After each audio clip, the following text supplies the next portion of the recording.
On the desk lay a pen, but its owner had nothing to do with it at that moment, since she was solving a completely different question that bothered her. The main character sat somewhat guiltily before the owner of this pen, who was a man of noble family, and she didn't understand how she had reached this point.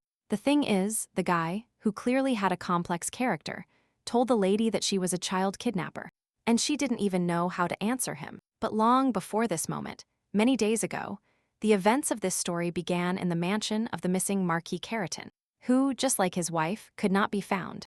The stupid and naive maids of the estate, during the brief absence of their masters, had already begun to spread various rumors, although this was completely unacceptable for their status. And only one maid kept apart from everyone, and while no one was looking, she stole jewelry from things, since this was much more important to her than discussing the disappearance of two masters at once. The girl, very skillfully and silently, hid these very jewels in her sleeve, as she was very well trained in this matter. And at the same time, she always smiled mysteriously.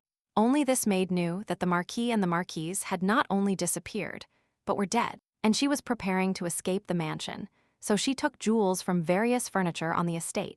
This is because the girl was probably sure that this family would soon completely collapse, and that none of the servants would receive money for many months. She could speak so confidently about everything and know the future because she died in her own world, and accidentally ended up in the story of this novel she had just read not long ago.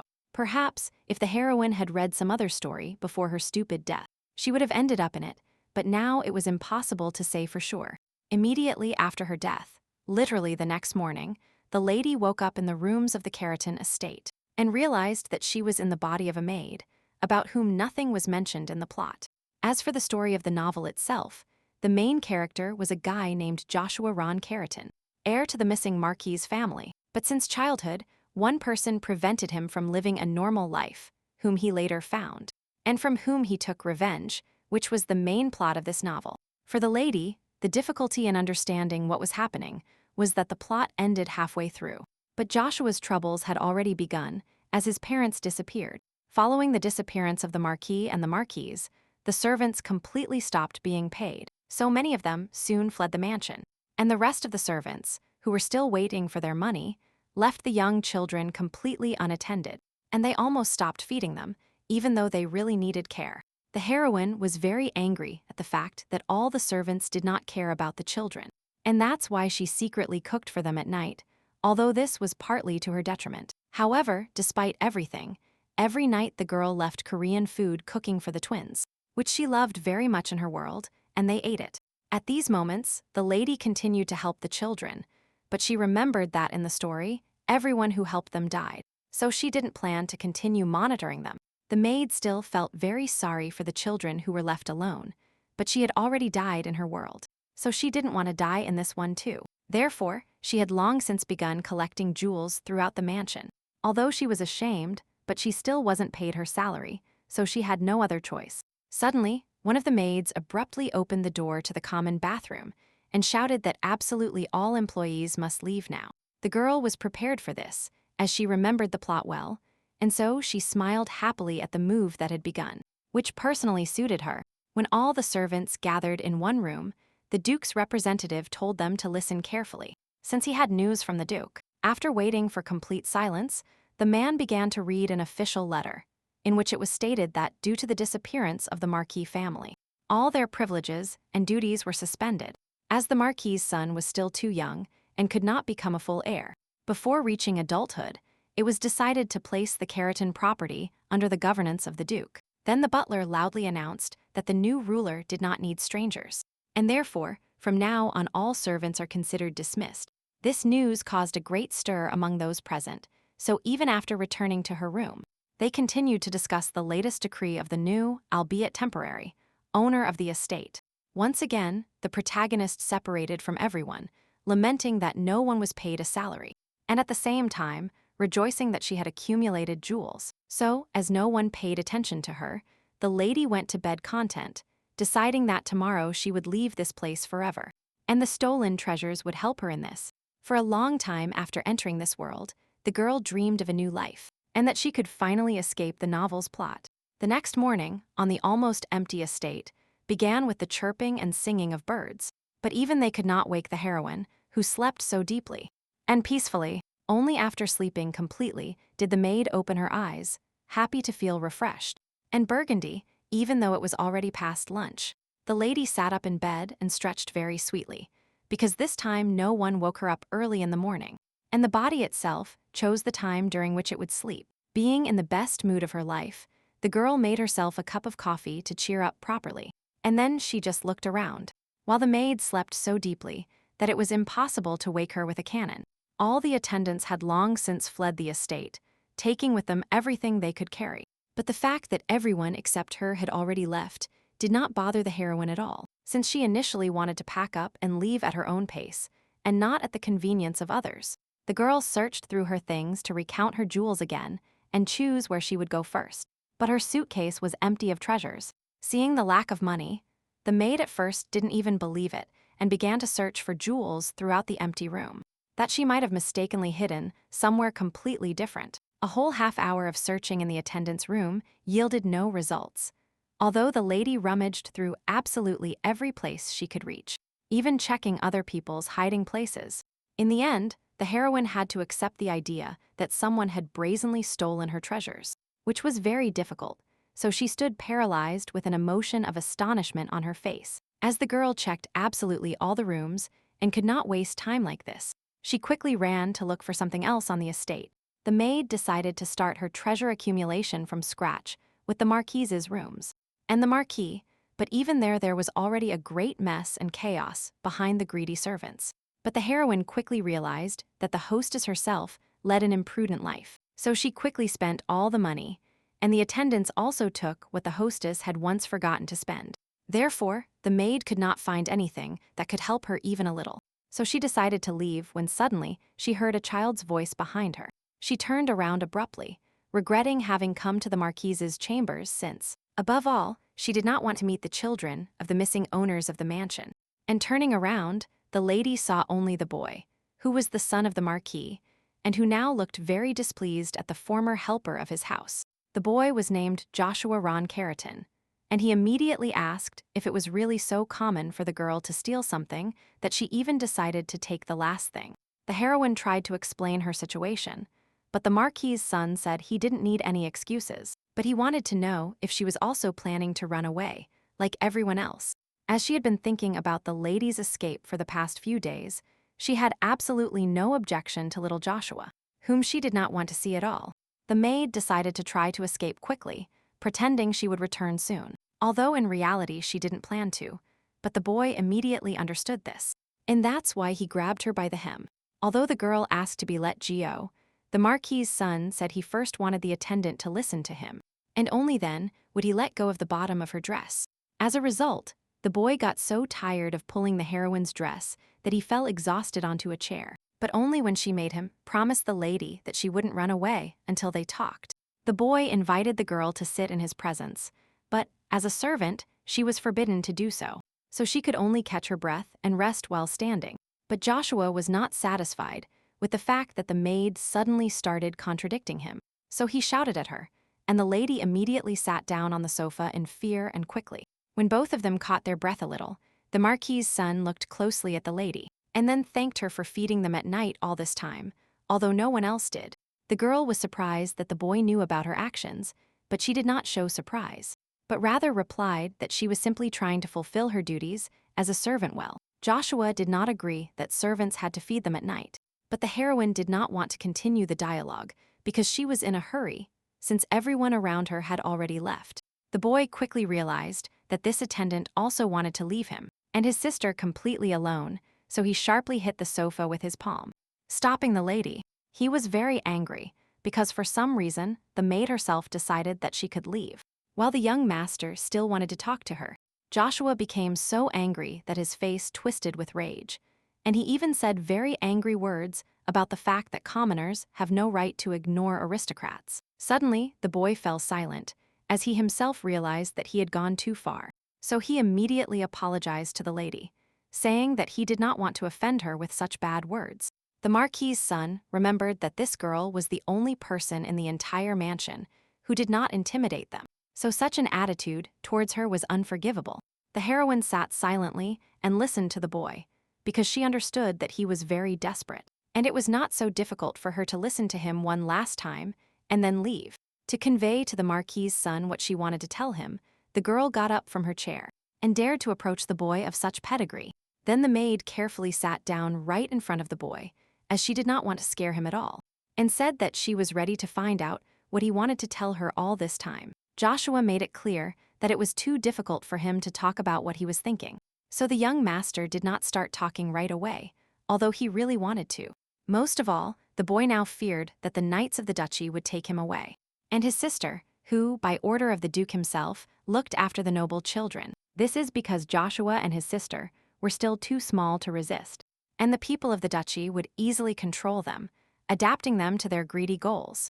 And evil. After all this, the Marquis's son said that he really wanted to avoid such a fate, and for this he needed the help of the girl, which greatly surprised her. Joshua, making a cute face, asked if Amelia could become his guardian and help them get to another country to live with their closest relative. This was a big shock for the girl, because she was staying late because she only wanted to listen to the boy and then go in 4 directions, wherever she wanted. The maid was even paralyzed, because she could not expect such an unexpected request from the Marquis's son, and she didn't know what to do now. The lady asked worriedly if she had misheard, and then the boy repeated his request once more so that Amelia would definitely have no doubts. His words struck the lady again, as they imposed responsibilities that even made her feel bad. Although the boy simply asked for help for himself and his sister, the maid fell to her knees and began to explain to the young master that with her status, it would be very difficult for her to fulfill his request. The boy said that since the girl was going to run away anyway, she could take him and his sister with her, which made it clear to her that he was very desperate. The only thing that could help Amelia take his children with her was money, which she did not have, which she honestly admitted to Joshua. The attendant informed the young master that to take care of him and his sister, and also to escape the duke's gaze, she needed an impressive amount of money. However, while working in the mansion, she hadn't even received a salary for the last few months. And this morning, one of the servants stole all her modest savings. So Amelia explained that she could not take care of the children, because even if she went to the hospital herself, she wouldn't have enough money to pay for their treatment. Hearing all this, the Marquis's son bowed sadly, saying that he understood the lady's position, and the girl herself turned a little shyly and was silent for a while. After thinking for a moment, Amelia finally found the words and wanted to talk to the young gentleman about his request. But she couldn't. The lady realized that she could not help the children out of simple sympathy, because now she cannot even support herself, and living with children will be much harder. Therefore, the maid bowed guiltily to the boy, because she knew that, according to the plot, a completely different girl, and not her, should have come and taken them away. That lady was named Aileen Blair, who was the youngest daughter of an impoverished baron. So she was never arrogant and tried to help everyone. Due to her poor situation, Aileen could not find a husband at a secular age, but she was able to become a governess at home and earn a lot of money from it. When Blair became an adult and wise, she was even able to settle into the family of Marquis Curriton, and personally taught everything to the twins, becoming good friends with them. But 6 months ago, like many other servants, she was dismissed from the mansion, since the Marquis's financial situation had deteriorated greatly, and there was no longer enough money for many attendants. The teacher did not want to break the contract at all, because she fell in love with the twins, but everything was decided by her, and so the girl had to leave quietly. Although she was worried about her little brothers, she quickly found a job as a nurse for an elderly lady living in a distant province, leaving the position of governess. But according to the plot of the story, Aileen was supposed to find out from the newspapers about what happened in the Curriton mansion, and come to pick up the twins as soon as possible, which was supposed to happen today. That is why Amelia could not become the guardian of the Marquis's children, because if she acts her way, the original story will deviate greatly from its plot. At that moment, the lady decided to end the dialogue with the boy, so as not to torment her heart further with sympathy and empathy for the inability to help, of which she informed the boy. But before the maid had time to leave the room door, she suddenly heard a sound outside the window, which made her turn with interest, because she shouldn't have been there now. Turning around, Amelia saw a bell ringing outside the window, which greatly frightened her, because Aileen was supposed to come pick up the 2 children before the bell rang. This made the maid act decisively and abruptly, causing her to jump towards the young master, begging him to accompany her right now.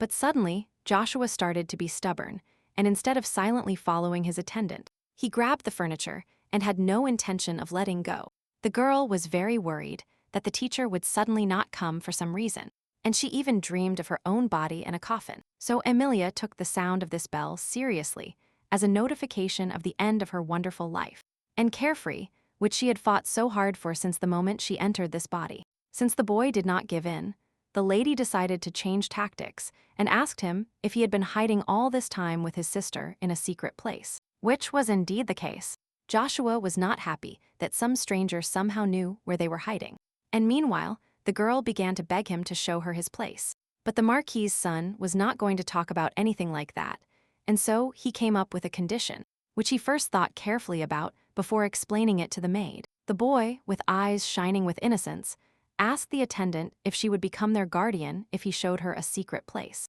which Amelia did not expect. The girl really needed to talk to both twins, but she wasn't ready to seek a conversation at such a cost, so she even covered her face with her hands. As a result, in tears, Amelia had to agree to temporarily become the guardian of the Marquis's children, only to achieve her goal now and enter their secret hideout. Joshua smiled with joy when he heard that the maid not only agreed to help them, but would even take them with her, so he almost hugged her in gratitude. While the brother was leading the girl to his home, the lady herself really hoped that when Aileen arrived, the twins would immediately choose the teacher as their guardian, and she would be free. To the maid's surprise, they walked down different corridors for quite some time, and she even managed to get tired, so the boy assured her that they were almost there, and that not much was left. Then they rounded the corner, and the boy suddenly approached the wall, saying that they had arrived. Although Amelia saw nothing that remotely resembled a hiding place where children could live, they were near one of the grand staircases in the mansion, and the girl would never have thought to look for a secret place anywhere here, since there was not a single indication of it. Here the boy, looking around several times out of habit as a precaution, knocked on the wall in a certain place, and then began to open the entrance door to the secret room. The lady did not expect that the children could find such a good hiding place in a secret room, so she was happy for the ingenious twins. The girl absent-mindedly began to look around, drawing conclusions about this place, and quickly noticed dirty stuffed animals with which they had played many times, lying on a very thin blanket. In addition, there were pieces of already dried food scattered almost everywhere, including what the maid herself had brought. But the children didn't eat it in the end and didn't even put it anywhere, leaving it to rot. Joshua was very happy with his shelter, so, radiant with pride, he stood in the center. But Amelia almost cried with horror because there was too much dirt and dust around, and the children could not live in such conditions. At that moment, the last chime of the day tower bell reached the attendant, which greatly pleased the lady, because it meant that Aileen would soon come to pick up the Marquis's children and take them and the maid herself with her. Eventually, she would be free. The girl was so lost in her thoughts about the inadequate shelter for small children to live in, and about the teacher hurrying towards them, that she didn't even hear the young master calling her several times until the son of Keratin pulled the lady's dress. Attracting her attention, the maid immediately smiled distractedly, convincing the boy that everything was absolutely normal, and that he had nothing to worry about, since she was now responsible for their lives, and not them themselves somehow. But Joshua was very displeased that the attendant didn't even listen to him, which he immediately told her because he didn't want something like that to happen again. Amelia tried to convince the boy that she really was listening to him, but he had already concluded that the lady was lying, so he just started shouting offendedly at her, telling her that all adults are the same. At that moment, due to the shouting of her brother, who was nearby, but managed to forget about his sleeping sister, the little girl slowly began to wake up, who many times could not sleep at night due to anxiety, so she slept during the day. Joshua immediately ran to his little sister and gently stroked her head, making the baby sleep more, and the boy asked Amelia not to make any noise, since his sister had been feeling unwell lately. Sitting near Selmia's bed, the young master whispered that he had made a promise to his missing father that he would definitely take care and look after his sister, and therefore, now he worried only more about the girl. The girl, who remained standing and watched the actions of the two orphans who were left without parents, could barely hold back tears, thinking about their difficult and sad fate. The lady could not understand why, even if it was just a romance. These children faced very serious difficulties and definitely could not cope with them alone. Very often the question arose in Amelia's head whether she would have helped the abandoned children of the Marquis if she had ended up in the body of some aristocrat, instead of in that of a maid. But the attendant could no longer figure it out, and in her current state, she did not want to take responsibility for the children, so she began to slowly step back. The young master immediately noticed this move by the lady, so he quickly jumped towards her and silently grabbed the hem of her dress, squeezing it as tightly as possible so as not to let go. The boy, bowing his head in shame and embarrassment, admitted that he was very afraid that the maid would now leave and would not return, abandoning them as many had done before her. The girl bent down and gently took the baby's hands, convincing him in a soft voice that she was not going anywhere. But Joshua turned away and said she was lying, so he didn't believe her. The maid explained to him that she wanted to move away so as not to disturb Selmia's sleep. Then the brother asked permission to go with her, as he was still very afraid of being alone with his sister. As before, as a result, the girl and the boy sat together near the wall, although it was cool there, and Amelia allowed herself to laugh at the situation, as the gentleman's behavior seemed amusing to her. When Joshua asked why the lady was smiling, she replied that she thought he was cute, and the boy immediately shouted in protest that it wasn't so, although he himself blushed. This time, moving away offended, the boy declared that he could not be nice, as he had survived that age long ago. So the girl was now very mistaken. But because of such objections, Amelia considered Joshua even cuter. And now, she even regretted a little that when Aileen comes and takes the children away, she would no longer be able to see the boy like this. What worried the attendant most now was that she could never be part of the story. So she wanted to leave the mansion as soon as possible and get lost among impersonal people. Several hours had passed since the bell rang, and the teacher the maid was waiting for had not yet arrived, which made her nervous. At first, the lady convinced herself that she just needed to wait a little longer. But as night fell, she became very desperate to see Aileen in person, which was reflected on her face. Frightening Joshua, Amelia herself was ready not only to cry, but to sob very loudly, since for both the children and herself, the teacher was the last salvation. But Marquis Carrington's mansion was completely plunged into darkness, and the girl never arrived, thus violating the events of the original plot, which greatly frightened the attendant. The lady began to think hard about what she should do in such a situation, because Aileen might not appear anymore, which meant she could not leave the children, but she could appear and take them away. She perfectly understood that, in any case, she could not take the children with her, and therefore she trusted the teacher until the end, because she herself had a great desire to leave everything and run away. But in such a situation, the girl was worried about the fact that the small children, despite all their pedigree and status, would not be able to survive on their own and would ultimately die because of her. Faced with such sad thoughts about the possible very sad fate of a brother and an innocent sister, the maid almost burst into tears, but in time covered her eyes with her hand, which allowed her to silently dry her tears. Then Amelia suddenly ordered her thoughts and turned to the boy, asking him to listen carefully to what she had to say. And the young master immediately prepared to listen with interest. It's just that, even despite the decision to tell a child so small, who was trying to be an adult things as they are, the attendant still noticeably began to worry about whether it was worth telling.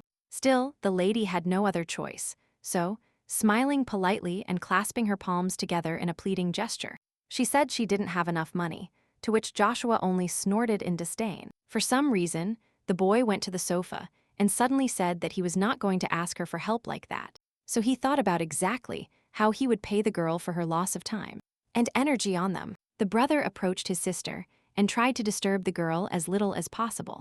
But even without his careful movements, she was sleeping too deeply for anyone to wake her. So the young master had no problem taking out several ornaments that were jewels and carefully hid them in the bed and the sheet so that no one could find them. To the lady's great surprise, she extended her hands forward and gratefully accepted such immodest gifts from the girl, which were supposed to cover her travel expenses, clothes, food, and hospital.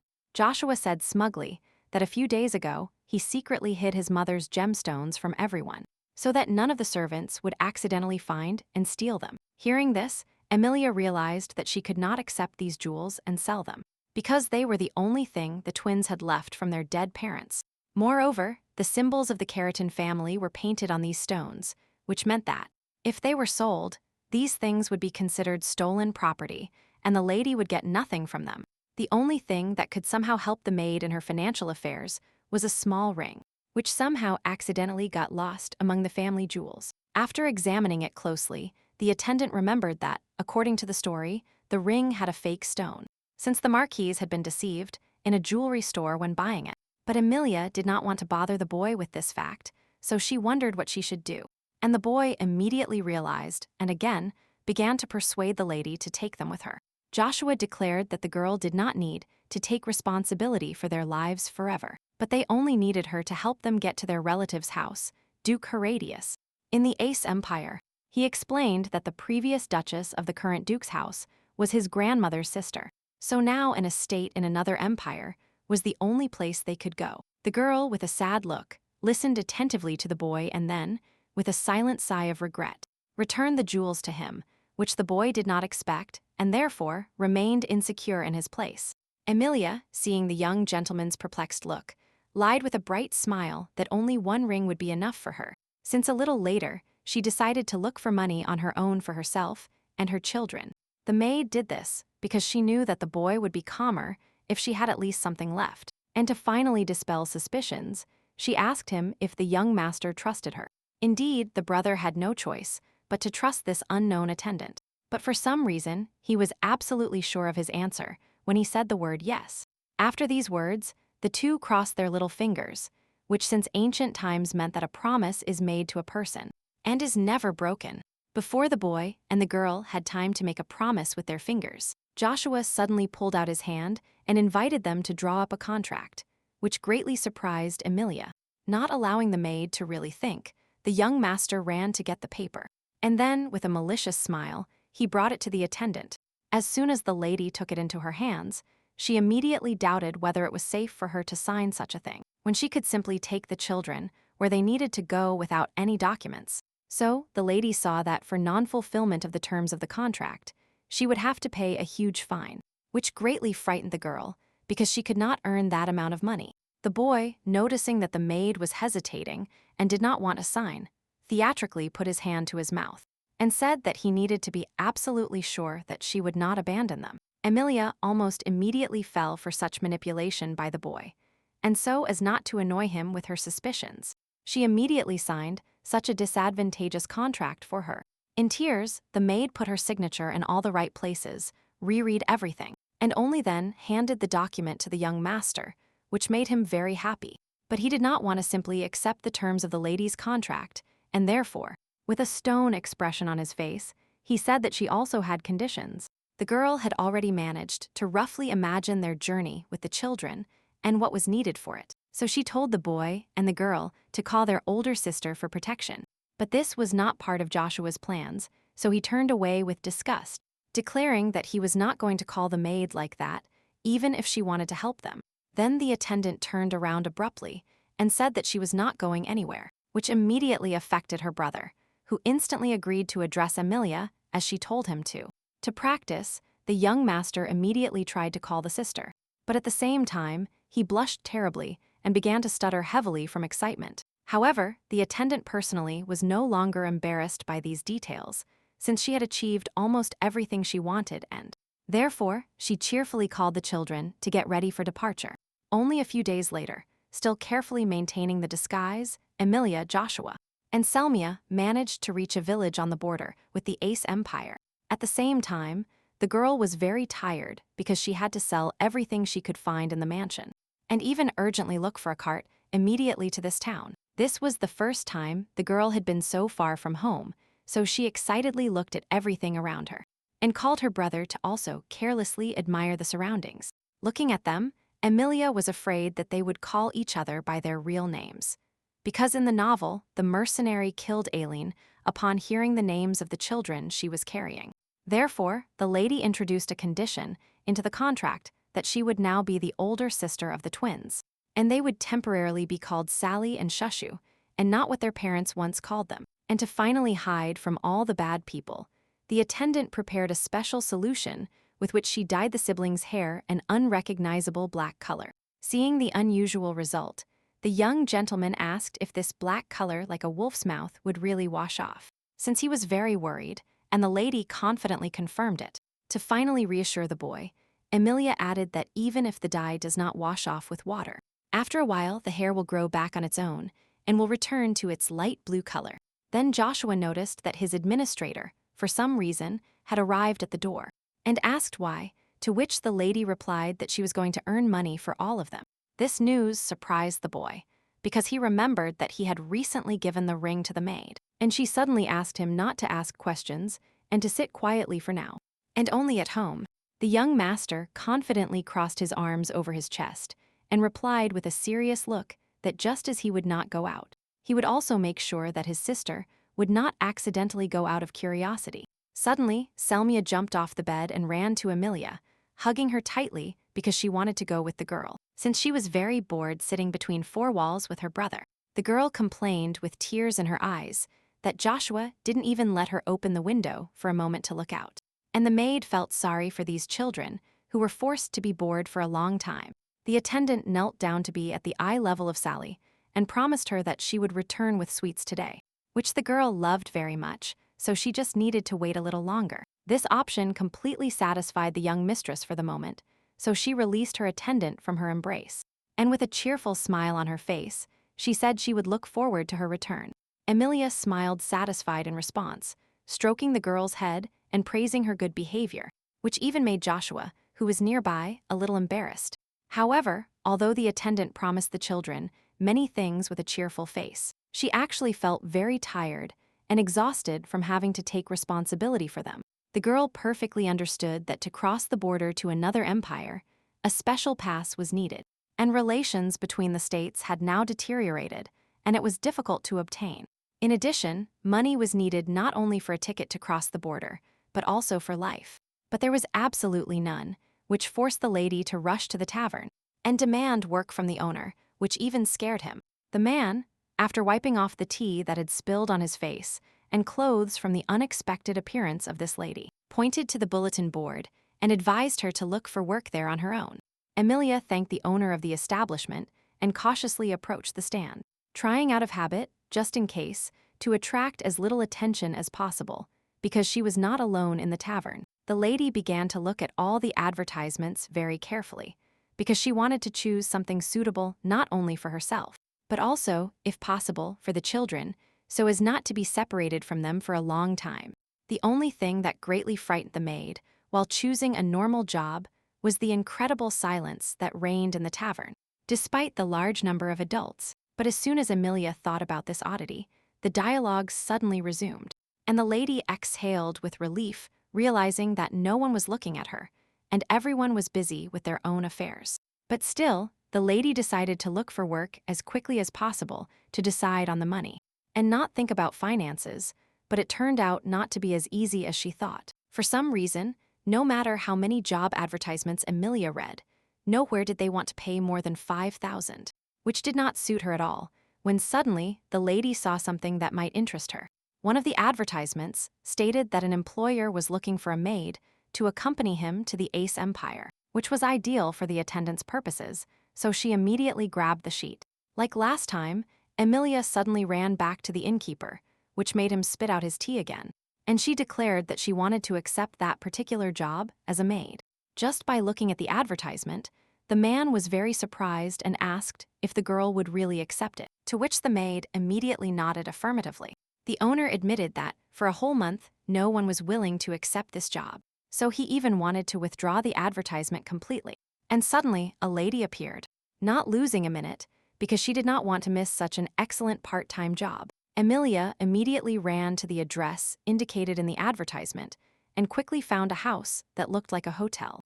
The only thing that alarmed the maid was the innkeeper's warning that for some reason, the employers from this advertisement still could not hire anyone. However, the girl had no other choice, because she needed to somehow transport the children to the Ace Empire, and this was the ideal option. So she walked up to the house and rang the doorbell. After some time, the hotel maid let Amelia in, who immediately asked to see Mr. Elbury, and explained that she had come from the tavern following a job advertisement. Leading an unknown future employee to the second floor, the maid said that she would congratulate her if she managed to get a job with this harmful gentleman. The attendant was surprised, but before she had time to ask the question, the escort stopped and said that they had arrived, and that just in case it was better for the lady to cover her ears. Just as Amelia wanted to ask why she should cover her ears, the maid began to beat loudly on the doors and shout at Mr. Elbury to open them and not ignore her as usual. Although the escort made so much noise that he would have woken up the entire first floor if someone had been sleeping there, the green-haired man looked out from behind the door just a couple of minutes later, and he was clearly very sleepy. As soon as he saw that the girl had brought him a potential employee, he pretended that he didn't want to sleep at all, and introduced himself by saying that he was happy to meet the new candidate. Amelia noticed confusedly that the employer was much younger than she thought, but she didn't care at all, so she smiled and shook his hand. Elbury suggested going to his room to talk in peace and quiet, and so finally carry out the interview, since the boy had questions for the lady who had just arrived.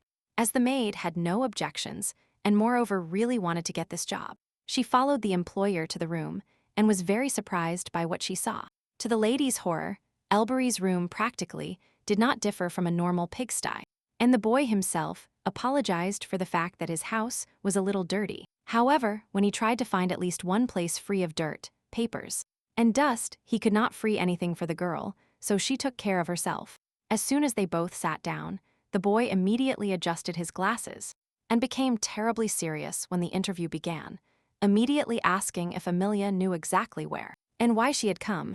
The attendant calmly replied that she had come to play the role of a servant who was needed to enter the Ace Empire, since she herself urgently needed to cross the border. At the border between empires, there are always very strict interrogations and inspections, so the employer had to make sure that the candidate for his position would not get scared and suddenly change his mind. However, the girl assured the gentleman that she was completely satisfied with all the inconveniences this job offered her, which surprised the boy, although he tried not to show it. To finally convince Elbury to take her, the lady lied a little and said that she originally worked in the Ace Empire, so she really needed to get there, and therefore their interests coincided. The green-haired young man thought for a moment, and then asked if the lady had ever crossed borders on her own, to which she sincerely replied in the negative, since she saw no point in lying. Then the boy asked the next question, because now he wondered if the lady had ever worked as a domestic employee, and Amelia proudly declared that she had a lot of experience in this matter. The girl was ready to complete absolutely any task that her employer set for her, so even her eyes lit up, because she really wanted to show off her skills. But completely unexpectedly for the attendant, Elbury suddenly said cheerfully that after all his questions, he was going to hire her, which the lady did not expect. The fire in the girl's eyes and the enthusiasm for active action immediately faded, and in return, there was only great bewilderment, since the hiring process was, for some reason, too simple. But the guy admitted that he was doing this because he had to cross the border soon. But he still had no other candidates, which was only to his detriment. After hearing this, the lady became bolder and asked if it would be possible to increase the trip for 2 more people in the form of small children, which greatly puzzled Elbury, so he remained silent and thought about it. The lady began to convince the green-haired man that his brother and sister would not cause any inconvenience to anyone, since they were not small, to which the boy replied that he did not have the right to decide such a thing. Such an incomprehensible answer surprised the maid, because she believed that if the employer does not make such decisions, then there is no one else, since he is the organizer of the trip. It turned out that the real employer was not Elbury all this time, which annoyed Amelia a little, but she did not object to meeting the gentleman. While going up to the 3rd floor to another boy's room, the maid asked the green-haired man if he had any advice for her for another interview. The young man thought for a while, and then told the lady not to be interested in the identity of the employer, and in general not to ask him too many questions, which she immediately remembered. Although the initial interview did not turn out to be so difficult, and his attendant had already passed. Before the second interview, for some reason she began to worry a lot. Suddenly, Elbury pushed the girl into the room, although they were not even allowed inside, which greatly unbalanced Amelia, although before she had almost managed to calm down. However, the maid managed to recover quickly, because she had no other choice, and she smiled warmly at the real master, apologizing for the intrusion. In fact, despite the smile on her face, the attendant now felt incredibly uncomfortable, since the room was so dark that she could not see absolutely anything. And yet, at her own risk and peril, the lady moved somewhere deeper into the room, although she did not dare to contact the employer again, because she had already heard about his excessive severity. Suddenly, a male voice from somewhere in the center of the room told the miss to sit on the chair in front of her, which slightly frightened the maid, causing her to flinch. Before asking his questions, Amelia decided to obey the unknown's orders, and she introduced herself again before him in case he still hadn't managed to remember. Thanks to the attendant's eyes having a little time to adjust to the darkness reigning in the room, she could see the majestic chin of the boy who introduced himself as Enrich.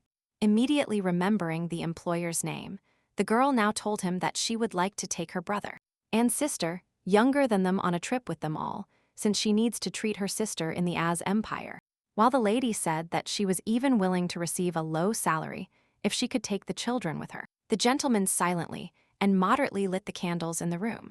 Thanks to this, the boy's silhouette emerged more and more clearly for Amelia, who, excited, continued to speak almost without stopping, as long as there were no pauses in the dialogue. But as soon as all the candles were lit with a bright flame, the maid saw the face of her employer, and she froze in shock, staring unceremoniously at the young man.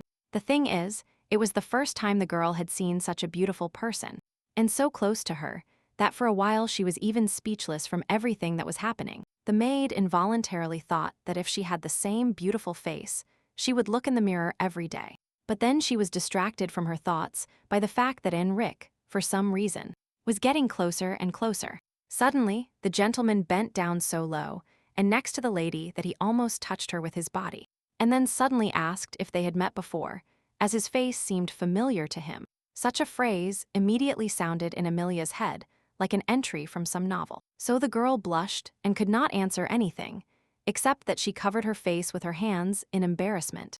But the boy's gaze was too cruel and cold, so the attendant quickly realized that he didn't want to say anything romantic, and so she replied that she was seeing him for the first time. But Enrich did not lag behind and kept trying to figure out why he recognized the face of the candidate he was seeing for the first time, and she herself could not find the answer to this question. While the boy was thinking and standing silently next to her, Amelia managed to fully compose herself so as not to experience unnecessary emotion, and prepared for the next questions. But what the attendant could not expect even in her worst dreams was that the master would suddenly approach her and tell her that he recognized her as the child kidnapper. The girl was so shocked by the accusation that at first she even thought it was some kind of joke. And then she began to defend herself because she hadn't stolen from anyone. To all the lady's arguments, the boy calmly replied that they were looking for her, which greatly surprised the maid, as she had never heard anything like that before. At that moment, Enrich turned around, demonstrating with his whole appearance that he didn't care at all what the lady had done, which he told her personally out loud, without caring at all. And with the same calmness and ruthlessness, the gentleman suddenly announced that he would not hire an attendant, which greatly annoyed Amelia, but she had no right to oppose him. He felt offended and indignant. The lady jumped on the spot, but froze, because she didn't know what she should do if the employer told the truth. Although he didn't explain anything to her, the young lady could barely contain her emotions, which were clearly visible in her trembling hands, and which the boy noticed, but said nothing, and remained sitting absolutely still. Enrich put an end to their dialogue, saying that he needed an employee who had not had problems in the past, and the attendant understood everything perfectly, so she silently turned around and left. The only thing that worried the girl now was whether the employer would report her somewhere. So just before leaving, the lady turned around and asked the boy about it. Amelia reminded the black-haired man again that she had a younger brother and sister, although she did not say that they were actually the children of Marquis himself, with relatives in the Ace Empire. The young lady asked to be given at least some time, in case Enrich reported her so that she could take care of the children, because they were still too small. And the gentleman suddenly said that he would not tell anyone about the girl, which greatly surprised her. And the attendant even asked him if he was telling the truth, to which the boy replied that he had no need to get involved in the troublesome and burdensome task of reporting. However, the gentleman had a request in return, and so, with his eyes shining as cold as ice, he wished that the lady would not tell anyone about this place she had visited today. The lady made her promise and immediately jumped out the door. Only after that did she calm down and exhale, since the atmosphere inside the room began to feel too oppressive to her. As she went down the stairs, Robbery met her and asked worriedly if everything was okay with the girl in her personal interview with his master Enrich. Imagine the boy's surprise when the maid said that the employer did not hire her, because the green-haired man himself approved Amelia's candidacy for the position of attendant. Seeing how Robbery began to lament, the girl assumed that he regretted the refusal much more than the lady herself, which even made her feel uncomfortable, but it was too late to change anything, so as not to stay in the hotel any longer and not leave the children alone until nightfall.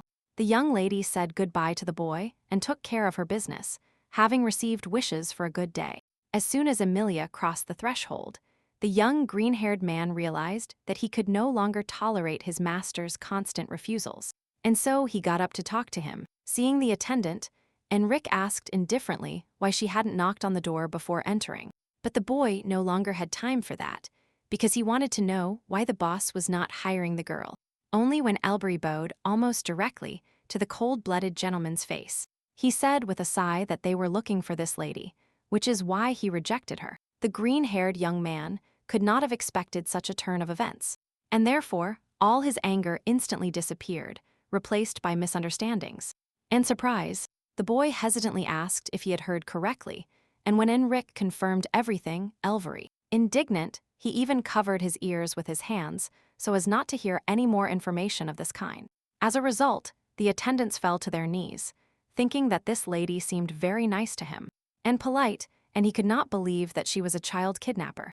Only now did the green-haired man understand why his master decided that hiring the girl who came would be too great a risk for them, since she was accused of a crime. However, even Enrich himself was annoyed by what happened, since they almost had the opportunity to finally enter the Ice Empire.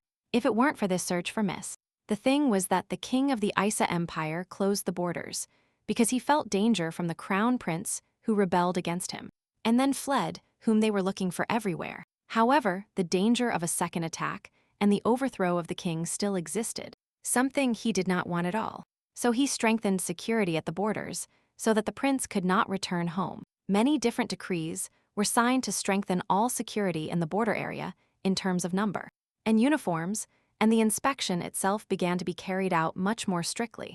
And in such a situation, the union of two foreigners, who for some reason were trying to enter the empire, seemed too suspicious, which is why the boys remained outside his house for now. Enrich was well aware that two people were not enough to say that they were performing official duties together. So, while hiring a maid was a great option, there was a large reward specifically for Amelia, which meant that they would look for her and she could cause trouble. Having carefully considered everything that was happening, Robbery concluded that a man with incredibly great power was pursuing the lady. Otherwise, where would there be so much money for her? The gentleman agreed with the attendant's thoughts, and then began to complain that he did not want to waste any more time when the green-haired man asked if he could say something. Suddenly, the young man put the papers on the table and said that they had no time left to think, so he would still like to take Amelia as a servant, whose signature he would forge right now. Enrique was furious at this assistant's proposal, and so he crumpled the document, because literally right now, it said that they should never take this lady with them. Robbery stepped back from the master, and only after that explained that this girl must have been very careful in her words and actions all this time, since she had not yet been caught. And the young master was old and strong enough not to have failed in his plans so far, so he was able to devise a successful plan with this maiden. Therefore, the green-haired assistant suggested taking Amelia and the children with him. Since then, many more opportunities would open up for Enrich and Robbery to cross the border. After listening to his subordinate, the black-haired man sighed deeply and said that he should not have allowed his assistant to express such stupid thoughts. But although Enrich said these words, he could not deny that Robbery was right, and they could not delay it any longer, because the situation at the border could be many times worse than it is now. So, sighing even more deeply, the gentleman ordered everyone to get ready so that they could go together right now to find the young lady before it was too late. For this, Enrich could see with what joy and serenity Robbery rushed towards the training ground, although he himself continued to worry about whether he had made the right decision and whether it was worth reconsidering it. Meanwhile, it began to rain so heavily in the village that absolutely the entire sky was covered with clouds. Although lately it had been sunny and very hot, Amelia got caught in this downpour, but still managed to see a wanted notice for herself through the downpour, which she tore off with trembling hands to look at it more closely. In fact, until a short time ago, the girl did not believe the employer's words, but now in her own hands, she had proof that, for some reason, she was a wanted criminal. The lady did not feel better because Enrich was not lying, and all she had left was to hope that no one else in the village had time to find out about the existence of the maiden, and started looking for her. What was also strange about this whole situation was that, for some reason, the names of Joshua and Selmia were not indicated in this advertisement, although it was written about stolen children. As far as the maid knew, such advertisements always spread information about the people they were looking for, which meant that only she was being sought. In any case, the most important thing for the attendant now was to remove all advertisements about her and throw them in some lonely trash can so that no one would accidentally see them. As soon as the lady finished putting away all the wanted lists, people entered the tavern, and she decided to listen to what they would talk about. As the young lady expected, who deliberately pulled her hood even tighter, the men began to discuss the very same advertisements that she had hurriedly removed from the stand. It turned out that these wanted papers were posted all over the village. So many residents already knew that Amelia was being sought for such a large sum. The maid's eyes filled with anxiety upon realizing that she urgently needed to take the children with her and move somewhere further away. Otherwise, they would find her. So, the young lady ran out of the tavern as quickly as possible, realizing that the situation on the street was too alarming for her, and that it was better to try not to show herself to anyone. So, Amelia remembered that she had promised to buy sweets for the children, which was dangerous, since now many people might be looking for her in the area. The attendant spent little time mentally deciding what to do, because now she really needed to spend as little time on the street as possible, especially late at night like now. But in the end, the desire to please Joshua and Selmia was greater, and Miss ran to the store without noticing that someone was following her. At that moment, Enrich and Robbery arrived at the tavern where they had placed their job advertisement one day, because they wanted to find a maid through the innkeeper. The man didn't immediately understand what kind of people had come to him, so the young green-haired man took off his hood so that the innkeeper would recognize him, after which they were able to continue the dialogue. The attendant asked if the innkeeper could give him the name and address of the girl who had come to them today to get a job, but the uncle replied that the lady was not registered with them. This news greatly worried Robbery, because now he had almost no chance of finding the maid, so he looked angrily at his master. But Enrich did not want to admit his guilt, so he began to scold the innkeeper. And the innkeeper, seeing all this, could barely say that the girl had come here a little earlier. Both boys immediately stopped arguing and looked with interest at the man, who explained to them that he didn't tell them anything because he thought they were coming to announce a new job. It turned out that only 10 minutes had passed since Amelia left, but the young lady herself was already completely soaked. Although she had bought sweets for the children, as they had asked, the maid, trembling slightly from the cold and listening to every sound for fear of being discovered, the lady was walking down a long, dark alley when she suddenly heard strange slaps. At first, the young lady thought she had imagined it, and so she didn't even slow down, although she continued to listen carefully to what was happening behind her. But literally a few seconds later, Amelia realized that she was not imagining it at all, but that someone was following her, so she turned around abruptly because she was scared, and she decided to find out who was chasing her. However, the attendant couldn't even see her pursuers, because as soon as she turned around, due to a strong blow to her body, birds flew out of the buildings, and the young lady lost consciousness. The maid fell onto the cold, wet ground, and the two men who had seen the wanted poster began to compare her face with the drawing on the paper, trying to understand the similarity. Both villagers agreed that this girl did not look like a child kidnapper, but they didn't care, since getting the money was much more important. Amelia quickly regained consciousness and could even look around, while the men were arguing about how much they would share the reward among themselves. The attendant had previously kept a bag of sand in her pocket, which she filled as soon as she found out they were looking for her, and now she was calmly taking it out.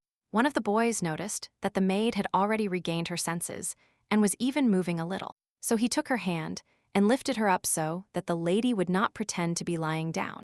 The girl took advantage of this moment and threw sand in the boy's eyes, causing him to let go. And the young lady immediately ran away as fast as she could before the boys had time to catch her again. Following Amelia, the kidnappers shouted threats that things would only get worse for her if she didn't come back right now. But Miss heard absolutely nothing. For the maid, the most important thing now was to run out of that narrow alley and deserted and then ask for help. But when she reached the wide street, she immediately collided with someone. Because of the impact, the attendant hurt her nose quite a bit and even forgot about the man chasing her for a moment, since she did not expect to collide with someone at full speed at all. Raising her head, the lady was very frightened to see a tall figure in front of her, under the darkness of whose hood the eyes glowed threateningly and coldly. Although the figure showed no signs of hostility, the girl was still not ready to stand next to her. And besides, she still remembered the boys who attacked her. Therefore, abruptly moving away from the unknown, the maid decided that she again needed to run away as quickly as possible. And then she tried to run away, but that was not the case. Suddenly, the hooded figure grabbed the lady's hand, preventing her from escaping, and then removed her hood, and the girl was amazed to see her former employer Enrich in front of her. The maid's first thought was that the master had decided to report her, so she instantly became angry, and she began to scold him, when suddenly the boys who were chasing her found the lady. The attendant turned out to be not at all prepared for this, since due to such an unexpected encounter with her employer, she even managed to forget about her possible kidnappers. Approaching, the boys promised the black-haired young man that they would share the money with him, since they found the girl first and then he caught her. Enrich immediately realized that talking to these two would be useless, so he decided not to hesitate, and immediately took out his secret weapon and asked the young lady to lower her head. Before Amelia had time to say or ask anything, the boy pulled her towards him, hugging her tightly and carefully in order to adequately protect her from the attacking villagers. But the gentleman was going to protect the girl not only with his hand, but also with a gun, which he took out of the holster he had behind his back, since he was going to use it if necessary. The boys had never seen such an invention before, and therefore they laughed heartily at such a short stick. And ugly, because they were sure of their victory. But Enrich did not allow himself to be mocked for long, as he deliberately carefully shot one of the boys in the hand, which was not heard due to the rain. When both villagers fell to the ground, the businessman decided that it was possible to remove the weapon, and then he asked if Amelia, who narrowly escaped, was okay. The girl was trembling with fear from the weapon and from the cold due to the rain, but still answered that she was fine. But Enrich covered her to get at least a little warmer. Despite the fact that the employer helped her and even took out a weapon for her, the attendant stepped away from him because she did not trust, and she did not understand why he was looking for her.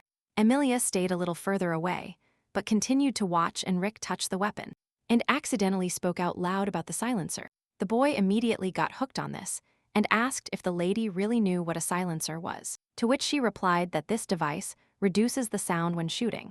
The gentleman noticed that the young lady somehow had good knowledge of weapons, but the girl just laughed, saying that she knew no more than the rest and that she remembered it by accident. Enrich remembered that noble ladies are usually not interested in such things at all, but the maiden objected that she had no kinship with the nobility, so it was not about her.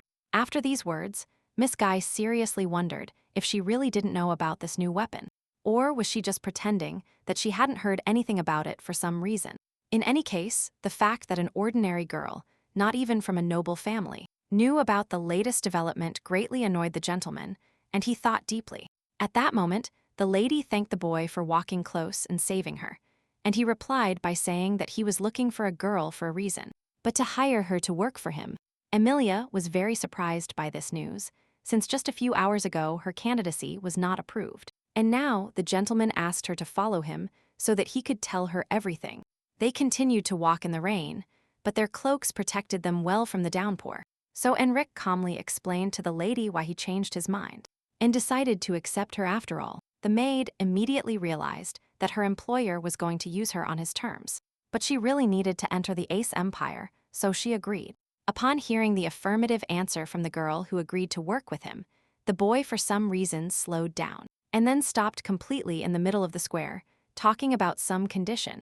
The attendant was very surprised that some clause in the contract could make the gentleman so noticeably nervous. usually cold and unflappable for some reason.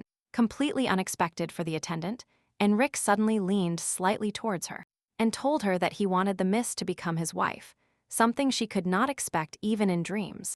Amelia immediately panicked and said that they hadn't known each other for long, and that, moreover, she had a younger brother and sister, to which the boy replied that the lady had misunderstood him.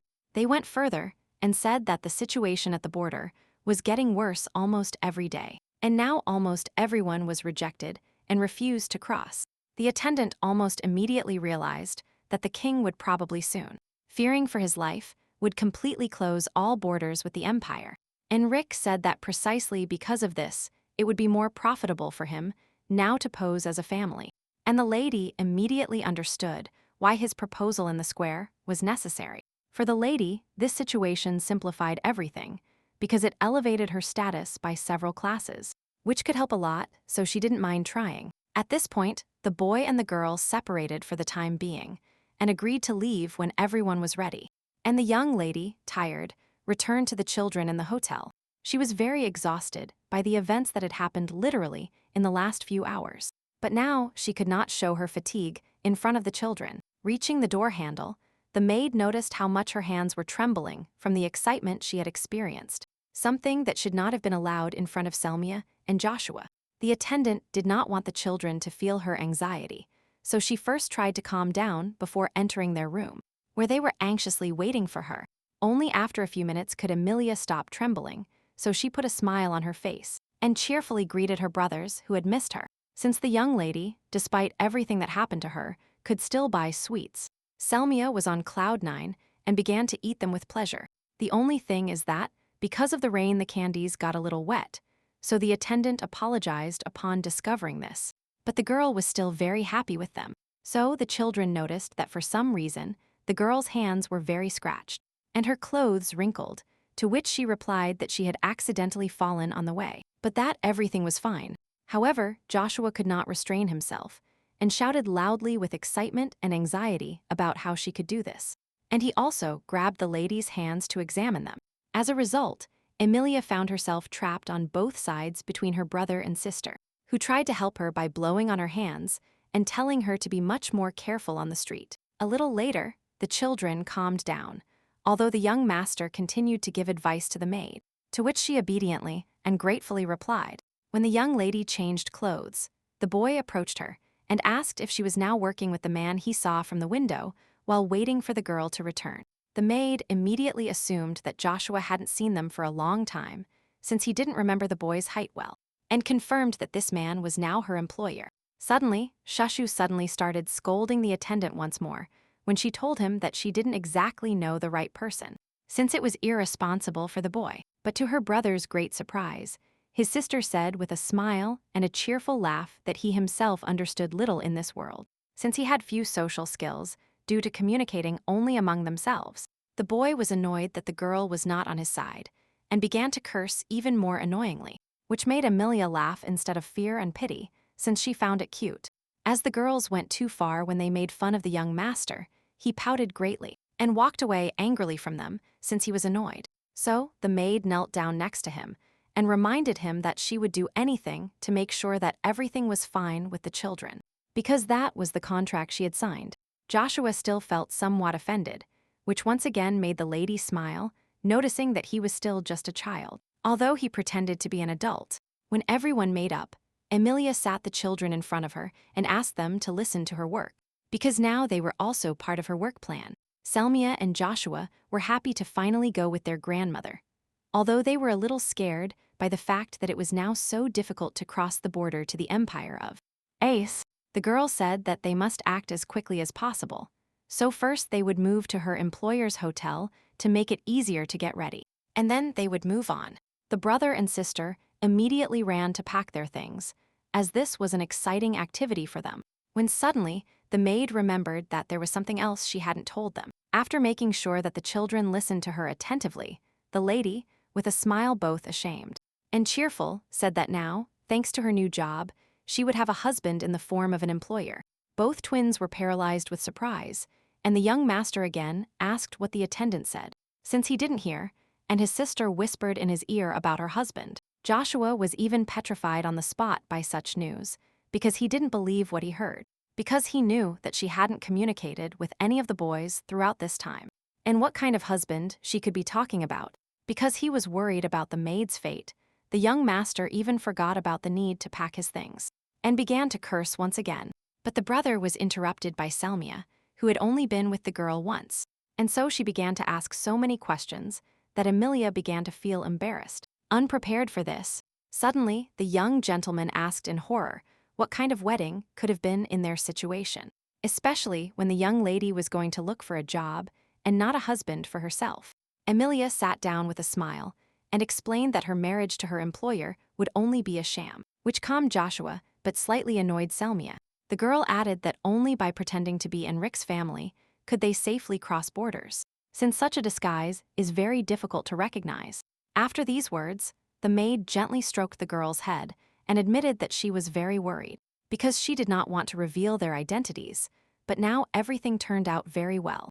Although now another person will think about all the details of the disguise, the attendant asked the children to continue to think independently about their own safety. Joshua and Selmia promised that they would do their best to stay well, and Amelia tenderly hugged the children, thanking them for being so smart for their age. As soon as all the dialogues and preparations were completed, the young master took his usual observation position by the window to be the first to wait for the arrival of the employer, and very soon someone knocked on the door, although the boy could not see the man first from his angle, so the maid went to open the door herself after the knock.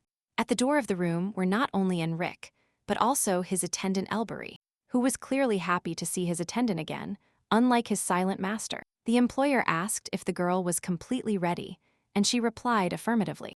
And then he asked where the boy was looking, since his gaze was directed downwards. It turned out that the children approached the door completely unnoticed and were now looking at all the men, because they were very interested and could not help but be curious.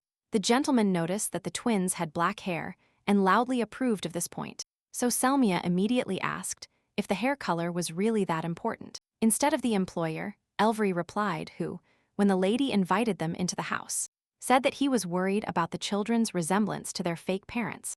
Already in the house, the young green-haired man looked more closely at Joshua and was even more pleased, because the boy generally resembled the black-haired gentleman in appearance. But Shushu suddenly became capricious and declared that he had only agreed to the fictitious marriage of a servant, and that he had no intention of becoming anyone's son, especially an employer's. Seeing that the boy was resisting until the end, Enrich decided to approach him and personally ask him why the baby did not want to follow the plan that would allow him to get home. Due to such a strict question, the boy became embarrassed and looked away, and then said that he could well play the role of son, but that he didn't understand why his employer should be his father. Joshua pointed his finger at Robbery and shouted that this insecure guy could also be his father, which annoyed the green-haired man. Surprisingly, the master did not get angry at the boy for his disobedience. He only noted that Shushu was not as patient as he thought, which angered the boy even more. The young black-haired man explained that everything that was happening would only last a few days, and besides, everyone would be aware that this was just an act in front of the guards at the border. So, Enrich added that he could not stand Joshua getting in his way because of his antics, which quite frightened the boy, since he was smart and sensed the danger. But the boy immediately changed the subject, suggesting that perhaps Shushu lacks enough self-confidence and believes that he cannot cope with anything, to which the young gentleman immediately objected that this is not true. The gentleman acted very wisely, because after these words from the boy, he said that it would cost him nothing to play the role of his son, and the boy emotionally agreed with this statement. Amelia and Robbery watched this dialogue and were surprised by the skill with which Enrich negotiated with Shushu, who was still very angry and proud, but now he would be a son. To break the long silence, the maid approached the children and invited them to introduce themselves, since they would spend a few more days in the company of the master and his assistant. Selmia, being much more sociable than her brother, introduced herself first, bowing as gallantly as possible to charm the boys. Since Joshua did not want to introduce himself even after the attendant's request, the lady herself began to say who he was. But the boy stubbornly interrupted her. These whims of the boy began to irritate the young lady, although she always tried to treat Shush well. and she understood that he hated this nickname of hers, so he did not want to introduce himself. The young lady knew that she could not cope with the boy's harmful character with threats, so she resorted to manipulation and said that she would leave alone, which Joshua was instantly afraid of. Most of all, he was now afraid of being left alone, so he suffered a moment of humiliation when he had to give his fake name and bowed to the guests. Elvery immediately noticed that the young gentleman had a very cute name, which made the boy hiccup with displeasure, and the employer said that it was time for them to set off. Amelia went towards her luggage to pick it up, when suddenly the assistant offered her help, but the lady was ashamed to accept it, and so she immediately refused the offer. Then Joshua especially approached and grabbed the maid's suitcase in her hands, defiantly declaring in front of Enrich that if the boss was so weak, then the boy would carry the bags himself. This had an immediate effect, as the boy snatched the bags from the girl's hands, saying in a bad mood that he also had conscience and honor, in addition to a lot of strength for such things. The attendant exclaimed that the employer did not have to help her, even with such small things. But Shushu stubbornly pulled his hand away from the bags, so that the young lady would not carry them again.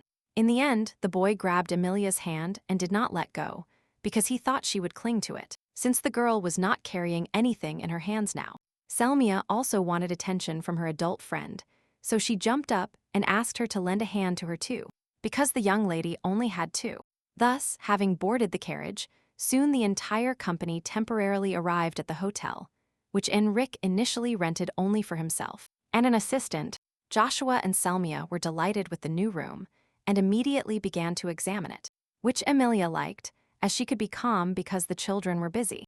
Elbury accompanied the children and the maid to the door, and then asked her to come up to Enrich's room when the lady had arranged her luggage, and she agreed to come see them later. They parted, and the boys, walking down the corridor, began to doubt whether the attendant could have kidnapped the children. Since their relationship was too good for that, they decided not to return to this topic anymore, but the attendant happily noted that he finally and his master would return home, the Ace Empire. Enrich sighed deeply, as he was quite tired of being in another country, and he agreed with the young green-haired man that it was time for them to cross the border. As soon as the boys entered their room, literally a few minutes later, Amelia came to talk to them, as she had few things.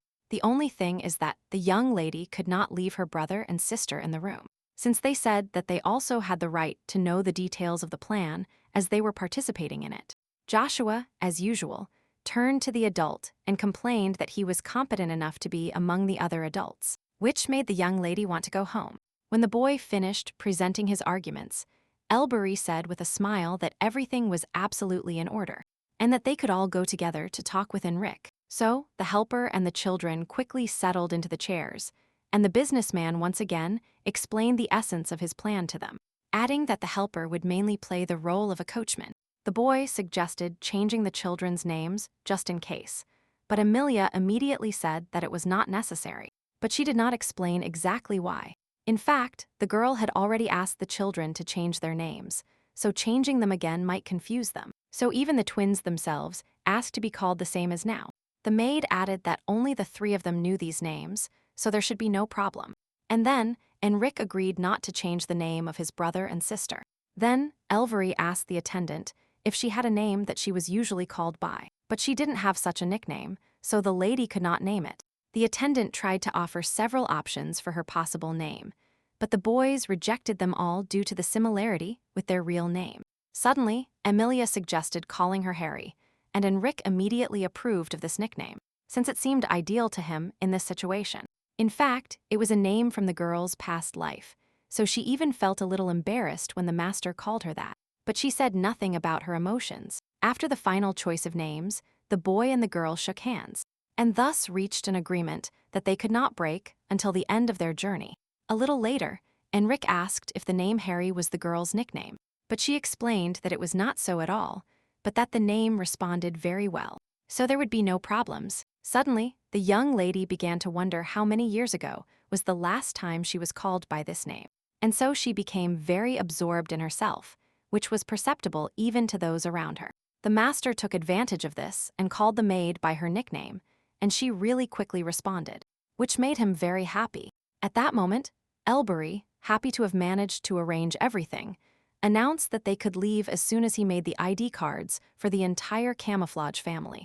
The only thing is that Joshua could not get used to the fact that Amelia would now need to call Harry for a while.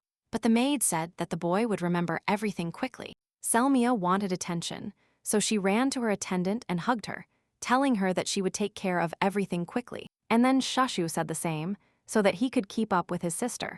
The young lady smiled and was about to say something, when suddenly a loud knock was heard at the door, which greatly frightened the young lady, as she did not expect anyone else. The maid even had time to think that they had been located and were coming for her, so she brought the children closer to her to at least hug them one last time before someone separated them. Enrich and Robbery also had something to fear, so they looked at each other alarmed, not yet daring to take any concrete action. Although the knocks on the door continued, in the end, the assistant assumed all responsibility for the future events and asked who was knocking, and it turned out that the landlady had just arrived. The boy immediately approached her and scolded her, since at the beginning of their check-in at the hotel, he asked her never to go up to the third floor. But the woman objected that there was no one on the third. In her justification, the landlady explained that she got up for a reason, but because she had a certain serious problem, and she needed advice on how to solve it. Smiling cheerfully, the woman raised her right hand and said that she had burned it. So today she couldn't cook anything, but Robbery assured Madame that they would eat themselves. At that moment, Amelia exhaled with relief, because it turned out that she was nervous in vain, and no one would take her away from the children, so for now everything was in perfect order. The girl came to the door and asked to borrow the kitchen, since the landlady didn't know how to cook anything, because she herself could do almost anything. As soon as Selmia found out about the food, she immediately ran to the maid, since she was already hungry, and the attendant cheerfully asked the girl what exactly she would like to eat. The young lady began to list several possible and impossible sweets that she would really like to try now, but her brother interrupted her and asked her to choose only one. The girl was not happy about this, but still resigned herself, so, after thinking for a moment, she decided that what she wanted most now was pancakes with a lot of whipped cream. Amelia proudly announced that she could cook them, and then told the boys that today they could completely rely on her for cooking. It was not for nothing that she worked as a servant. However, in the end, everything turned out a little differently than the attendant had originally planned, which made her feel very uncomfortable now. All because, for some reason unknown to her, Enrich volunteered to personally help her with cooking, and now he was standing next to her in a cute apron, which annoyed the lady. The boy even managed to periodically control the kitchen, although it was a privilege of women, so Amelia constantly flinched and cooked more absent-mindedly than she could. To the attendant's questions about why the gentleman decided to cook dinner with her, he briefly replied that it would be much faster this way and that he was already hungry. And seeing how easily, quickly, and gracefully the boy first cut the vegetables and then fried them, the girl was forced to admit that he exceeded all her expectations. So, literally half an hour later, if not earlier, the maid called the brother and the sister to eat, which greatly surprised them, as they did not expect food so early. And by the way, in this short time, Amelia and Enrich almost replicated the best restaurant dishes, since they managed to fry different types of meat, make them a second course, and even prepare desserts. While Selvery laughed because Selly called her master uncle, the black-haired man was glad that the children really liked his food. They all sat down together at the table and began to enjoy the food, when suddenly Joshua said that he wanted to ask the employer a question, if he didn't mind answering. The boy tried to understand politics, so he asked why adults thought that the borders between empires would soon close completely. He even got to the bottom of this issue with Amelia, who was only trying to eat in peace, and she did not want to discuss such complex topics now. Instead of the lady, Enrich told the story, saying that immediately after the death of the previous king, the Holland Empire split into two factions, which was imperceptible to the local population, and to ascend the throne, the illegitimate son of the previous ruler posed as his half-brother and heir, which everyone around him believed, as they didn't even realize that such a thing could exist. But the true heir subsequently became a fugitive, and until he is caught, and the threat of attack persists, the situation at the borders will only worsen. Hearing this, the maid really hoped that the boy would not remember his missing parents, who were missing at that very moment, since he might want revenge on them. So, Elvery entered the conversation, and warned that they planned to pose as residents of the Ace Empire to enter it, which frightened the lady because she was not prepared for this. Only now did Enrich explain that it would be very difficult for him and his attendant to overcome the soldiers alone. So they needed good cover, for which a family was ideal. The gentleman continued, saying that, according to legend, Harry originally lived in Jalanta, but he got married and moved to the Ace Empire, and then he learned that his father, whom they went to bury, had died in his hometown. Joshua, despite eating everything his master had prepared, still continued to grumble at him, and declared that his family was not real, which the young black-haired man did not argue with. After this, the gentleman continued speaking, and explained that such a legend should be enough for them to be believed, and to be allowed to cross the border. Shushu agreed to cooperate with the employer, and he, in gratitude, gave him more food, which the boy was no longer happy about, since he had long since eaten his fill and could not take any more. Enrich said that if Joshua eats a lot, he will grow big and strong, but the young master began to complain that he would solve everything himself without him. When, a little later, Amelia took the children to the room to get ready for bed, and then returned with the children, Robbery said that it would take him about a week to create the certificates. Meanwhile, the attendant suggested making the rest of the preparations and, for example, buying suitable family clothes so that their fake family looked as credible as possible. The maid looked at her clothes and was forced to admit that in such an outfit, no one would think that she could be an aristocrat. So the young green-haired man began to plan with all his might what kind of clothes they would choose. And Enrich suggested that they needed at least 3 different dresses and also jewelry. The gentleman realized that combined jewelry would be the most difficult for them, because they are usually custom-made and not in a week, as they needed them now. The fact is that such jewelry was an accessory for the couple at the wedding, and they had to be made of precious stones. The lady understood perfectly that obtaining such jewelry, let alone wearing it, was not so easy, when suddenly she remembered something important. The girl told the boys that she had such jewelry because her family used to be very rich, so they were left over from her long-deceased parents. The men asked permission to see the jewelry, and the lady said she would bring them now, and quickly ran to Joshua, since he had them. Shushu asked if the maid had finished talking to her employer, and she replied that she hadn't yet, but that she returned to him because she had a request. Amelia understood how important the pendant and brooch were to the boy, so she felt uncomfortable, but she still asked him to lend them to her for a few days. The lady explained that she needed this to pretend to be married to the employer, and the young master was surprised that the girl apologized to him for this request. The boy was mentally so grateful to his attendant for treating him with great respect that he almost immediately lent the jewelry to his mother.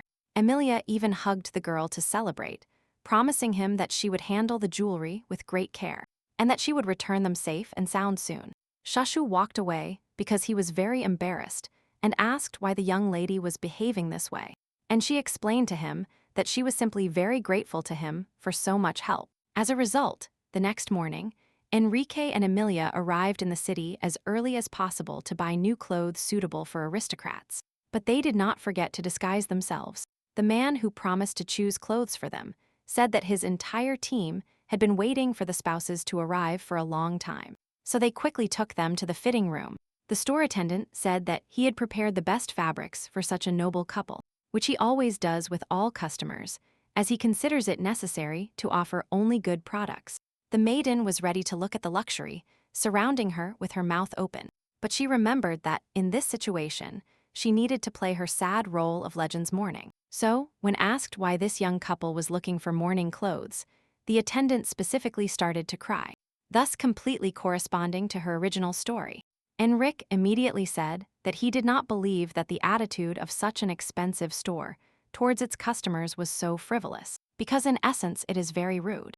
Amelia, so as not to frighten the salespeople too much, pretended to calm down a little and said that her father had recently passed away, and she was still worried about him. Speaking of this, the attendant once again deliberately cried, once again turning to the actress within herself, of whom she herself had never suspected in her entire life. The employer supported the girl, saying that he would always be with her and really hoped that his wife would recover soon and not worry so much, seeing how well the engaged couple communicated and how much their words touched the young wife's heart.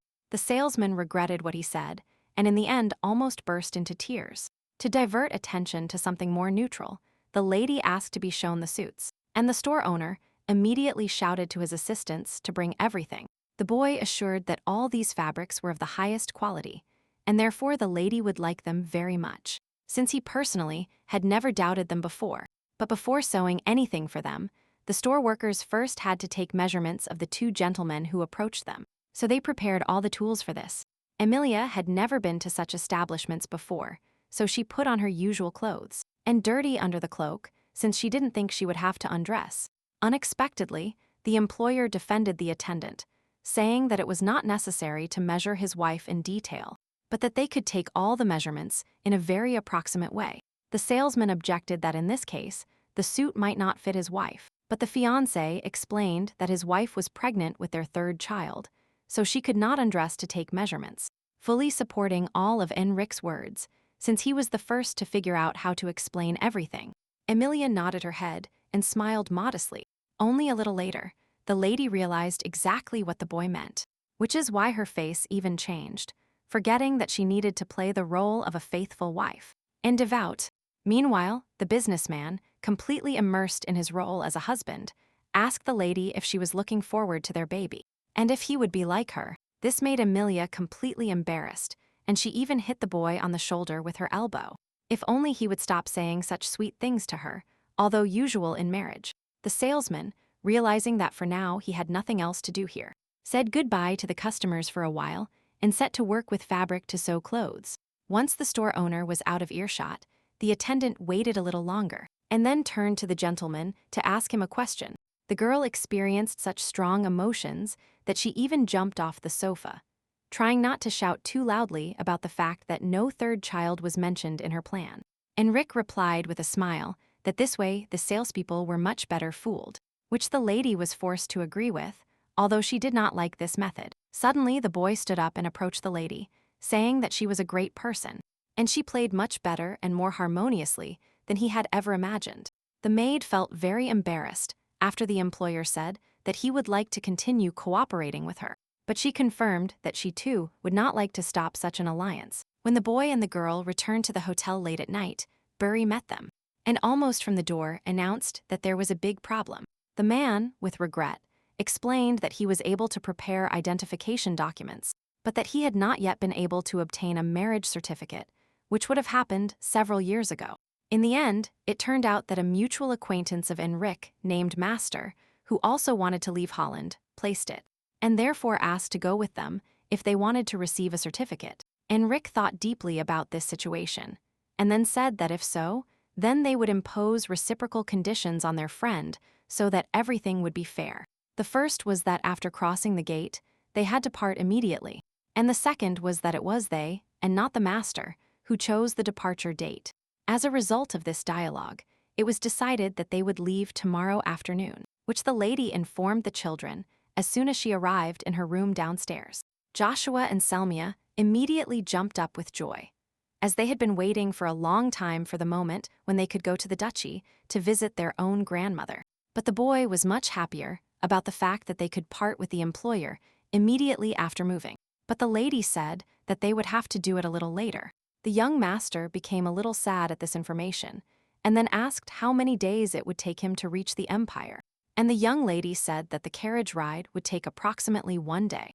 A little later, when the maid and the children were getting ready to go to bed, she gave them new pajamas, and Selmia was immediately delighted with her nightgown. But Joshua claimed that he didn't really like how his pajamas looked, since it reminded him too much of a boy's. But the lady, on the contrary, liked everything very much. The girl noticed with a cheerful smile that these were boys' pajamas, which caused indignation in the boy, since he still tried to be an adult. To avoid further arguments about the pajamas, Amelia quickly turned off the light and went to bed with the twins. But unlike her brother and sister, for some reason, the attendant herself could not fall asleep for quite a long time, which was quite stressful for her. The girl lay in bed for a while, trying to find a comfortable position and still fall asleep, but she was defeated again, and therefore gave up the idea of going to bed now. Amelia could not sleep now only because she was very worried about tomorrow, because she did not know exactly how she would play her role, and whether she would succeed. Here, Joshua and Selmia turned over at almost the same time, and lay down directly on the attendant's legs, which left her paralyzed, since she was afraid of accidentally waking them with her movements. Looking at the peacefully sleeping children, the maid decided that no matter what, she would definitely manage everything, as long as in the end everything was in perfect order with them. So, suddenly, the lady got the idea why she shouldn't go up to the window. So she got up and went out onto the balcony, where the fresh air greeted her. Unexpectedly for her, the girl noticed that she was not alone in the courtyard now, since below shone the figure of someone whom the young lady looked at more closely. In the type fighting with the sword, Amelia recognized Enrich in amazement and wondered why he wasn't sleeping, because during the day, he almost always seems very tired. The attendant began to seriously worry whether the boy would be okay, given that tomorrow they had a difficult journey ahead. And he hadn't rested. So, the master saw the maid looking from the balcony and asked her why she wasn't sleeping so late, to which the lady replied that she had only gone out to get some fresh air. Since the young lady was embarrassed, she immediately wanted to hide in her room. And Enrich simply wished her a good night with a smile and returned to training. Amelia responded to the boy with the same sweet smile, and then moved away from the railing so as not to look into his eyes again. Upon entering the room, the attendant began to worry that the employer might misinterpret her behavior, but it was too late to change anything. The next morning, the girl was better prepared than ever for the journey and for anything important in her life, because she would never have such an opportunity again. She even quickly managed to prepare her brother and sister, who happily wanted to undertake this long-awaited journey, so they behaved very obediently. Robbery, who was already perfectly playing the role of coachman, first extended his hand to the girl, inviting her to get into the carriage, and then turned to help the boy. But in just a few seconds, Joshua managed to move away from the carriage to observe the horses more closely, so the attendant had to call the young gentleman. Amelia, who was observing this scene, noticed with surprise that Shushu seemed to like horses, since it was not the first time he had observed them. But before the lady had time to say anything to the boy, she was distracted by the approaching man, and who had been assigned to accompany the entire procession. Looking at the stranger, the attendant tried to behave politely, but something about his face and gestures greatly alarmed her, although it was not clear what exactly. Enrich explained to the young lady that she and the children would ride in one carriage, which he and Robbery would be nearby on horseback, and that this master would drive the carriage, to which the lady silently agreed. Since no one objected, the businessman accompanied his fake wife to the carriage in order to leave. As soon as they set off, Amelia's heart began to beat faster with anxiety and joy at the same time, because she was getting closer and closer to her long-desired goal. The girl could not say what exact feelings she was experiencing amidst the general excitement, but it was already too late to retreat. Once their entire group crosses the huge border gates along with their guards, they will meet in the Ace Empire, and it will be much easier to operate there than now. But already at the border, they began to have problems, because for some reason, the guards said that now, without exception, no one could travel from empire to empire. Enrich tried to insist on the fact that they were aristocrats from the Az Empire, and this really had an effect on the soldiers, as they began to worry about what to do. The guards were well aware that the imperial family cared deeply about their people, so they were afraid to offend someone from the Az Empire. Here the guard captain offered to personally inspect this entire family and take responsibility for this inspection, so he asked for all the documents and identification from the employer. Enrich quickly took out and provided everything he needed, as he managed to prepare it in advance, so that literally within a few seconds, the captain already had the necessary papers in his hands. The man asked the man why he had come to Holland and explained that he was bringing his wife with him and children who were visiting their parents' house due to the death of his wife's father. The captain asked permission and then simply looked inside the carriage, where the girl was actually sitting, and two children who looked like their fake father. The man asked why the lady had come here, and she once again repeated her husband's words about his father's death. So the guard had nothing to complain about.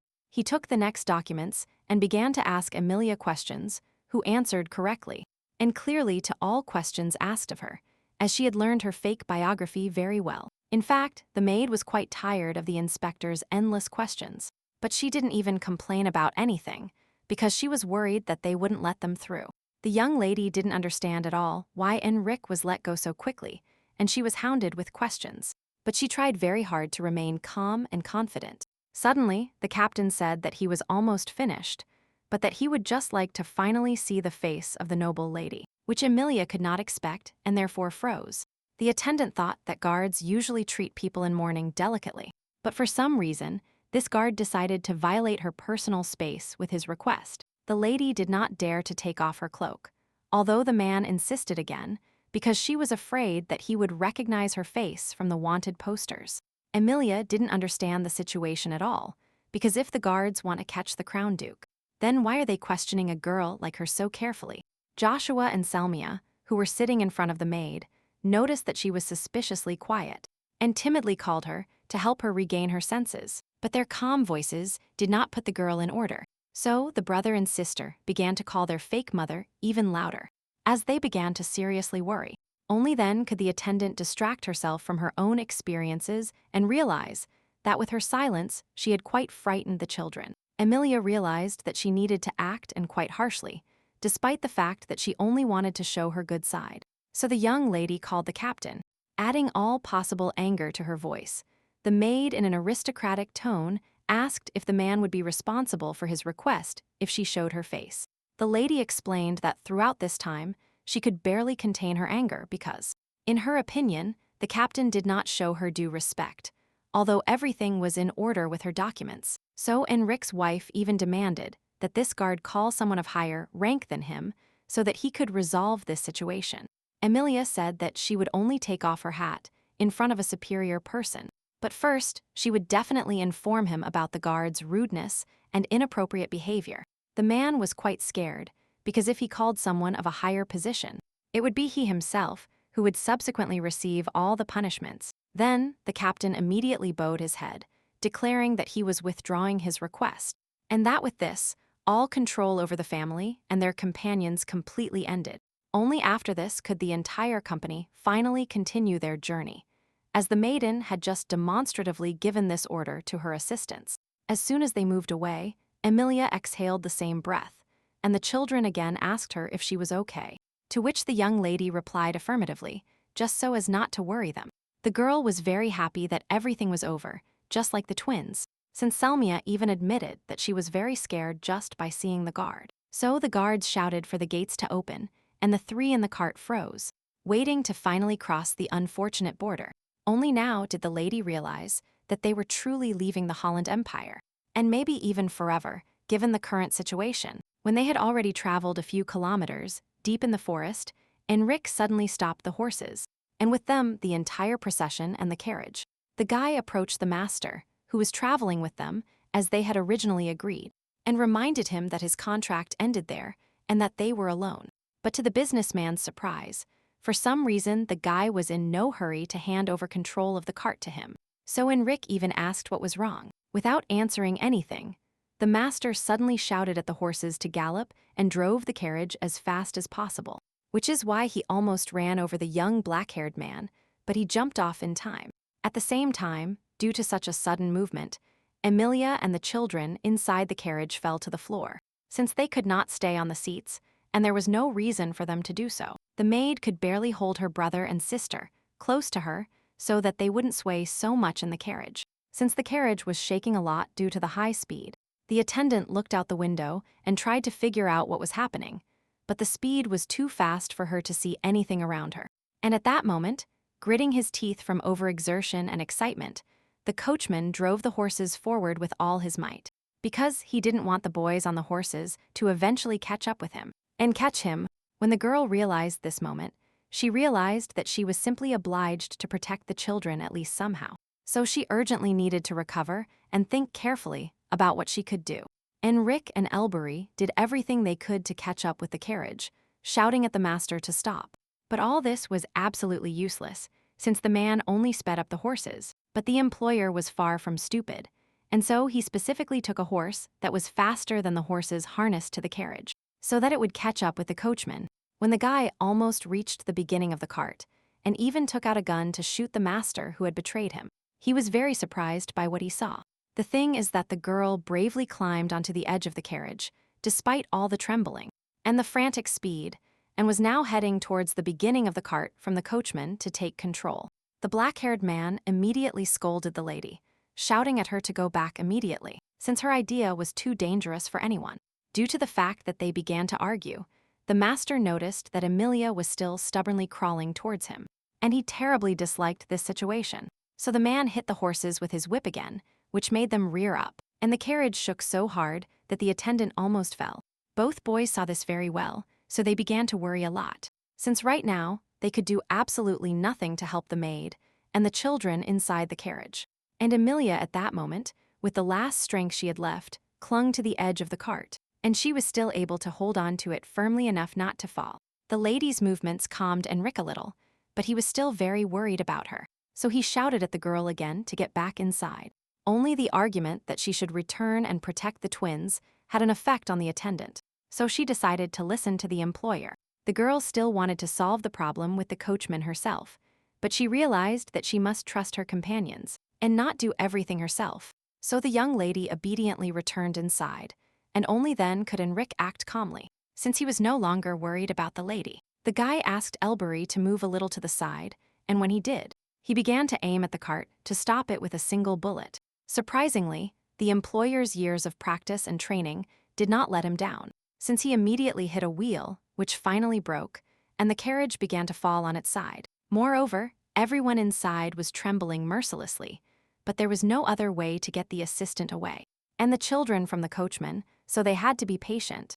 When the carriage crash ended and it stopped moving completely, Enrich jumped towards it and opened the door, asking if those inside were safe.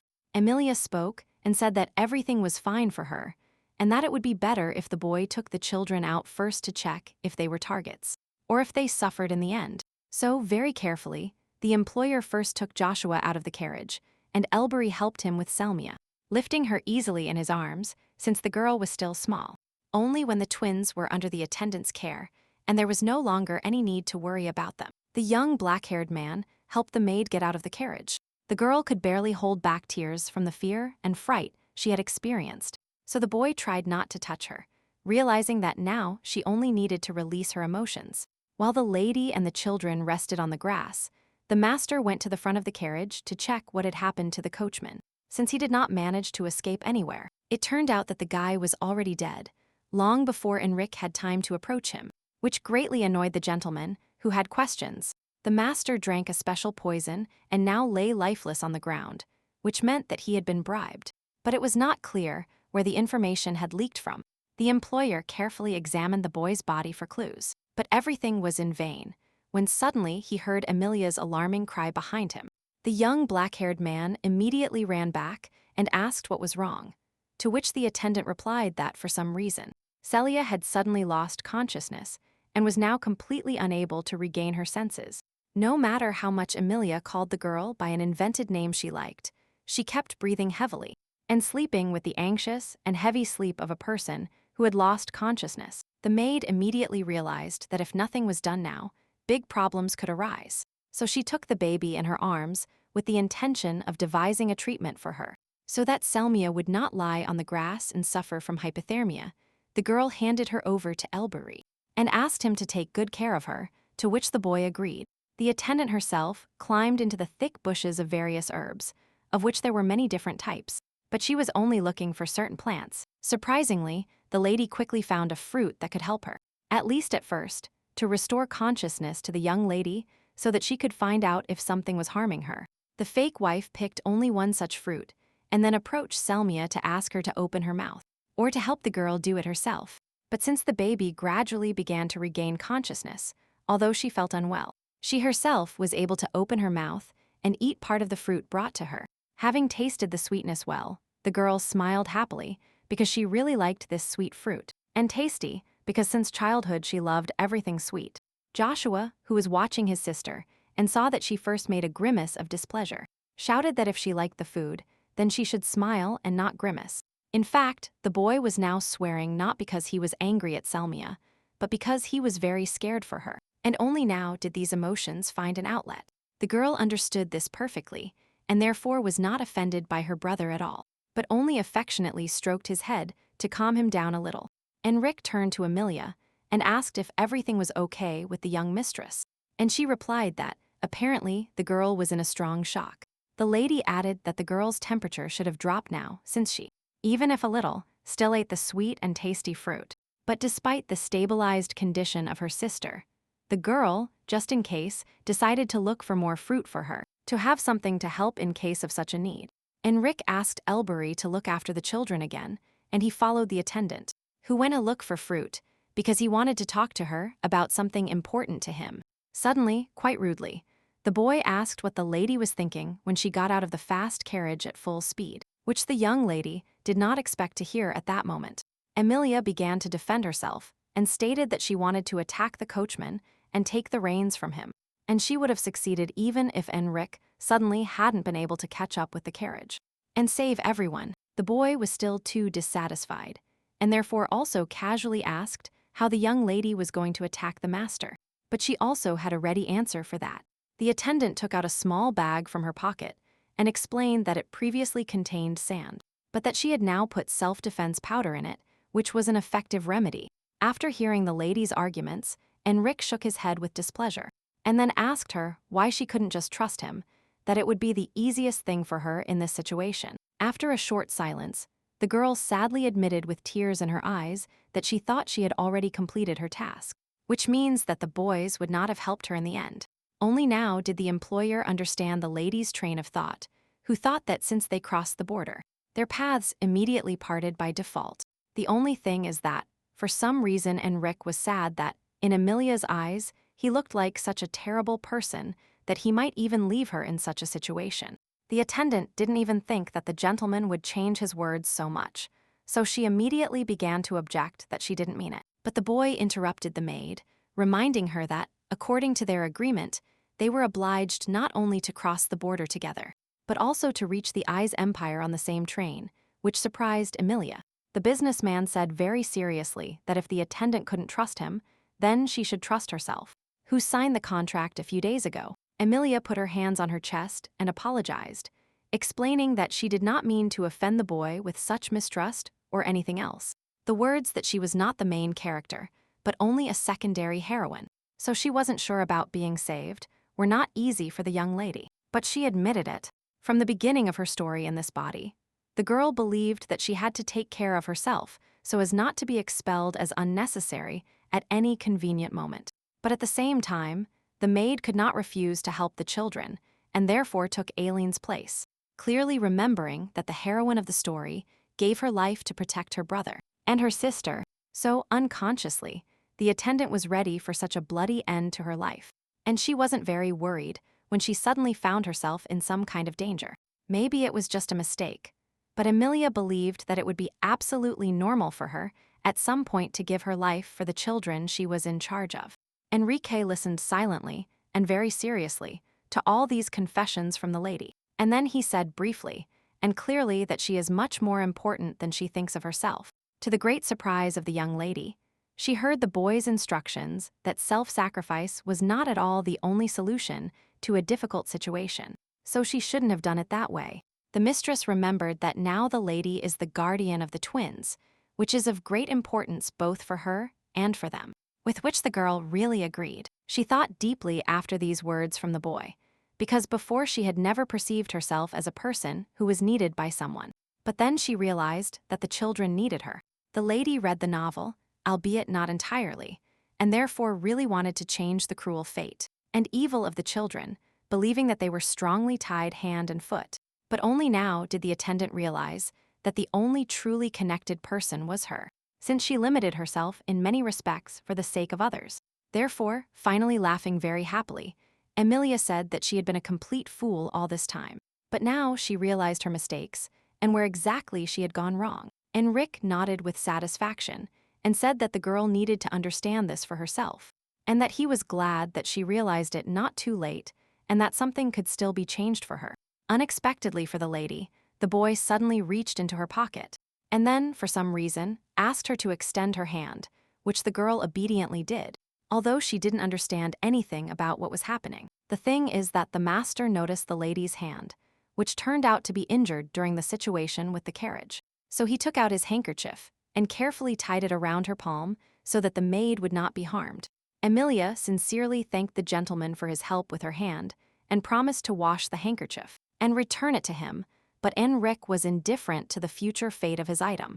The attendant took this as a good sign, and therefore smiled with satisfaction and cheerful, and then suggested that they finally return to the children. Since their carriage was broken, they only had to move on horseback, and Joshua personally was not at all against such a change, although he did not admit it to anyone. The cute expression on the boy's face when he sat on the horse greatly amused the attendant, but she was not going to tell him so as not to embarrass the boy again. Enrich asked the girl to call him Joshua so that he too could practice riding, but no matter how hard the lady tried, she couldn't get on the horse correctly.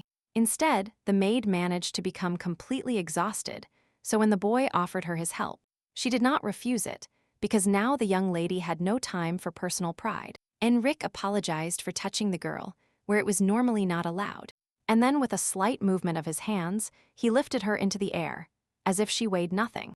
At that moment, the attendant realized exactly what was happening between them looked like from the outside, and because of this, her cheeks absolutely involuntarily blushed due to embarrassment. For some reason, the lady thought that they were so close to each other that the boy would even dare to kiss her, and she extended her hands to prevent it, but the employer simply put the young lady on a horse.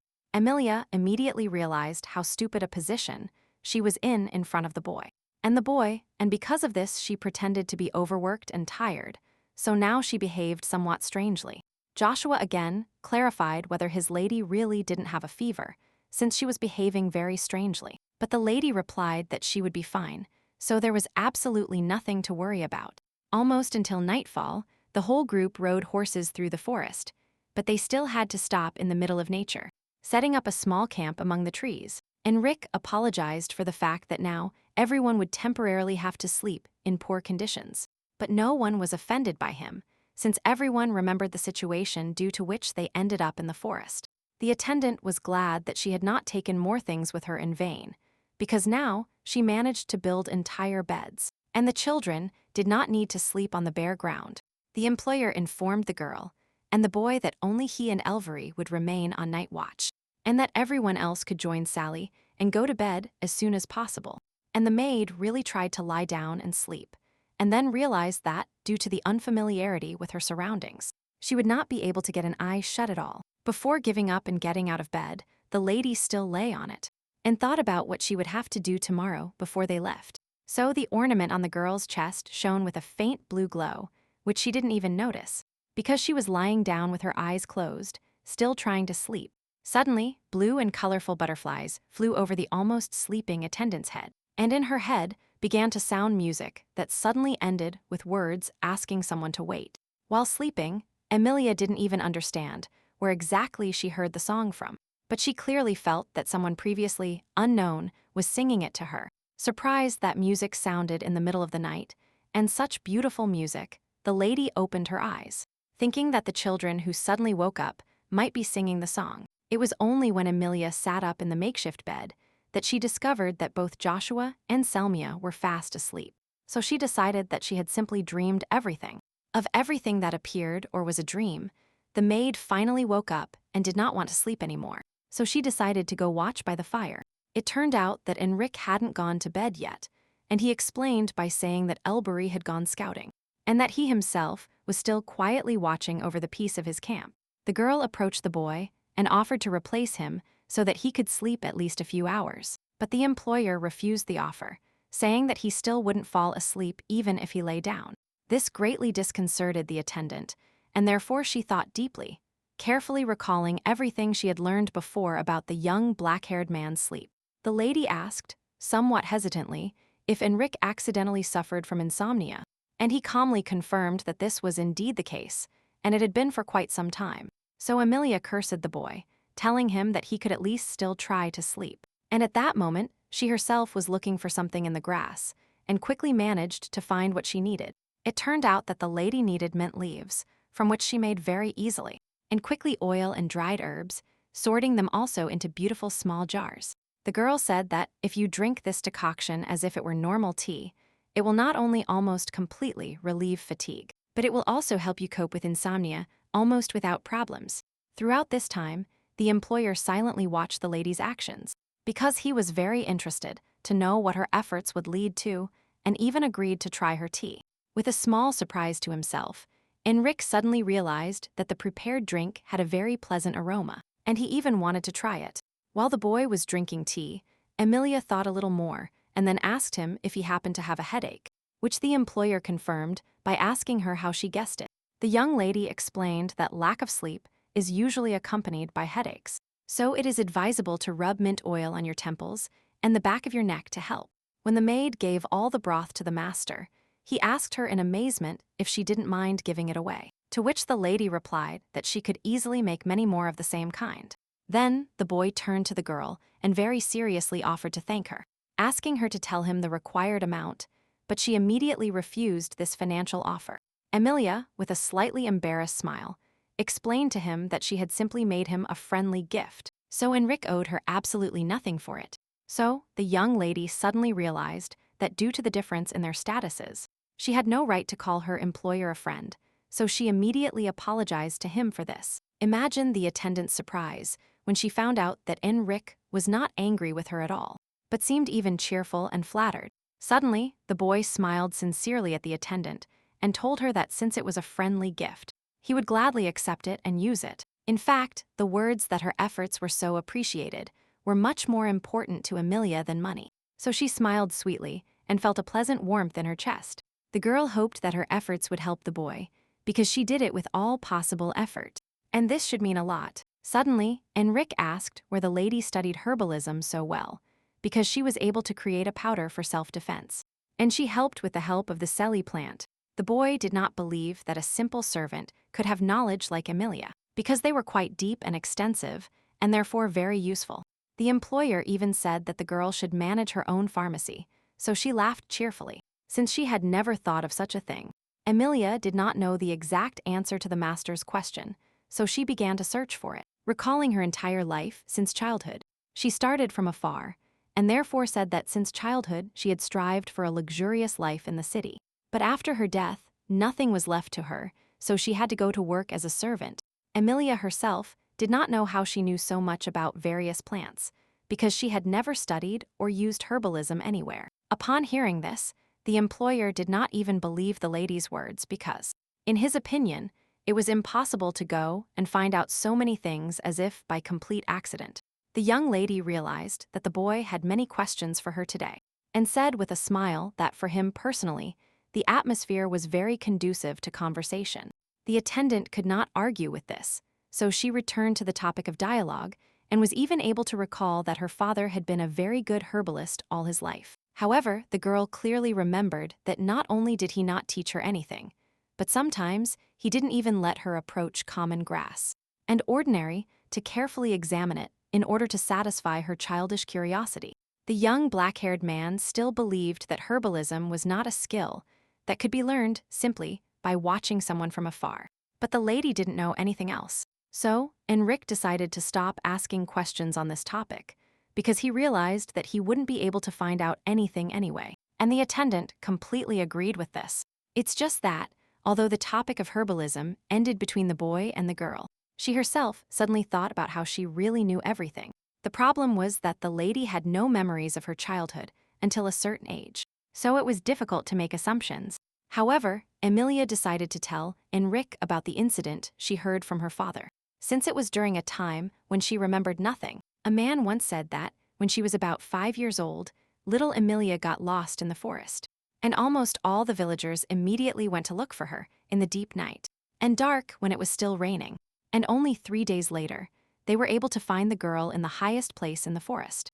Although it was still a mystery to everyone how she could have wandered there alone, it turned out that although Amelia was cold and really wanted to eat, for some reason, she was completely safe thanks to the forest animals guarding her restless sleep.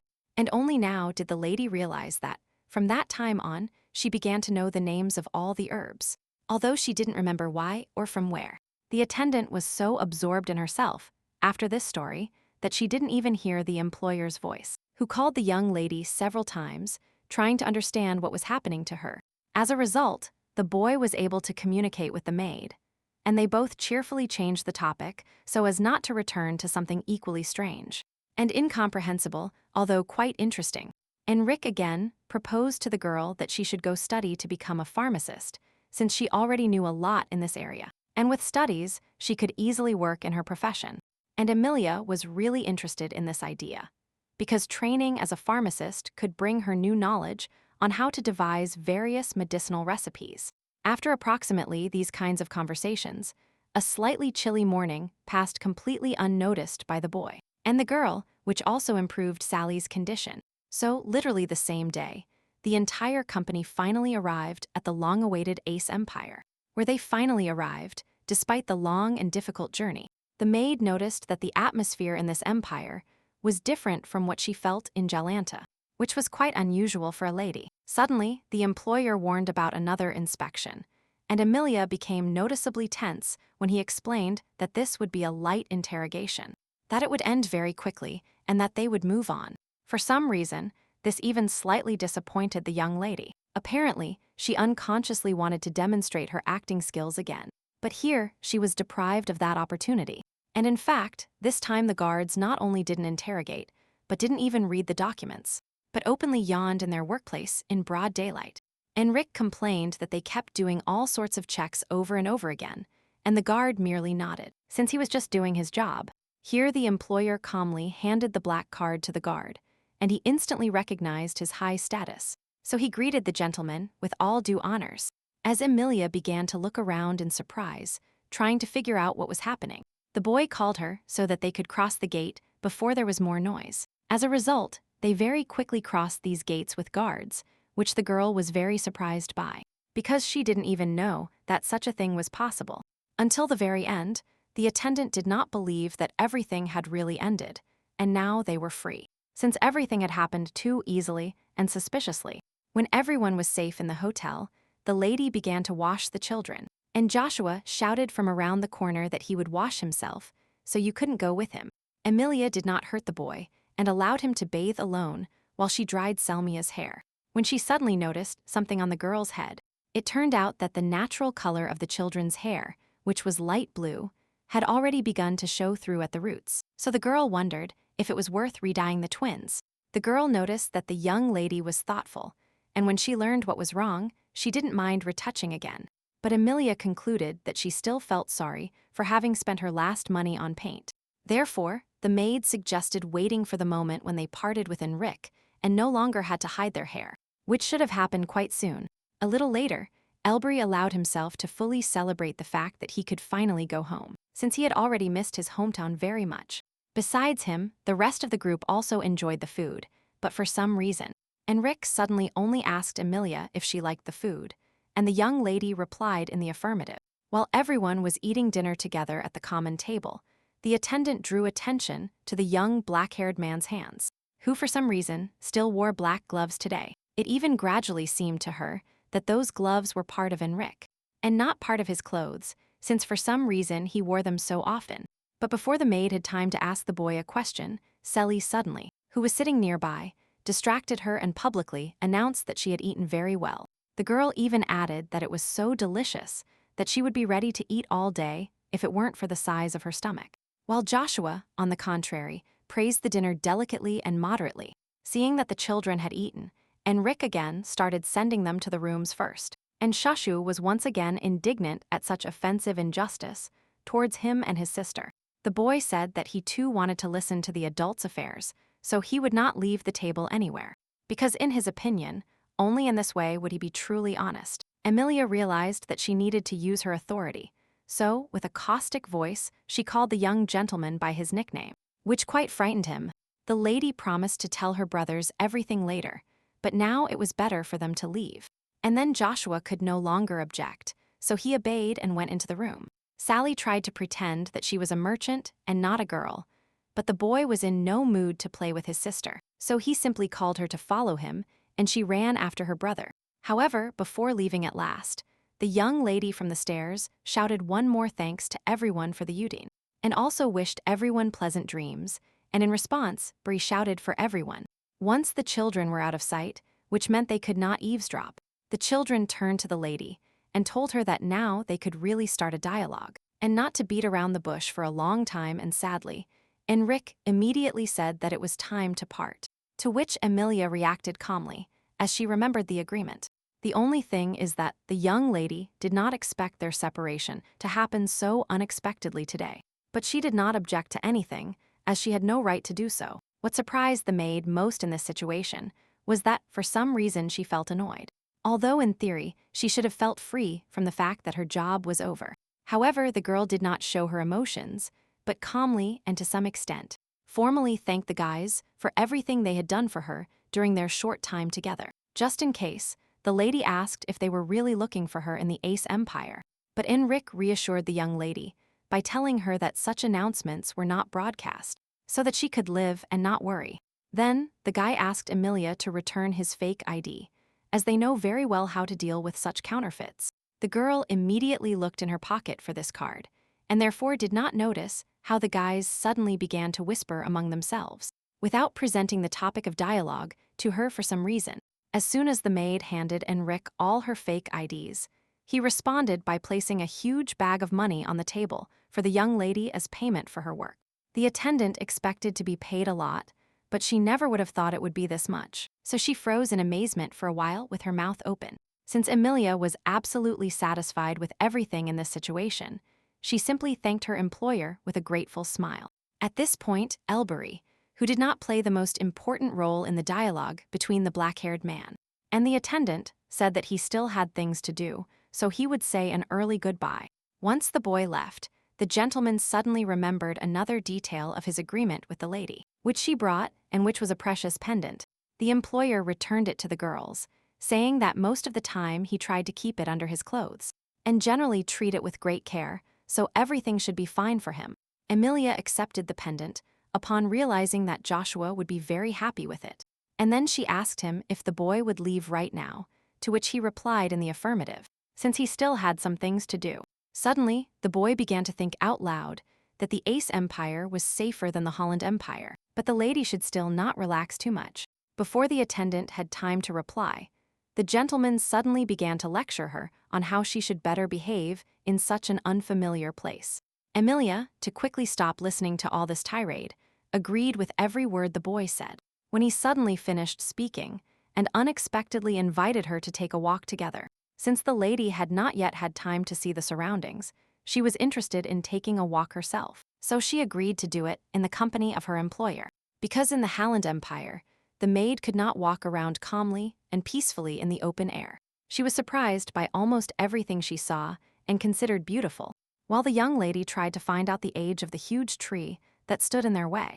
The boy tormented himself, thinking that the attendant knew exactly about his weapon. He understood that since this was classified information, he would have to tell Amelia about it, so he decided to ask her in more detail about what she did know. Unexpectedly for the maid, Enrich suddenly asked if she could accidentally shoot, which greatly disconcerted the girl, who understood nothing. As soon as the young lady understood the meaning of the question, she immediately assured the employer that she had never held a gun in her hands, and that she did not know how to handle it at all. Amelia remembered that in her past life, any weapon was generally forbidden for civilians, so if she had one, she could easily be caught and even quickly imprisoned. At this point, the maid began to wonder why the gentleman suddenly started asking her questions about such topics. But when she asked him, the boy, for some reason, remained silent. To her great surprise, the young black-haired man realized that he could not admit to the young lady that he had certain doubts about her. So the silence, during which Amelia still looked inquisitively at Enrich, was prolonged, but he still didn't want to explain anything. In the end, the gentleman realized that he needed to find at least some excuse to explain why he started talking about such a strange topic and dangerous. And the first thing that came to the boy's mind were the words that he would like to give the young lady a gun for self-defense. But she, as expected, refused such an offer. So, suddenly, the employer handed her his pass and told her that the girl could take it herself, which greatly surprised her, as it seemed to her that he valued this. However, the attendant insisted on a date when she could return this, and Enrich suggested that they meet again at some point in the future, and then they would exchange it again. Amelia said that in a year she would be in the same place, and that if the boy didn't come, she would bury the pass under the big tree where they were now. While the boy was not looking, the girl for some reason sat down and began to move near the ground, so she even asked him what he was doing there in secret for him. In response, the attendant showed him a stone tower that she had just built with her own hands, and said that in a year she would use it as a personal warning sign on the mountain. To this, the employer complained that this was some kind of too flimsy turret that would crumble with one kick. But the lady suggested, hoping that the world would not be so bad as to destroy the turrets. With a soft smile on her face, Amelia suggested that perhaps this tower would not be destroyed, as it was her sincere personal wish for a future meeting. After these words, in the same emotional wave, the maid once again wholeheartedly thanked her employer for everything they had been through during this short time together. The boy was amazed by the sincerity of the lady's words, as he felt her perfectly now, and he extended his hand, sealing their promise to see each other in a year with a joint handshake. Since Enrich also wanted to say what he thought, but had never been able to express his emotions in words, he repeated a simple thank you after the lady, and then said goodbye to her, because Amelia lost track of time while walking with her employer, and returned to the room quite late. As soon as she arrived, Joshua, angry, began to scold the girl from the very threshold. The boy explained that he couldn't go to bed until it was clear to him what exactly the adults had been talking about all this time without them, while for some reason the children were not aware of these dialogues. So the lady said that she was so late because she was saying goodbye to those guys, and Shushu realized that they had left and that there was no longer any need to work with him. The only thing that saddened the young master for some reason was that they didn't even say goodbye to him, although he managed to get a little used to those two. Amelia had nothing to answer to this, so she quickly changed the topic and told the boy that she would return what he himself had given her not long ago. These things turned out to be the same pendant and brooch that were cherished by both the maiden and the master, also because the jewelry was made of precious stones. While the lady was returning Joshua's things, she suddenly heard a voice asking her when she would finally come, which surprised the young lady, as she didn't understand anything. Amelia thought that the young master had said this phrase since he had no other options. Since they were alone, she asked the boy again what he meant, but the boy said that he didn't say anything, and that he had no idea what the attendant was exactly asking him. So she didn't bother to press him with her strange questions. The girl suggested that it might be Selmia talking in her sleep, but Joshua objected that then he would have heard her too. Unexpectedly, the boy smiled and, laughing, asserted that such auditory hallucinations can occur in adults due to old age. But Amelia did not agree with the state of the old woman. However, the young master did not back down and shared his opinion that anyone much older than him is a real old man to the boy. Amelia wanted to argue further, but stopped because she realized that since her brother was joking like this with her, it meant that he felt absolutely comfortable communicating, which made her happy. A little later, the girl managed to put the two children to bed and thought that she had so much to do tomorrow that it was time to go to bed to at least try to get some sleep. So, without a second thought, the lady dove under the blanket with the children, because during the journey, she herself had gotten used to sleeping this way. And also this way, she had more confidence that nothing would happen to the children. While the attendant had not yet fallen asleep, she lay down and thought that she had definitely heard someone's voice asking about her return somewhere. After staying there for a little longer, the lady remembered that she had heard exactly the same voice in her previous dream. And then she also decided that it was just her imagination, but such coincidences don't happen twice. However, today the maid came to no conclusion, as she sweetly yawned, and fell asleep on a soft and pleasant bed, which was a pleasure for her. The next morning, Amelia took the children for a walk, because later, due to work, she would not have the opportunity to see how happily Selmia jumped with cotton candy in her hands. The girl even managed to feel a little sad, because she again wanted all the food at once, but she clearly couldn't eat even a third of everything she had bought. So the maid suggested a cunning option, according to which the girl bites everything she wants to try, and then gives it to the attendant to help her eat it, and Sally agreed to this plan.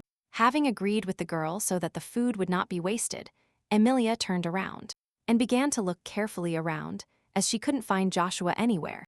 Quickly, the young lady managed to discover the boy, who was again standing in front of the forge, and was looking at something with poorly concealed admiration. But if her guardian could still buy a lot of different food for his sister, then, with the blacksmithing elements for her brother, everything was much more complicated. Therefore, so as not to bother the boy in vain, the young lady decided not to reassure him at all, and therefore simply called him to another place, without offering to buy anything for herself. On the way back, before finally leaving the shopping area, Amelia carefully reread everything she had bought and tried to remember if she needed anything else. And just in time, the lady remembered that they needed a map of the Ace Empire, as they were near the information office, where they ended up going for such a purchase. Joshua, who was very curious by nature, like his sister, immediately asked the young lady why she needed a map, and she explained to him that she wanted to see what routes could be taken to reach her grandmother's estate. The Empire map was quickly found, so Amelia didn't have to wait too long on a comfortable children's dresser, which could not fail to please her. However, Selmia was still bored, so as soon as they left, the girl hurried off somewhere interesting that only she knew about. Since the city rules were different from the village, the maid and the young master simultaneously shouted at the young lady not to run away from them. At such noise, the girl even froze in disappointment, realizing that her conscience did not allow her to run away. But she still wanted to explore something new. As a result, Selmia abruptly turned towards Amelia and Joshua, and then covered her ears with her hands, and began to shout that both of them were equally unbearable grumps. Such a cry from the sister's soul surprised the boy and the girl, since they were simply worried about the young mistress, and they didn't want to harm her in any way with their prohibitions. So, in response, both of them laughed cheerfully, explaining once again to Sally that she could fall or get lost if she was alone, so it was better for her not to run away from them. The girl, although pretending to be offended by these two, could not stand it and succumbed to general laughter. So she ran and cheerfully hugged the maid. That same evening, the three of them sat on the bed, and like a friendly, real family, they all looked at the map of the Ace Empire together, memorizing significant places. Joshua asked when they could meet their grandmother, but Amelia herself did not yet know the answer to this question. But she promised to find out everything in detail soon. Unlike her brother, Selmia always asked a question only when she asked permission to do so with her hand raised. As was the case now, the girl, with fingers visibly trembling with fear, asked if they would really need to travel by carriage again. And the girl immediately realized that the little one was still afraid of such trips after what happened in the forest. Before answering this question, the maid quickly thought about their possible travel plan and came to the conclusion that perhaps a carriage was not necessary. So, at that very moment, the attendant decided that this time they would go by train, which made the twins very happy, as they had never traveled on one before. Although the maid was sincerely happy to see the children happy, she also sadly understood that as soon as she gave birth to them, her job would end. Unexpectedly, the girl even shuddered at such sad thoughts, because she realized that this was not what she would have wished for herself. Although Amelia originally planned to travel alone, now she realized that she did not want to return to the complete loneliness she had experienced before. If before meeting her sister and brother, the lady could not pay attention to her own feelings, now she realized that she could not ignore the fact that without children, she would feel truly lonely.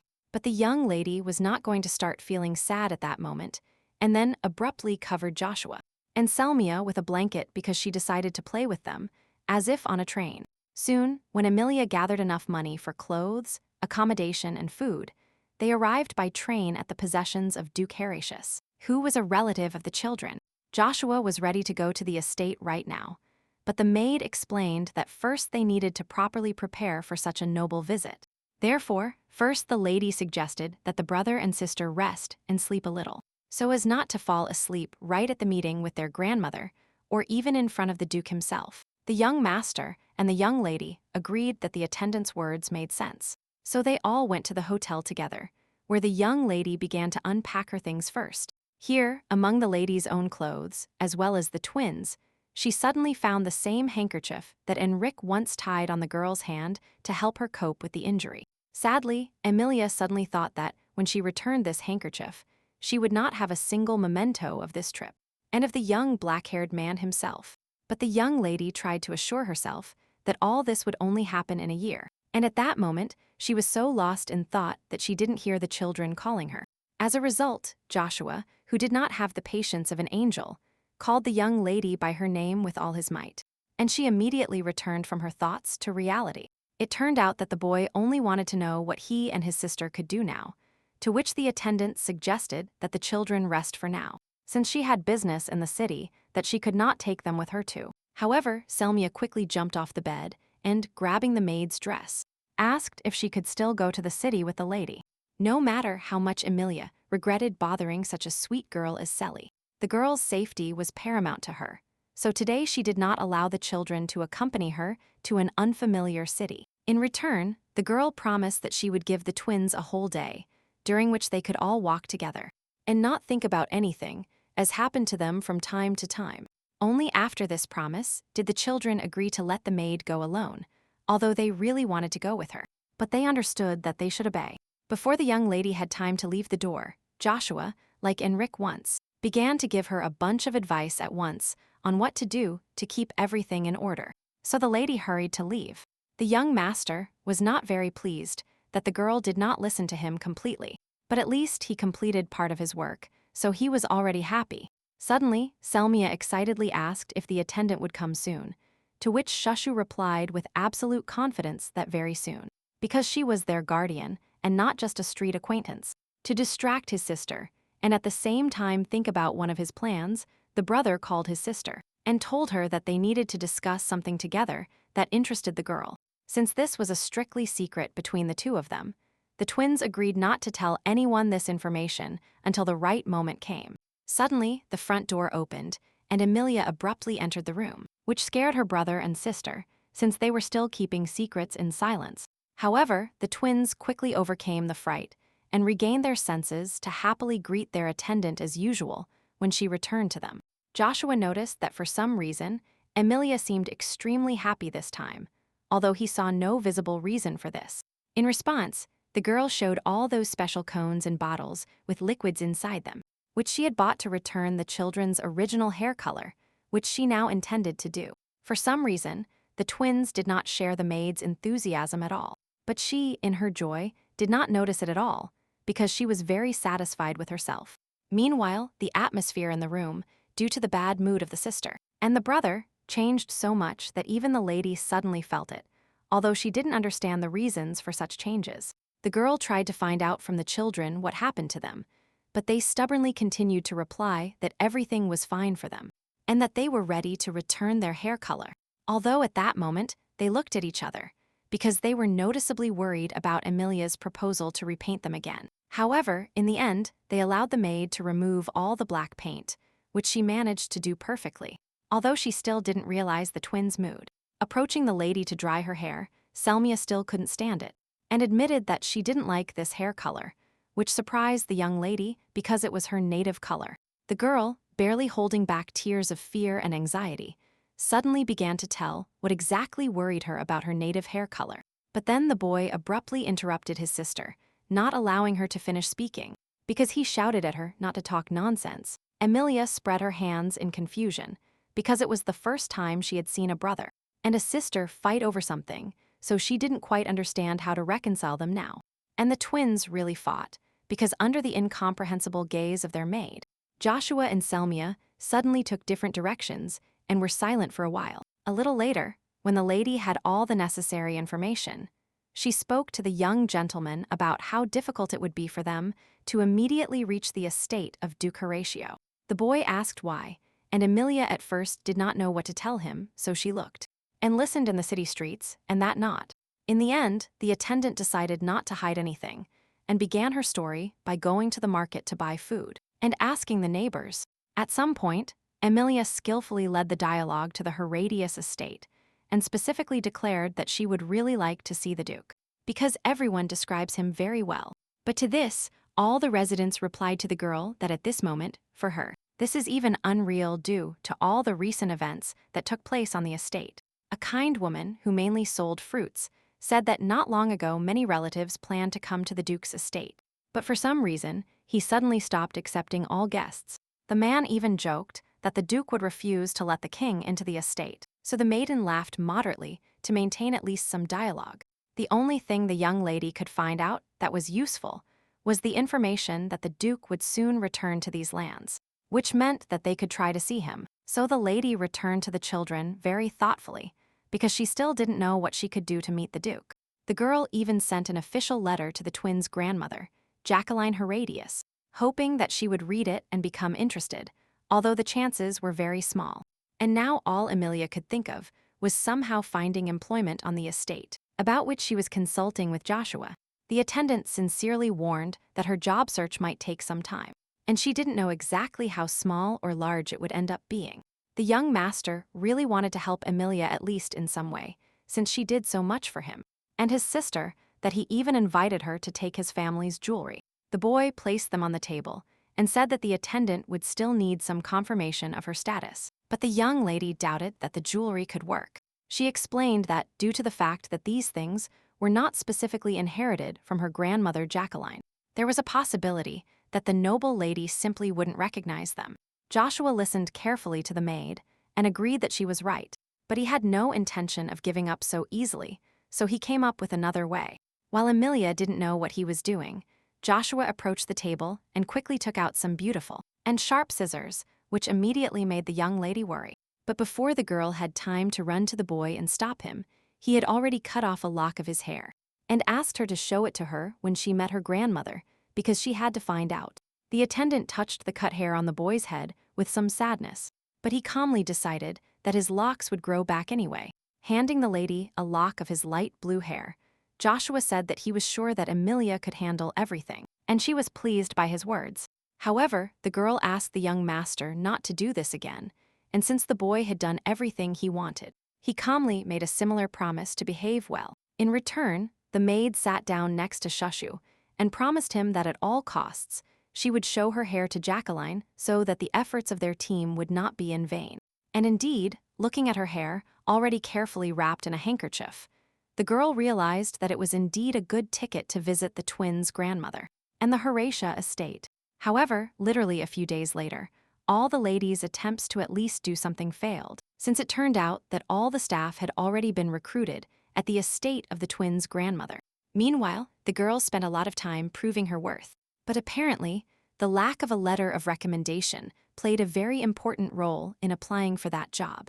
Amelia stopped in the middle of the street, in a place that had a direct view of the estate, and thought about how she could get in. So, a strong and cold wind blew over the girl, and because of this she even sneezed, remembering that she wanted to go to the medicine shop to buy herbs for herself as well as for the children. So, forgetting for now about the need to reach the estate, the young lady went to look for dried thyme, anise, and other plants that were useful to her now. Suddenly, Amelia heard the angry voice of a salesman who could not understand why the buyer refused to take such a good product. She looked around and saw a short man trying to sell something to an overly tall guy, arguing with his authority about the profitability of the purchase. For some reason, the maid became interested in what was happening, and therefore decided to see what would happen next. Moreover, she had already seen a buyer somewhere. It was very difficult to forget such a handsome guy too, because he asked for a lawnmower, of which the young lady knew more than enough to understand why this man needed it. In response to the blonde's request, the man claimed that there was only heckin, but he swore that these herbs were absolutely similar, so there would be no difference between them. Although the salesman sounded very convincing, it was clear that the boy was still hesitant, which completely infuriated the man, as he did not like distrustful people. So defiantly, he threw the heckin on the ground, while shouting that he would not sell anything at all to such a distrustful guy. In order to go far away, the buyer suddenly felt ashamed of his behavior, and therefore even began to apologize to the salesman. But he continued to declare that he would not sell such a dirty plant. The blonde looked at the ground, where the stems of heckin still were, and sighed sadly because he still wanted to correct the situation, although he didn't exactly understand what he was to blame for.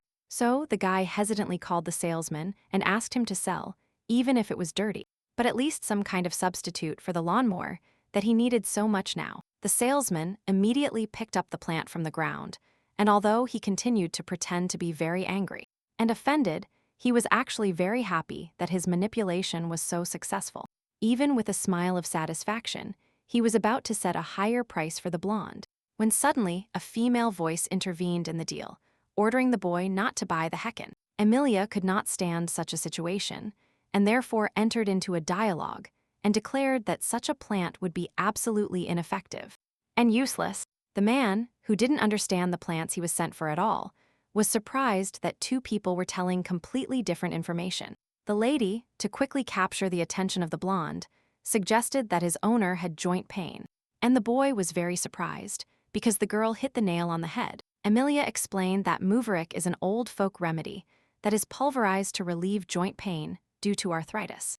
And in comparison, heckin only looks the same, but in reality it is a completely different medicine, and it cannot help with joint pain. Looking menacingly at the salesman, the young lady added that if a person is already taking muverick, then using heckin, on the contrary, will weaken its properties and worsen the pain situation. The man, realizing that he was being accused of something, began to try to find arguments to defend himself in this situation, if he even had to.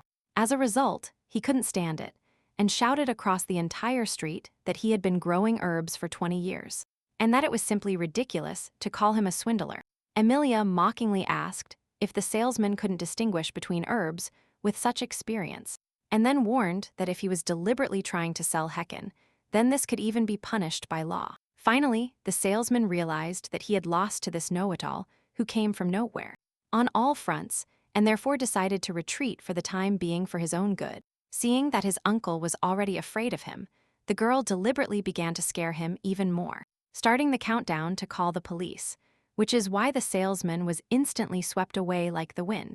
The only thing the man did was shout to God that no one else would live the kind of life that these young people were living now. But his words did not hurt the guy and the girl at all. To prevent the blonde from finding himself in a similar situation again, Amelia guided him and showed him where to take the lawnmower, for which the boy was incredibly grateful to her, since it was the first time he had gone to look for herbs like this. Just as he was about to leave, the attendant gave the buyer advice that next time he should buy herbs at pharmacies, because, although it is more expensive than in the market stalls, it is much more reliable. After that, the maid turned around and walked away, when suddenly the boy realized that he hadn't even thanked her. So he continued the dialogue. He suddenly asked if a girl from the Holland Empire had arrived here, which surprised the lady since no one had asked her such questions. Somewhat surprised, Amelia asked how the blonde managed to figure this out, since they walked together for a short time, and they said almost nothing to each other. The boy simply explained that the attendant had a noticeably different accent, but only he noticed it, since he had studied them in detail once, and after these words, the young lady calmed down a little. But then, the girl remembered that if this stranger came from her empire, then he might know that for some reason they were looking for her there. Therefore, even though the blonde offered absolutely any help, Amelia tried her best to refuse everything and leave as quickly as possible. As a result, the boy could not restrain himself, and even grabbed the maid by part of her clothes to hold her, because he could not let go of his savior like that. Amelia realized that, until the blonde calmed his conscience, she could not return to the children, and she still agreed with him, at least just to start talking. The stranger was delighted with the lady's decision and asked for forgiveness for grabbing her so abruptly. But the young lady did not focus on that point. The boy explained that Amelia really helped him a lot, although the girl herself believes that it was just a common courtesy on her part. Seeing that the attendant was still closing up on him for some reason, the blonde asked with a sad smile if the point was that she didn't trust him at all. Before Miss had time to answer anything, the stranger suddenly continued talking, as if he hadn't needed an interlocutor all this time. He said that he could understand the emotions of a girl who was approached on the street by a man she saw for the first time, even though she helped him with the kindness of her heart. However, the guy said that he works for Duke Herodias's family, although he holds one of the lowest positions there, but they can still vouch for him, so he can be trusted.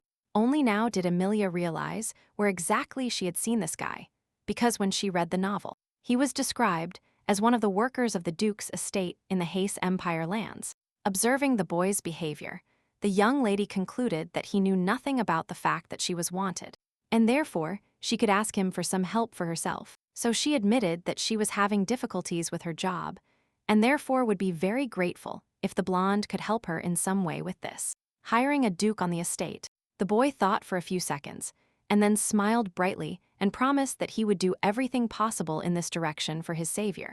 Amelia clarified how long everything would take, and the blonde said a couple of days, but just in case. He suggested meeting in this place at noon every day. This option suited the maid more than her, since she had already despaired of being able to get into the estate somehow. And suddenly, such a good opportunity appeared. The blonde even almost stepped back, seeing how much delight the lady felt at his mere promise to simply inquire about work for her. but since he was happy to help himself, he didn't mind seeing so much joy, which, however, Amelia quickly hid, realizing that she had gone too far with her emotions, since the blonde still didn't know the girl's name, because she stubbornly refused to introduce herself. He also asked her to tell him how to address her now. Upon hearing that the lady's name was Amelia, he said that she had a very beautiful name. And then he kissed her hand and said that she could simply call him Shin. At the same time, the blonde smiled very slyly, looking, although in a good mood, but still down at the confused lady with whom he would like to continue communicating. That same evening, near the estate of the king of the Az Empire, there were two guys bringing news for His Majesty, and they would soon communicate it to him. These two guys turned out to be Enrich and Robbery, and the gentleman, as always, walked with composure, in silence, and his attendant chattered almost non-stop about various topics, essentially to himself. The black-haired man barely listened to his friend, also because he saw flowers that reminded him of Amelia, and he wondered if she had arrived well in the end. Only now did Robbery realize that Enrich had his head in the clouds, and therefore asked him if he was listening to him, to which the boy replied that he was tired and not in the mood to talk at the moment. So, the green-haired young man changed the topic slightly, saying that they have been working so hard lately that he almost sadly remembers the moment when they pretended to be a family with the maid. But the gentleman also did not reply to this, only saying that only one would go to the audience with His Majesty, and the attendant should wait for him here. As soon as Enrich approached the king's throne and bowed respectfully, the ruler immediately told the man to rise from his knees, because he greatly appreciated his skills. The old man said that he was very glad that his subordinate had not made a mistake, because then he would not have been able to present himself to his relatives for the rest of his life. Enrich asked for forgiveness for the worries and troubles caused, and then, as usual, with the king's permission, he began to report all the information he managed to find out. According to tradition, the gentleman initially introduced himself by saying that he had successfully returned after completing an individual task assigned by the ruler himself. He said in general terms that he managed to hide the entrusted object in a safe place, which pleased the old man, who was really counting on it. But Enrich immediately admitted that, despite the initial success, he could not complete the task additionally entrusted to him, which is why the ruler was even surprised. The guy confirmed that even he could not find the seal of the former duke in the territory of another empire, and the king asked what happened that finally prevented him. Enrich said that those people who agreed to help him in the search died from unknown causes, so the information was lost. But the good news was that no one in the Holland Empire could find the seal, so now they were on par, and no one had any clue about it. After hearing all this, the ruler concluded that the seal was so well hidden that it would be extremely difficult even for the best people to find it. As the conversation was coming to an end, the king asked if there was any other news for him, and the guy immediately remembered his dialogue with Amelia about a modern pistol. However, unexpectedly even for himself, Enrich suddenly decided that it was better not to reveal this information for the time being, and therefore replied that he had nothing else to say. The only thing that was constant for the Lord, and which he asked for this time too, was resignation due to his huge track record of several years of service. Like last time, the king was not particularly pleased with this request from his best attendant, so he sighed deeply and shook his head. He understood that the boy had been very exhausted lately, so, tapping the throne with his fingers, he came up with a small and temporary compromise for both. The king announced that he was sending his attendant on vacation and suggested resuming the conversation about resignation once Enrich had fully recovered. Although the young black-haired man was not entirely happy with this outcome, he served faithfully to his ruler, and therefore he was not even going to think about objecting. The old man, meanwhile, was tapping his cane, which meant that his decision had been made, and it was no longer appealable, so at this point everyone was free. Therefore, at this point the personal audience really ended, and the gentleman could finally return to his home, since he hadn't been there for a long time. The next day, when Amelia and Chaeyoung reached an agreement, the boy made the lady happy by being able to get her a job at Horatia's estate. It is true that the blonde had to admit that the position he managed to get was not very good, but he really did everything he could to help at least somehow. But the girl smiled completely happily and said that she would be content with any option, since now it is much more important for her to at least find an initial job. The attendant got straight to the point and asked when she could get an interview, to which the boy replied that as soon as they finished their tea, they would immediately go with the maid. So, the maid drank all the cup of tea she had in one gulp and immediately jumped up to go to the estate as soon as possible and test herself at work. But due to the fact that they were in a rather crowded place, one of the boys accidentally bumped into the lady and didn't even ask for forgiveness, but Shin immediately jumped towards the girl and hugged her, asking if everything was okay or if she needed help with something now. As a result, when the young lady realized exactly where his hands were, she received an emotional blow of embarrassment, much stronger than the previous physical push from the stranger. So she stuttered and barely said that she was fine. As the very sweet-faced boy kept asking how the attendant was feeling, she couldn't stand it, and she broke free from his hands, running far ahead. Soon they arrived together in a carriage at the Herodias estate, and at that moment, the maiden had managed to calm down completely, so she was ready for any interview. Amelia perfectly understood that she had a big responsibility, because only based on her results would it become clear whether the children could reach their grandmother or not. So, when Shin showed her the estate, explaining the meaning of each room, the girl tried to remember everything as much as possible, because she understood that it could be very useful to her. So, the boy knocked on the door leading to the head cleaning woman's room, and announced that he had brought with him the new girl he had recently been talking about. Amelia was hoping that the woman's voice would allow them to enter inside. But to her great surprise, this did not happen, which the young lady did not expect in this situation. Instead, for some reason, the head maid personally opened the door for them, and the lady immediately began to worry that she had made a serious mistake by not opening the door herself. However, to at least try to make a good impression, Amelia was the first to introduce herself, as decency demands in the worker society. The maid introduced herself, saying her name was Leia, and then dismissed Shin, saying the butler had been looking for him not long ago, and that he still needed them to approach him. But unlike the maid, the boy did not understand at all that he was dismissed so easily, and simply to talk in private, without additional ears and eyes.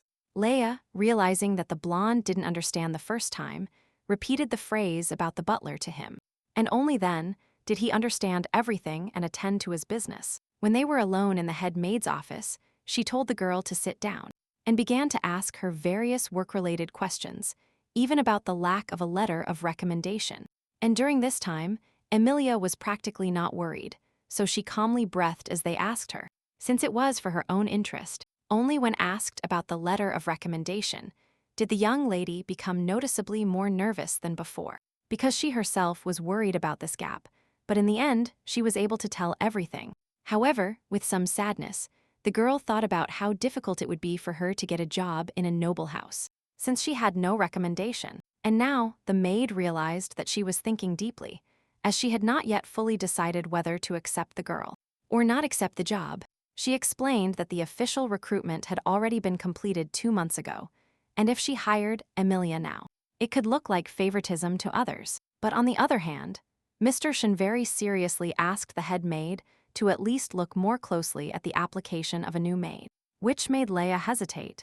After listening to the woman's monologue, the attendant guessed that she had more trouble hiring such a new girl for work so suddenly, and that she was unlikely to take on such responsibility. Unexpectedly, Lee said that it would be almost impossible to get a permanent job for a lady, but that she has a slightly different alternative for such cases. The head maid announced that she would give the girls time to prove themselves exactly until the end of the reception of the main guests, and then everything would depend solely on their personal perseverance and diligence. Although the maid was only given work in the laundry, she was happy even with this scenario, so she could barely contain the tremor in her hands while signing her temporary work contract. Amelia fell to her knees in joy in front of Leia and declared that she would do everything possible not to disappoint anyone on the estate with her work. The older employee liked the enthusiasm with which the new girl assured her that she would work hard, and called her supervisor to the office at 8 a.m., asking her not to be late.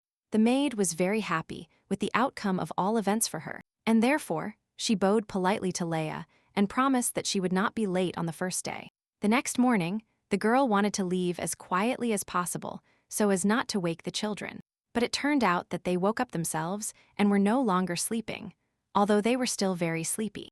The attendant told the twins that it was too early and that she could no longer sleep soundly. But the children said they didn't want to sleep at all, but wanted to accompany the lady at least to the door. So the maiden acted in a very cunning way, because she lulled Selmia with a kiss on the cheek.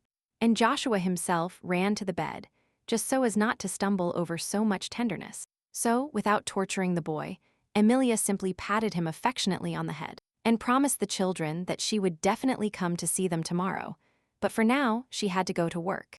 The young master, who loved to show concern for others by grumbling, this time began to give his guardian a lot of advice, to which she only smiled in response. At the end of his monologue, the boy became embarrassed and abruptly fell silent. So the attendant, still smiling, thanked him for taking care of her. But as soon as the young lady left through the door, the smile instantly disappeared from her face because, although the girl did not show it to the children, she was incredibly worried before her first day of work. So, to gather courage, the attendant squeezed the handkerchief Enrich once gave her against her chest to pray again, since this made her feel much calmer. As a result, this morning Amelia was not late and even managed to observe the formation of the maids, which the head maid always organized for the permanent workers. This time, Leia specifically introduced the new girl, hoping that this would reduce the possible amount of trouble the lady had at work while adapting. And the maid herself did not fall on her face, but politely and in accordance with all the rules greeted the team, trying not to look at anyone yet. But even the mutual efforts of the head maid and the young lady did not yield any results, since the girl didn't care at all who exactly worked with them. But Leia no longer had time to pay attention to the general work background of the team. Since time was running out, the woman urged everyone to quickly return to their tasks. The maid stayed there for a while, confused, because no one was paying attention to her, and she herself didn't know what to do. And then, however, she approached one of the girls with this question. The redhead was not surprised and gave the new girl a basket with her work, telling her that she could use any free space to wash the clothes. The girl also warned that they must wash these clothes very carefully, since they cost more than her monthly salary, which immediately meant dismissal if they made a mistake. But all these words did not frighten Amelia at all, since she had already worked as a maid. Moreover, she had a very strong desire to keep this place for the sake of the children. While washing clothes next to other attendants, the girl managed to hear from them information that their master would finally return to the estate today. Hearing how much the loving maids wished to see the Duke, the lady could not help but wonder if he was really so handsome that some fell in love with his appearance without even seeing him.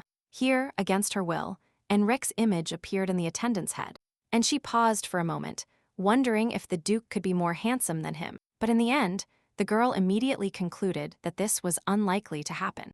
And then she mentally ordered herself to concentrate completely on the work and not think about any boy.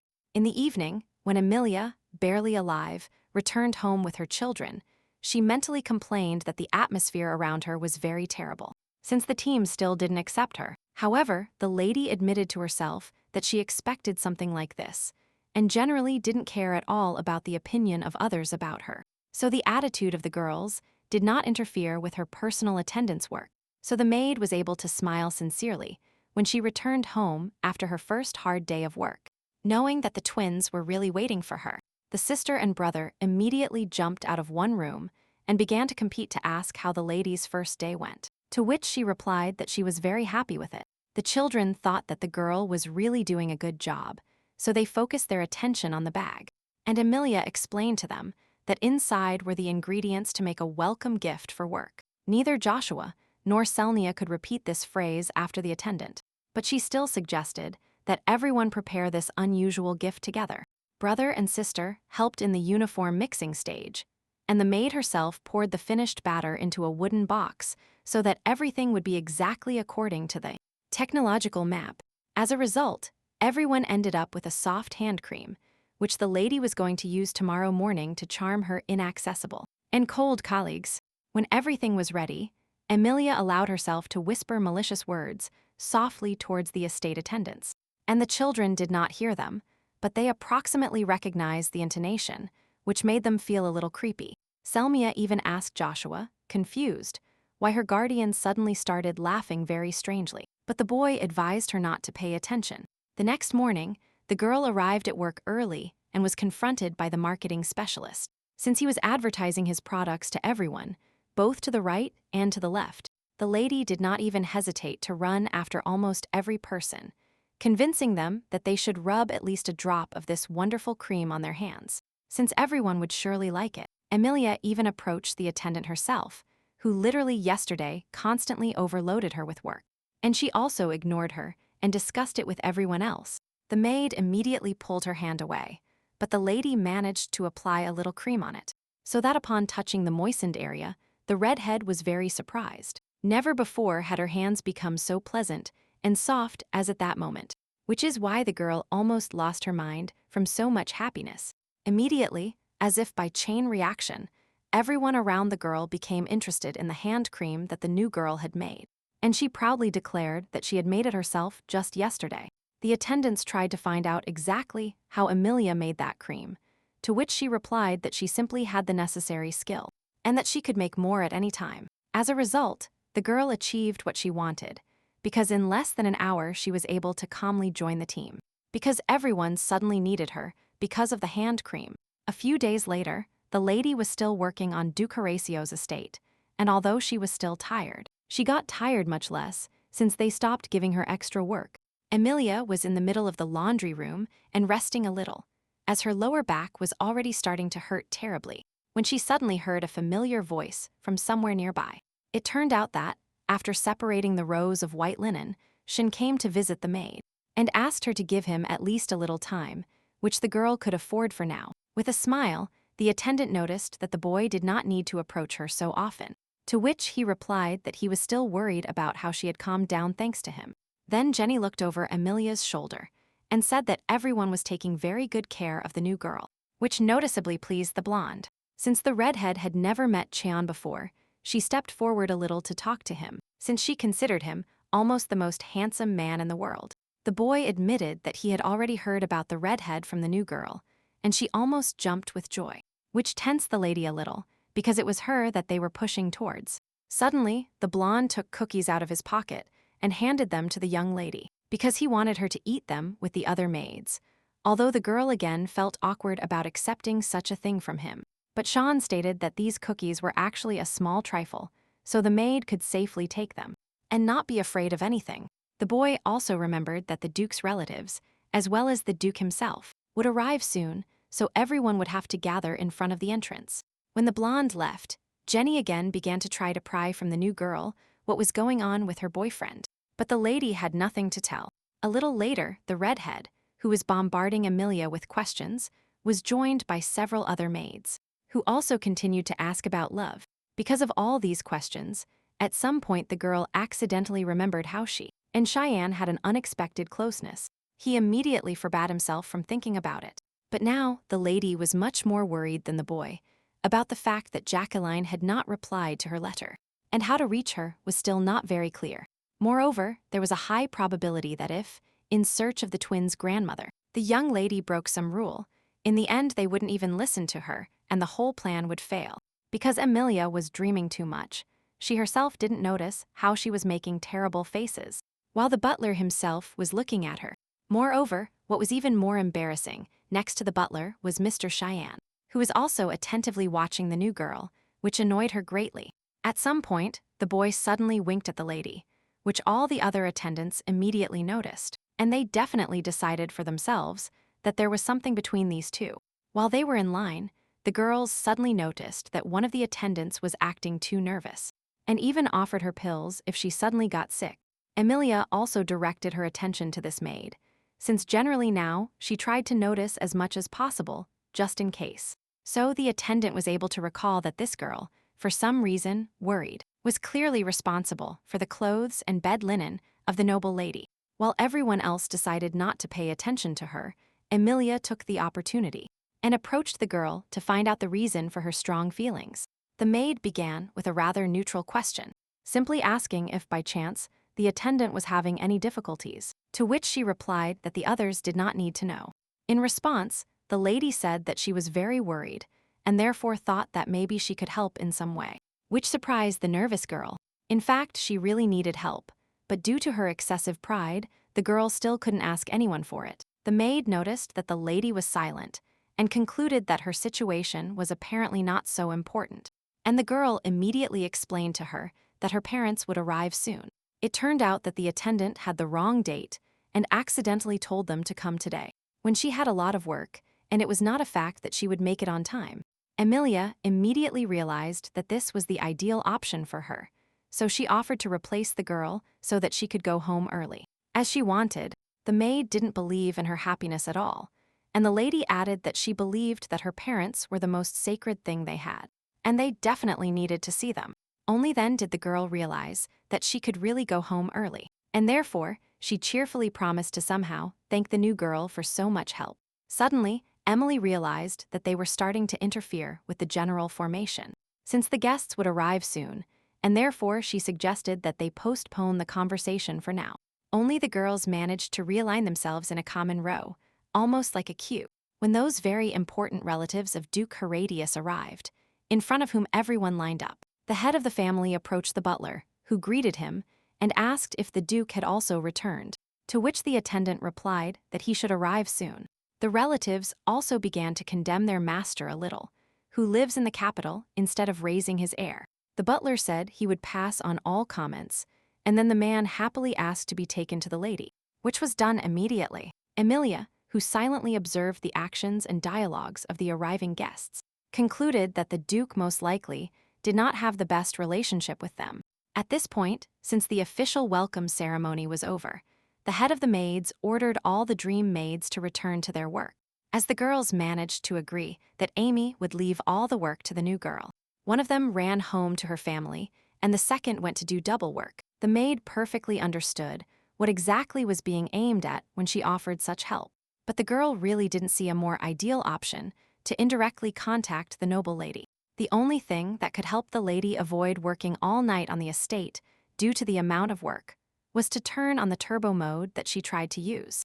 However, not even this changed the fact that Amelia eventually became so exhausted that she practically didn't feel her poor and overworked unfortunate body. But still, by some miracle, the attendant managed to do everything necessary before 9 in the evening, since it was at this time that the white linen was handed over to the noble lady. And now the girl only had to fold the last basket, in which she was going to discreetly place Joshua's hair. Although she was still very worried about this, the maid could barely calm her heartbeat, which was beating strongly, although, in fact, she did nothing criminal, but she was still incredibly scared and anxious. For good luck, the lady took the handkerchief Enrich gave her, and this time in her hands to pray again, since this made her feel much calmer.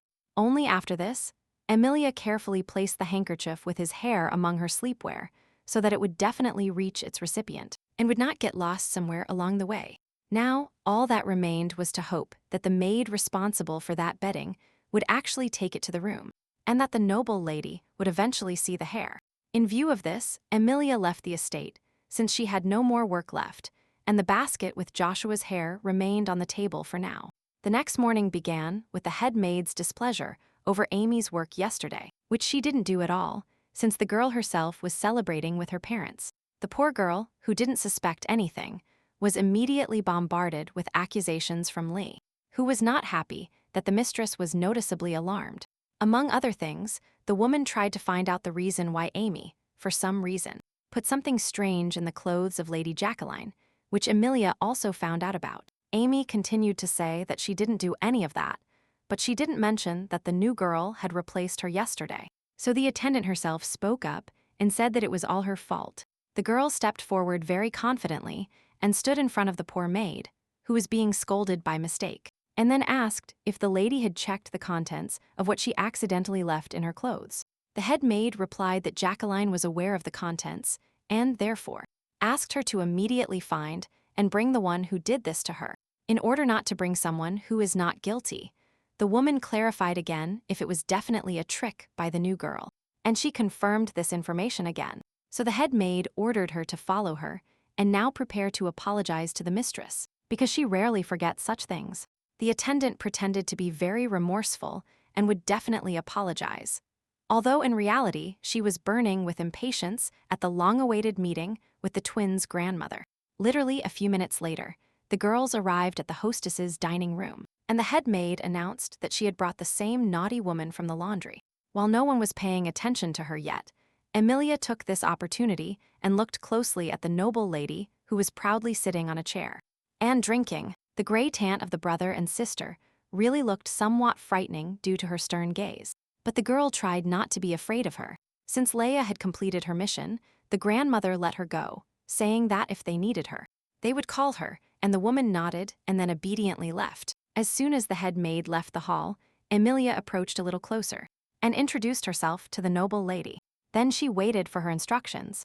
The lady immediately got straight to the point and said that the girl played a very interesting trick on her with her personal clothes. What kind of attendant asked for forgiveness? The lady honestly admitted that she really needed to see her lover and couldn't think of any other way, which is why she allowed such rudeness. Before the noble lady started scolding her, Amelia prayed that the lady would listen to her first, and only then make a decision about the punishment for her unacceptable rudeness. And the grandmother agreed. Amelia Tui thanked Jacqueline for giving her a chance, since above all now she was afraid that the lady wouldn't even listen to her after everything the girl had been through. But this old woman could very well have embodied the character of a noble lady, since for many years in secular society she has been called an ideal example of a noble lady. Moreover, Jacqueline herself led the Herodias Duke family for many years, so she learned a lot during her reign and only became wiser and more experienced. Because of this, the maid still couldn't quite believe that she was actually standing in front of such a person, and therefore she trembled with uncertainty, although it was already time to put her thoughts in order.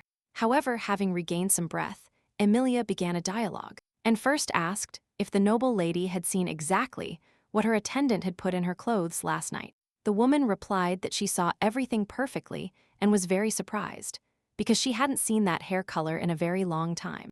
And once in her youth, she had exactly the same color.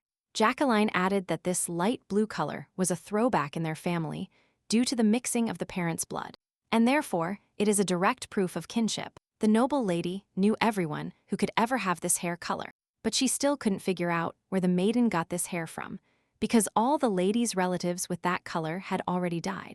Amelia confirmed that the niece of this hair color, who was the Marquis of the Carrington estate, is already dead, since she herself personally worked in this mansion. The maid made sure that Jacqueline listened to her attentively, and then continued to say that she had brought 2 children of a noble lady's niece from the Carrington estate, which made the woman even freeze in place. It was clearly visible from the grandmother's face that she did not believe in the reality of what was happening at all. But the attendant remembered very well that the woman's nephew and niece were sitting in the hotel room, alive and well. Joshua and Selmia not only did not die, but they also did not lose their zest for life. Despite the fact that their parents disappeared and the children themselves were completely neglected, faced with such incredible news, Jacqueline even completely forgot that her favorite tea was getting cold, because the woman was suddenly tormented by her conscience, because she hadn't helped these children in any way. Whether because this news was too shocking or because of her age, Lady Herodias asked again if the children were definitely alive, and the maid patiently repeated once more that she herself had personally brought them from the Halland Empire recently, so she was sure that everything was fine with them. So as not to miss the moment when the grandmother got emotional, Amelia suddenly began to pray that the noble lady would meet the children, since they had no one else to rely on. Unexpectedly for the maiden, the noble lady admitted that this confused her greatly, and such words frightened the girl, since she wanted the twins to live in good conditions. The lady said that the boy personally cut off his hair so that his grandmother would recognize them. So the attendant's only request now is at least a meeting. But after this plea, the grandmother suddenly stopped reacting to anything and seemed to sink into a silent and incomprehensible trance, beginning to look at her reflection in a teacup. Observing the old woman, Amelia didn't understand whether she believed her or not, nor what she was thinking about in this situation. And the girl herself was now very afraid to ask. The maid could approximately imagine that, as an adult, Jacqueline had to be responsible for the empire, and put it first, and then information about the children appeared. Moreover, Joshua and Selmia left their home in an unusual way, which could lead to all sorts of problems in the future, as Miss realized now. So now the girl began to seriously think that the grandmother would not take care of the children, and that they would always remain as poor as the maid herself, who could barely support them. So, Amelia took the most extreme measures and, falling to her knees, began to beg the noble lady to somehow help the young master. And the young lady, because they were just children. The girl said that the twins asked her, an ordinary maid, to help them cross the border. And they patiently endured the entire difficult journey from start to finish. Almost starting to cry, the maid said that the children were sure that their grandmother would definitely help them. So now the girl once again begged the woman to at least see them. Only after these words did the woman suddenly come back to life and admit that she considered her relatives dead and, therefore, she did not try to help in any way. Jacqueline took a deep breath because she still felt guilty and agreed that she simply had to see her sister and her brother at least once. Hearing Amelia's happiness, there were no more limits now, as the noble lady ordered her to rise from her knees and bring the children to the palace when there was an opportunity. At the same time, the woman severely warned that if all this turns out to be a lie, she will never forgive her attendant in her life and will definitely take charge of her severe punishment. So, Jacqueline suddenly took out the same letter that the maid had sent her and said that she considered it just a joke, and therefore, she did not respond to it in any way.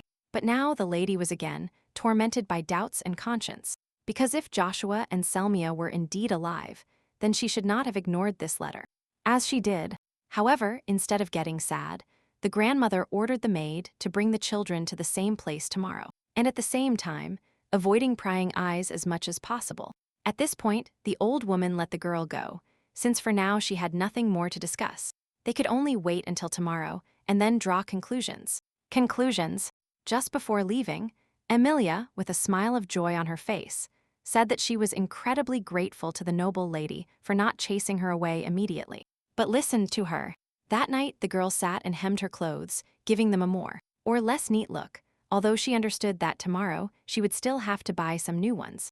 But at least the lady had time to make jewelry for the boy and the girl, reminiscent of those left by their parents, and she hoped the children would like her gift. Suddenly, the voice that the girl had heard several times before sounded in her head again, and this time, it said that it had been waiting for this moment for so long.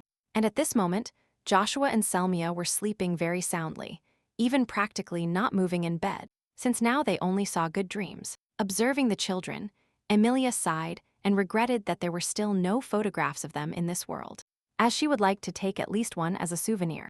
The maid was already preparing with all her might for the fact that they would soon part, and she would no longer be able to watch them sleep or play. She couldn't hear them laugh, which saddened her. However, as before, as now, the attendant forbade herself from thinking in a sad direction regarding parting with the children, so she discarded all these thoughts. So now the girl covered Joshua and Selmia with a warm blanket so that she wouldn't fall down, and quietly wished them both a good night. The next morning, the lady woke up early and began to pamper the children with her food, telling them that today was their day off so they could spend time together. The young master suspiciously asked why the maid suddenly had a day off, to which she replied that sometimes everyone needs to rest, and besides, she had something for them. The children also asked what Amelia had prepared for them, and she took out the same pendants that the siblings desired so much. Then, while the children were looking at the gift, the girl suddenly offered to buy them new clothes, and beautiful, which Selmia again accepted with great joy, but Joshua, on the contrary, was too suspicious. Noticing that the boy was reluctant for some reason, the lady asked him if he really didn't want to go for a walk with her, and the boy blushed, because in reality he had wanted this for a long time. When it was decided that they would go for a walk and choose new clothes, Amelia ordered Selmia to sit at the table, and finally had breakfast. Seeing the children eating, the girl realized that she really liked spending time with them this way. But unfortunately, she missed these moments due to work. While walking down the street, the maid suddenly stopped with the children in front of a luxurious salon that sold very expensive clothes, and invited them in. In response to this, Joshua said that he would simply pass by, which surprised the lady, since she thought that both twins would really like to visit such a shop. It turned out that the boy was mischievous, because he believed that his attendant simply didn't have enough money for such an expensive salon. So he suggested going to the market. Only Amelia said that she was very sorry, and that she didn't want to resort to this method at all. But the young master left her no other choice, and then told Selmia to hug her brother. The girl grabbed Joshua on one side and the girl on the other, and they made a funny and exciting arrest of the boy, which resulted in him being dragged directly into an expensive shop. The boy tried with all his might to resist until the very end. But in the end, all his efforts were extinguished by the forces of the ladies on his left and right.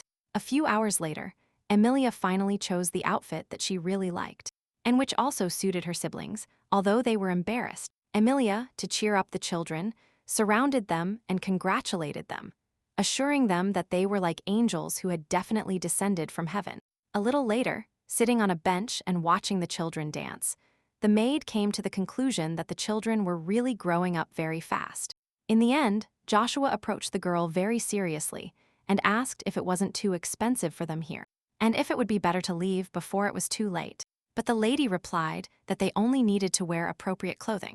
The boy still didn't exactly understand what the attendant was talking about, because before, she wasn't concerned about the exact quality of the clothes they wore. And then Amelia admitted that today both of them would go to meet their grandmother, which is why she was trying so hard to put the children in order from the morning. The sister and brother immediately shone with smiles of joy, as they couldn't quite believe that their dream had come true, and that they would finally meet their relative. So at that moment, the girl said with a smile that Joshua and Selmia would have to greet the noble lady politely, and the children suddenly felt some kind of trap in her words.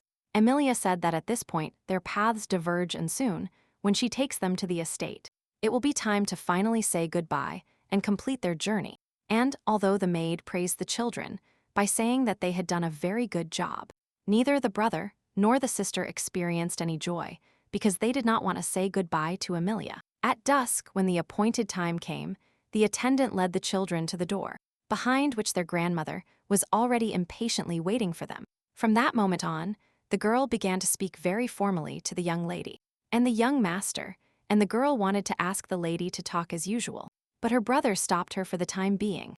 The boy reminded them that now they had something much more important to do, that is, a meeting with their grandmother, and the sister agreed to take care of this first and then everything else. Meanwhile, the maid had already opened the doors of the noble lady's dining room and had led the children inside, still looking around carefully just in case.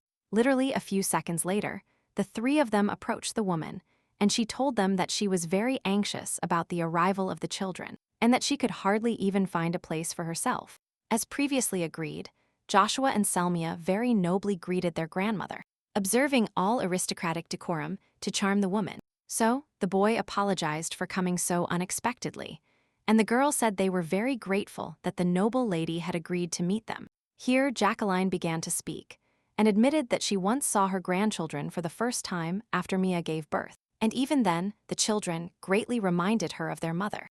And now, when the children have grown up a little, and their mother's features have appeared even more, the grandmother had no doubt that they are her relatives. Therefore, the woman couldn't stand it, and approached the children with tears in her eyes, telling them that she was very sorry that such great sorrow had befallen them. So, the old woman suddenly hugged the twins, asking their forgiveness for not finding them much sooner, because of which the children had to go through many things.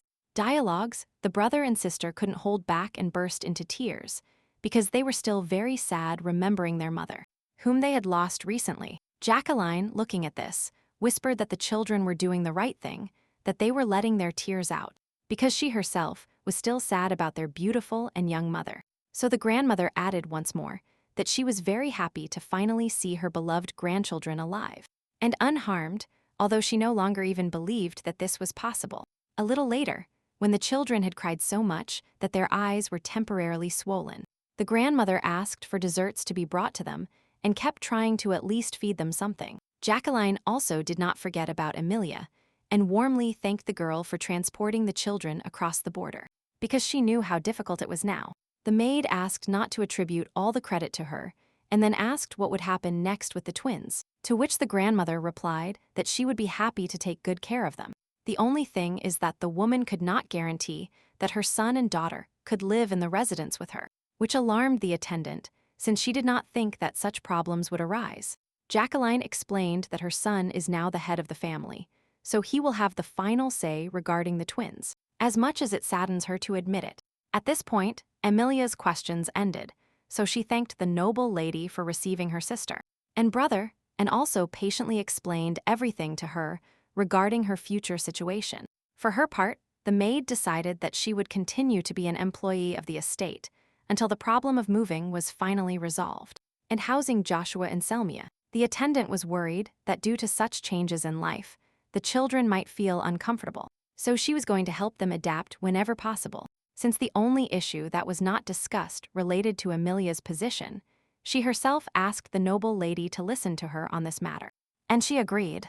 The girl, with all seriousness, asked for permission to return to work in the laundry in the same position she held previously, just to remain on the estate for a little longer. Hearing this, the grandmother was very surprised, because she thought the girl could have asked for many other things. But the lady was happy with the fact that the children were now under good supervision. The woman thought for a while, and then decided that it was still worth satisfying just one request from the one who brought her beloved grandchildren.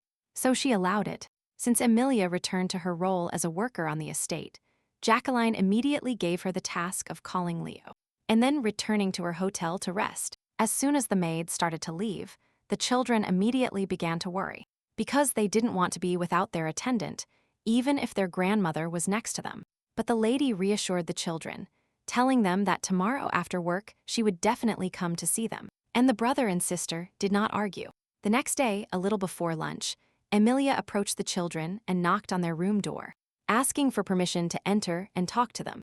Approaching the twins, the girl continued to speak to them as formally as she had started yesterday, and asked them how they felt and if everything was fine for them. The children replied that everything was fine, and then Selmia asked if the maid had finished her work for the day. And she explained to them that she had more things to do after lunch, so she would leave them because she would be busy. But the attendant tried to please the twins, telling them that she would definitely come to see them tomorrow, and asked them if they could wait. After which, the girl still couldn't stand this communication. She lowered her head, trying not to cry, and said that she would really like Amelia to communicate with them in the same way as before, which also saddened the lady. Following his sister, Joshua spoke, who also asked the young lady to communicate with them as before, because, despite all the status difference, this communication format was more comfortable for them. The brother and sister finished their requests with the conclusion that this is how Amelia would look to them, which deeply impacted the maid. The girl suddenly began to think if she had really done something wrong and completely stopped thinking about the feelings of the children, independently deciding what would supposedly be better for all of them. The attendant realized that this couldn't go on, so she exhaled and opened up to the children again, speaking to them with the same good mood and sweetness as before. The boy and the girl froze, mouths slightly open, since for them such a quick change was too abrupt, even though this was exactly what they were asking for. And then the children shone with happiness, saying that they understood everything perfectly, and that the girl didn't need to apologize to them for anything. Then, the boys themselves remembered that the maid might be late for work. So Amelia thanked them very much and promised to come back tomorrow. Just before leaving, the lady reminded the twins that they had won over their grandmother, but that they still had to win the Duke's heart, so they had to prepare for that too. The attendant asked her sister and brother if they could cope with such a difficult task, and the twins proudly replied that the young lady could easily leave everything to them. After this, Amelia, completely calm about the baby's condition, nevertheless returned to work, although at the same time she was very happy and cheerful, which was not a work state. But it was so wonderful. A little later, the maid barely reached the line, holding in her hands the white linen that she had already washed, when suddenly they began to take her from one task to another, which only made the girl breathless. The most difficult thing for her today was washing a whole mountain of black gloves, and the maid couldn't even imagine who could have such a large quantity of them. This situation even reminded Amelia a little of Enrich and his love for this type of thing in his wardrobe. And for some reason, this memory made her feel a little better. So the maid found out that the Duke would return today, so everyone would soon gather in the main hall, which was somewhat frightening because it was too sudden. The young lady was just about to go with everyone to the general meeting, when someone's hand grabbed her from somewhere among the bushes and pulled her towards him, startling her quite a bit. It turned out to be the son of the gentleman, and for some reason he brought the carpet and asked to wash it urgently so that no one else would find out. Amelia asked the young gentleman to put the carpet on the floor so that she could wash it a little later, but the boy was not happy with this option because then they would catch him. So he jumped onto the lady, demanding that she wash the carpet immediately. And he didn't care at all that in that case, the girl couldn't greet the Duke with everyone else. As a result, Amelia came to the conclusion that it was easier to obey the capricious gentleman, although at the same time, she would miss the ceremonial meeting with the owner of the estate. In fact, the girl regretted a little that this happened, because she was curious about what exactly the gentleman looked like. But another slightly smaller gentleman promised to come in half an hour, so she had no other choice. And at that moment, none other than Enrich, already known to everyone, entered his own estate, who was the same Duke Horatio, although the lady didn't know it. Looking at the boy, the maids whispered in admiration that he was the youngest man who managed to become a knight and create his own organization. The butler asked the girls for silence, since his master was tired from the long journey and was in a slightly bad mood, so it was better not to anger him. So all the servants immediately fell, obediently silent. And only after that, the main attendant of the estate announced that everyone must greet the head of the family. And the estate, Enrich, walking around his own home, experienced rather chaotic sensations, so he concluded that he had really not been here for a long time for various reasons. The servants almost immediately informed their master that all the relatives he had invited had arrived several days ago, so everyone was gathered now. So, Elvery appeared behind the black-haired man and said that he wanted to tell his captain something if he didn't mind listening to him. Enrich asked what the attendant wanted from him, and he, smiling cheerfully, recalled that they had completed all the missions, and therefore right now, he would like to go on vacation. To this, the Duke said that the boy should go home now and return to work tomorrow, which greatly disappointed the green-haired young man, because such a thing couldn't even be called a day off. Elvery fell to his knees, begging his master to let him go on vacation, but Enrich managed to pretend not to notice the torment of his faithful attendant and continued to speak calmly with the butler. At this point, the man became serious and asked how things were on the estate in general, not wanting to hear about any problems. And fortunately for him, the butler said that everything was absolutely fine, so the owner had nothing to worry about, which made the young man truly relieved. So, the attendant remembered that the noble lady wanted to see the gentleman immediately, which surprised the boy, since he did not communicate very closely with his mother. However, he also had no reason to avoid the woman, so Enrich nodded, and asked to tell his mother that he would come to see her soon and let her prepare. The old woman greeted her son with great sweetness and kindness, noting that he seemed to have grown even more since their last meeting. But he never got hurt anywhere, and the gentleman himself confirmed that everything was absolutely fine with him, despite all the difficulties during his mission and the adventures the king brought him. When they talked about him for a while, the boy changed the subject and asked how his mother's health was, to which she replied that she was absolutely the same. Then the woman invited her son to the table and offered him to try the delicious tea she had prepared for him in advance so that she would have time to prepare it. The boy cordially thanked his mother. Then he brought the cup to his nose and was pleasantly surprised, since this aroma was familiar to him. For some reason, this tea his mother prepared reminded him in its aroma of the same mint that Amelia once gave him. Wanting to help him with headaches, Enrich drank tea without telling his mother anything about it, and then asked for what purpose the woman suddenly decided to call him so urgently. When he had just arrived and was tired from the journey, the woman did not delay the topic of dialogue for long, and immediately asked if her son remembered his goddaughter Mia, to which he replied affirmatively, since he had met her once in his childhood. The noble lady was glad that the boy had such a good memory, because this simplified everything greatly. So she immediately reported that a man who had brought her relative Mia's children across the border had recently arrived in the empire. Enrich did not believe it, because he knew very well that all borders were already closed. So he asked if the identity of that person and the consanguinity of the children had been established. The grandmother said that the children are definitely her relatives, since they have the same hair color and eyes as many family members. So the mother said that the maid who brought the children across the border was very kind, and the boy was hooked on this, since it would be very difficult to achieve something like this. The woman said that she wanted to take care of the two children until they grew up, but that she needed her son's permission, and he said that he first needed to talk to that maid.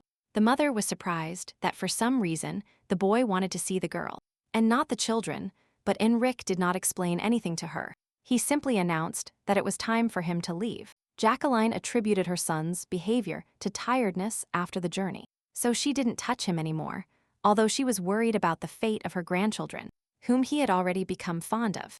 As soon as Enrich left through the door, the grandmother sighed sadly, because despite all the goals of her life, she could not understand what was happening in his heart. Almost at the same time, the gentleman's son came to check if the girl had washed his carpet well, and he was very satisfied with the work done. The boy grabbed the carpet and said that next time he would ask the maid for help, and then he disappeared into the bushes faster than she could ask what it all meant. Then the head of the maids suddenly came and said that the lady should go with her right now, and Amelia made no objections in response. The maids, who constantly posed as the girls' friends, immediately began to whisper all sorts of unpleasant things sarcastically to them, which only infuriated the young lady, but she didn't say anything to them. In fact, Amelia herself was worried about the fact that they called her too abruptly somewhere, and for some reason, so she tried to find out all the details from Leia if she knew anything. The head maid replied briefly that the master himself wanted to see the attendant, which greatly frightened the young lady, as she could not expect such a turn. The girl instantly succumbed to panic, because many reasons for which she could now be punished came to her mind, and each was worse than the previous one. But Leia had no time to stand still and wait for the maid to overcome her emotions and be able to follow her, so she sharply called the lady and she came to her senses. Upon approaching the master's room, the head of the maids politely informed her that she had brought the girl whom he himself had recently spoken of. The door opened, and the woman told the lady to enter, which frightened her because she was not prepared to deal with the duke of the estate alone. But she had no other choice. As a result, closing her eyes in fear, because she did not understand what exactly she had done wrong, the girl entered and began to be the first to ask for forgiveness, although she herself did not exactly know why. But to the lady's great surprise, a familiar male voice suddenly informed her that this was not their first meeting, since they had already seen each other more than once, which surprised her.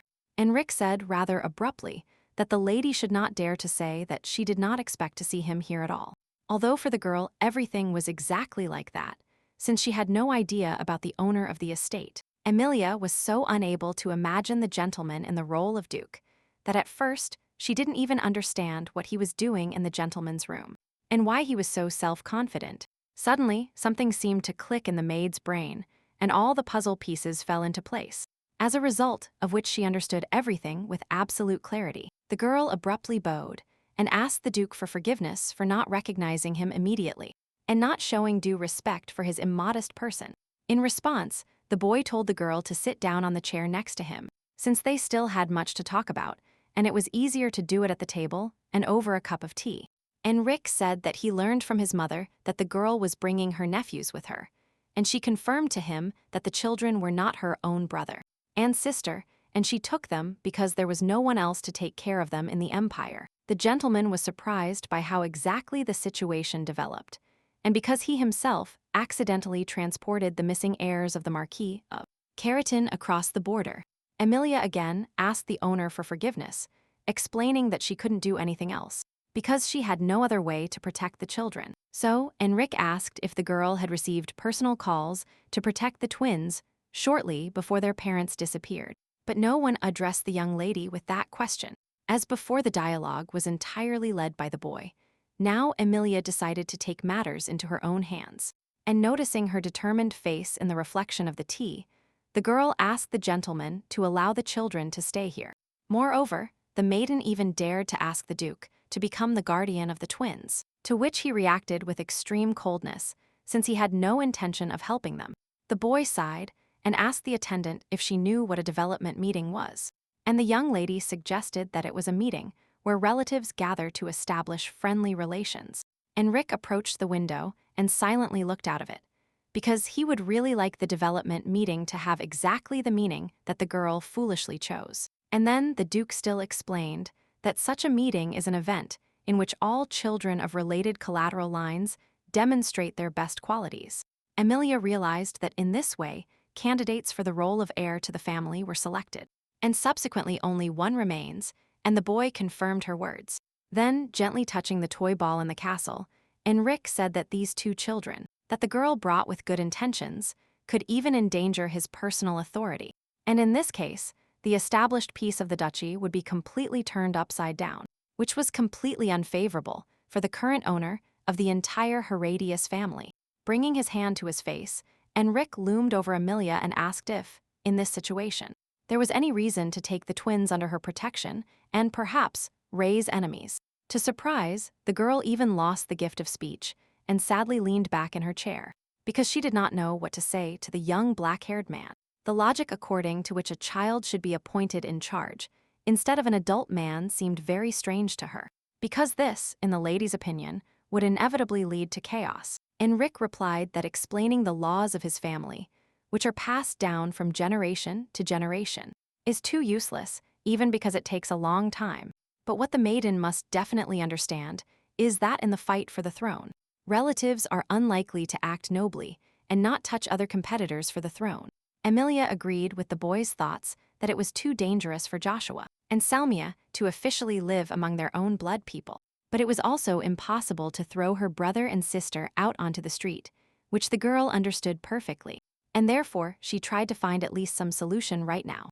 In the end, the only thing the maid could say was that Enrich would still not leave the children, no matter what he said, and no matter how much he intimidated the girl or themselves. The young lady remembered that, despite the succession, Enrich is still the head of the family today, and everyone else will obey him. The attendant asked an intelligent question about whether the Duke's words would be betrayed by those who would interfere with his decision, taken as head of the family and not as an ordinary candidate for the reign. Unexpectedly for Amelia, the boy suddenly smiled and abruptly changed his face, becoming more or less kind and calm from serious and angry. He admitted that he himself thought along the same lines and therefore praised the girl for her intelligence. And in return, Enrich promised at least to think about the children. Hearing this, the maiden immediately blossomed and burst into gratitude. Although the master had not yet expressed any of his decisions, he only said that he would think about it. In response, the boy asked the girl to stop calling him master, which surprised Amelia, because she considered herself only a servant in his house, but he forbade her from thinking. And saying that, Enrich shouted at the lady with some rudeness, and then, a little embarrassed, asked her to, as before, simply call him by his name, since that is what he was most accustomed to. Although the attendant did not understand why it was necessary to deny all limits of decency, however, she obediently abandoned the states and began to address the boy in a very simple way. After all these dialogues, the boy was about to let the girl go, when suddenly she turned around and asked him if he had been able to sleep well lately. Enrich sincerely replied that, thanks to Amelia's decoction, he could finally sleep soundly, which pleased the young lady, and she promised to prepare exactly the same mixtures for him. Although the girl herself offered to personally give the medicine to the boy, she ended up feeling shy because she didn't want unnecessary rumors, and therefore asked if she could give it to him through Joshua. The gentleman immediately joked that he was sleeping and saw how this boy, who hated him, suddenly, for no reason at all, began to willingly give him medicine. Amelia laughed, realizing that the idea was not very good, when suddenly Enrich asked to simply leave the medicine in the stable near his horse, since she was the only black one there. The girl remembered all the instructions and decided to say goodbye for now, since she was still at work and had urgent matters. As soon as the lady turned around, she heard a phrase in which the Duke said that he was also glad to see her, which is why the girl even turned surprised. And then, Enrich now told her to her face that he was glad to see that everything was fine with Amelia, and he hoped that everything would continue like this, since he was a little worried about her. After these words, the maid finally gave the boy a sweet smile, and finally left his room, since it was really time for her to work. And the gentleman, being left alone, chuckled at the fact that the two of them had met again in such unusual circumstances that neither of them expected.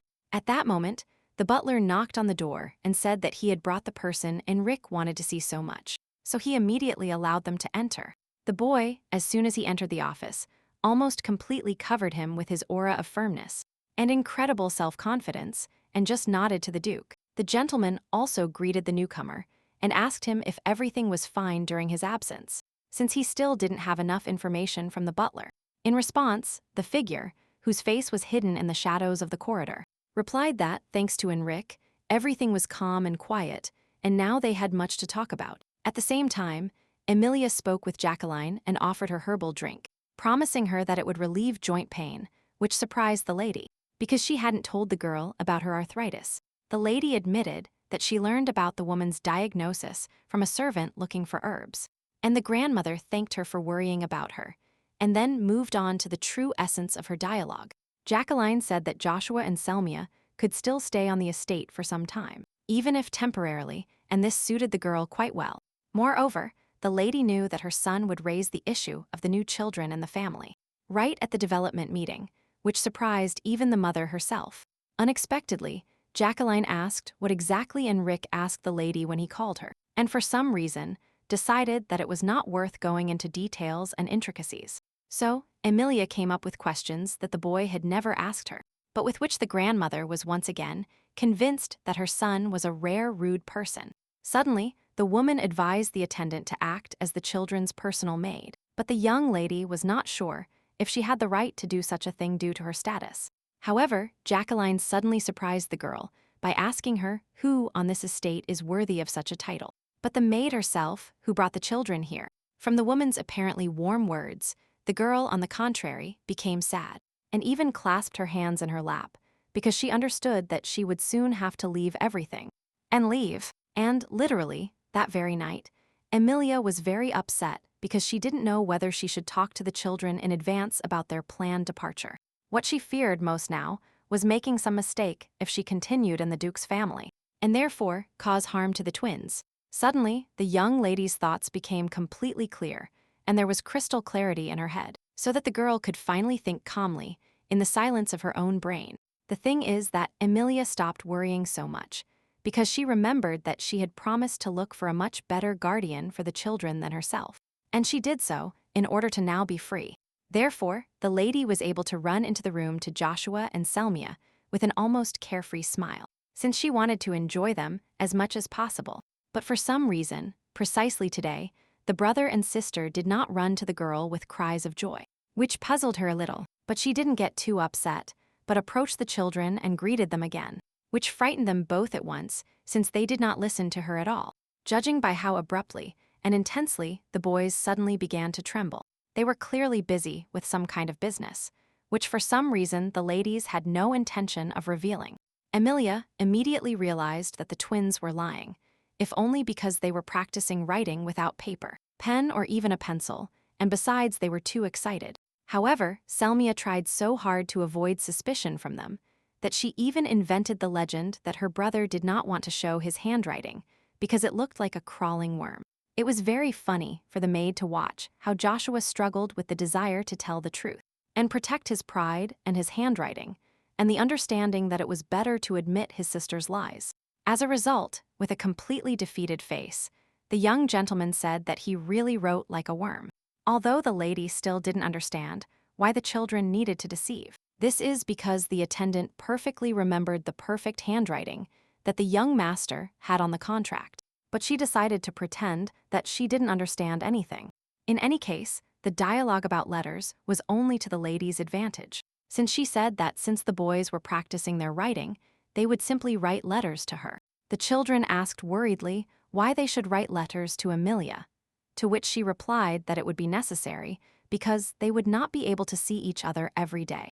As they did before, the attendant momentarily changed the topic and suddenly said that yesterday she was at a meeting with the Duke, and it turned out to be the same Enrich with whom they crossed the border.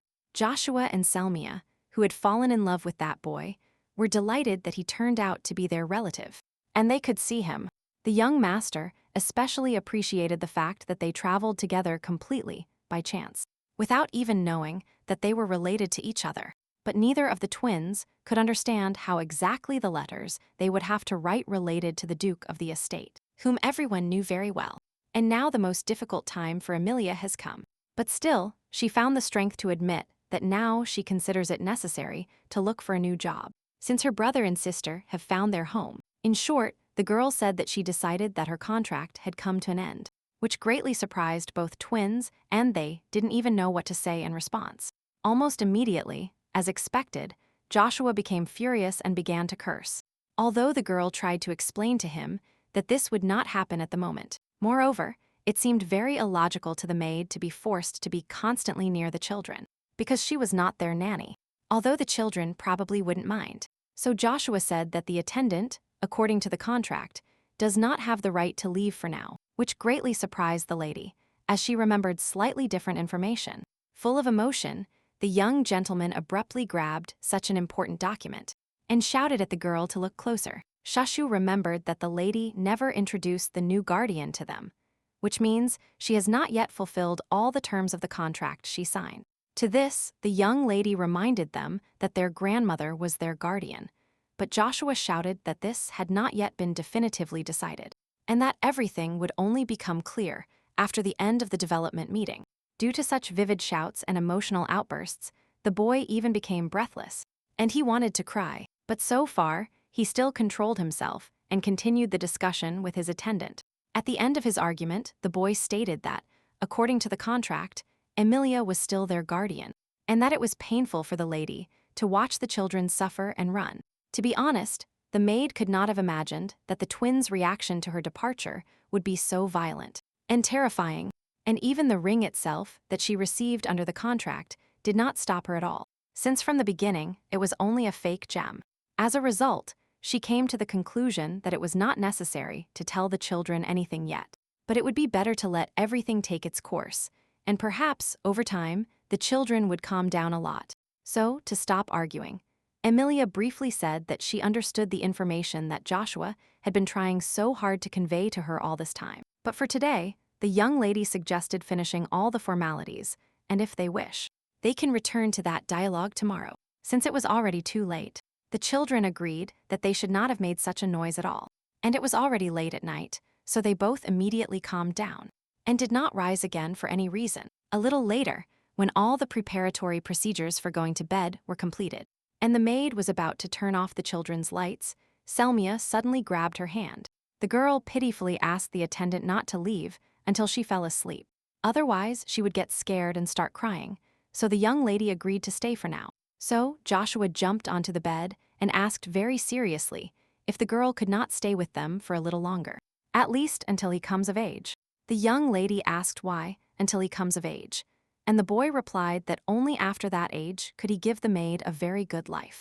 Enrich, the attendant smiled sweetly and said that if Shashu wants to grow up faster, then he needs to sleep more, to which the boy repeated once more that he was absolutely serious. The girl spent a little more time putting the children to bed, then left through the door, and exhaled with relief, since her reaction scared her very much. Amelia did not understand what she was doing wrong in her life, since the lady was trying to make almost all her decisions at that moment, thinking exclusively about the children. After all, if she, with her commoner status, gets even closer to the children, then in adulthood, they may suffer greatly because of this, because they may be persecuted for the rejection of society. Moreover, one must not forget that Amelia's reputation, even in the Halland Empire, was usually still very damaged due to the search. But despite all the difficulties she had to endure because of the twins, the attendant never regretted becoming the temporary guardian of these beautiful children. For some reason, the lady suddenly became enthusiastic and thought that she could definitely cope with whatever happened to her. And moreover, there was something she would like to learn. A few weeks ago, Enrique advised the girl to try to train as a pharmacist. And for Miss, it was really interesting to try, at least at some point in the future.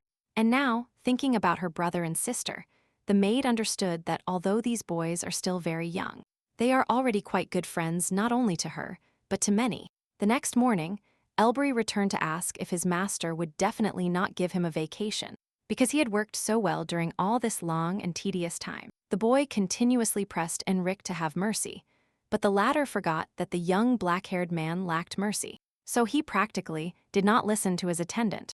Instead of Elbury's speeches, the gentleman listened to his own thoughts, which kept revolving around Amelia, since it was her that he had been trying in vain to find, at least with his eyes, all morning. Meanwhile, behind the Duke's back, the attendant invented all sorts of poses and cries. If only the boy would still pay attention to him, but everything was in vain. Suddenly, the head of the maids called the room, and Enrich immediately answered her, from which Elbury concluded that the gentleman had simply rudely ignored him all this time.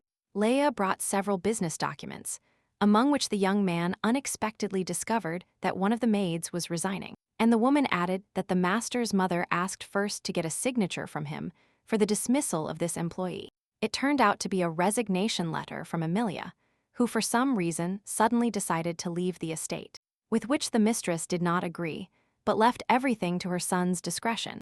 The boy also did not want to fire the girl, so he said that he would postpone this dismissal for now, and that he would consider it a little later. The head maid and Elvery fell into a stupor, since this was the first time in their memory that a situation like this occurred with the postponement of some matter. Enrich, realizing that both attendants were standing doing nothing, informed them rather rudely that he himself would deal with the matter, and that both of them could be free for that day. When the servants left his office, the pensive guy unfolded the dismissal letter again because he did not understand what had gotten into the servant's head. Due to his emotions about this, Enrich even accidentally crushed this document, squeezing it in his fist, although in theory he had no right to do so. But not even this told the master why the attendant suddenly, for no apparent reason, decided to leave the estate after the twins really liked her. In fact, it was absolutely not up to the Duke whether this girl resigned or not. But for some reason unknown to him, he did not want her to leave at all. Suddenly, the boy felt a strong headache, which again reminded him of Amelia, since the last conversation about this was with her. At that moment, the Duke suddenly remembered the medicine his attendant gave him when he mentioned his insomnia. What Enrich was left with in this situation was that never before had anyone taken care of him like this. So the Duke remembered the lady's help very well. After all, throughout his entire life, the personal well-being of the boy was discarded for the benefit of the whole family, and his status, as well as his reputation and other social elements. As a result, the boy lived without expecting the slightest help, when suddenly he almost met the sun in his path, which illuminated his solitude. That is why the Duke still could not decide what exactly to do with the lady's dismissal, since he did not want to let her go, and he had no right to do so. It was absolutely clear to him that the gentleman suddenly loudly said that this time he was not going to let Amelia go. And at that moment, the girl finally allowed herself to go shopping, because she had wanted it for a long time. But due to work and helping the children, she still couldn't find the time. So the lady, walking serenely along the path, thinking she was alone, heard a familiar voice from somewhere above asking where she was going. Looking up, the young lady saw Shin at the top of the tree and immediately became afraid for him, because since childhood she had believed that climbing trees was too dangerous an activity at any age. But the boy, noticing the girl's excitement, only smiled in response, since he personally had full control of the situation, and he was not afraid of anything. Jumping skillfully and naturally from the tree, the blonde found himself in one leap near the girl, and touched her locks of hair with his hands, saying that he just wanted to see her. Touching the lady's hair with his lips, the boy smiled mischievously and asked how she was, and what she was doing at that moment, and the young lady froze in surprise. Suddenly, Amelia felt very embarrassed that Shin's handsome face was so close to her, and then abruptly jumped back, saying that they indeed had not seen each other for a long time, but that she was fine. The blonde said that they couldn't see each other more often, since he spends most of his work in hiding.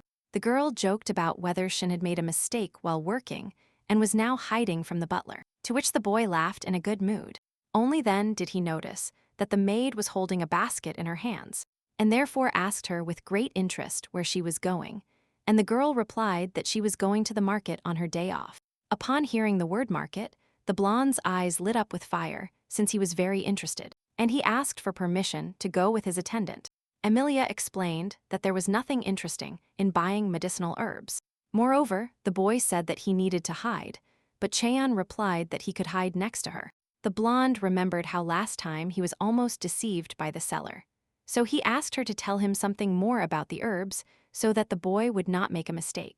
The maid regretfully recalled the situation in which the boy accidentally found himself, and again felt great pity for him, so she wanted to help him.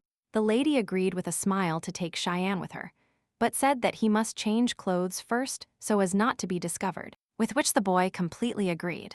The blonde thanked the young lady with incredible enthusiasm and even called her teacher, which greatly confused Amelia, but in the end she made no objections. So, by chance, the attendant found a companion to whom she told a lot of diverse information about medicinal herbs, their varieties, effectiveness, methods of use, and much more.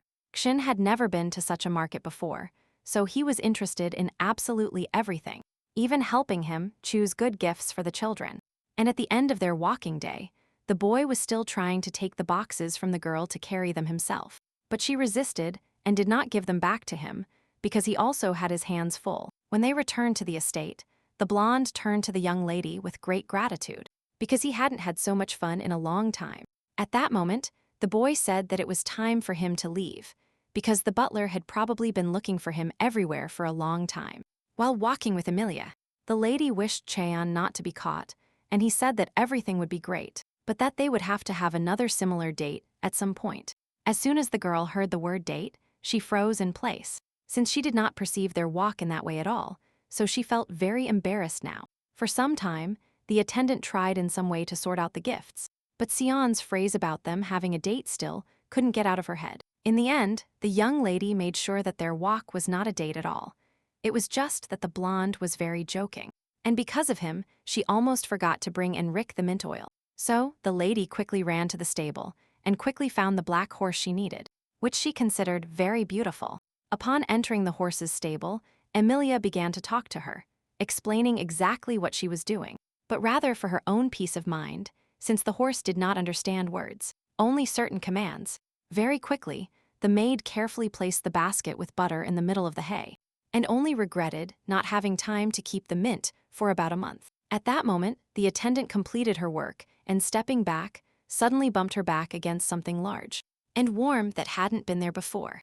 From surprise, the lady was so frightened that she could not contain her scream, but fortunately, there was no one else in the stable, and she didn't scare anyone. Stepping back a few steps, Amelia turned to look at the man with whom she had collided, and she remembered that she had seen a similar cloak somewhere before. So the maid, completely unexpectedly for her, stumbled and fell, although she was lucky, and landed on the soft hay that covered part of the floor.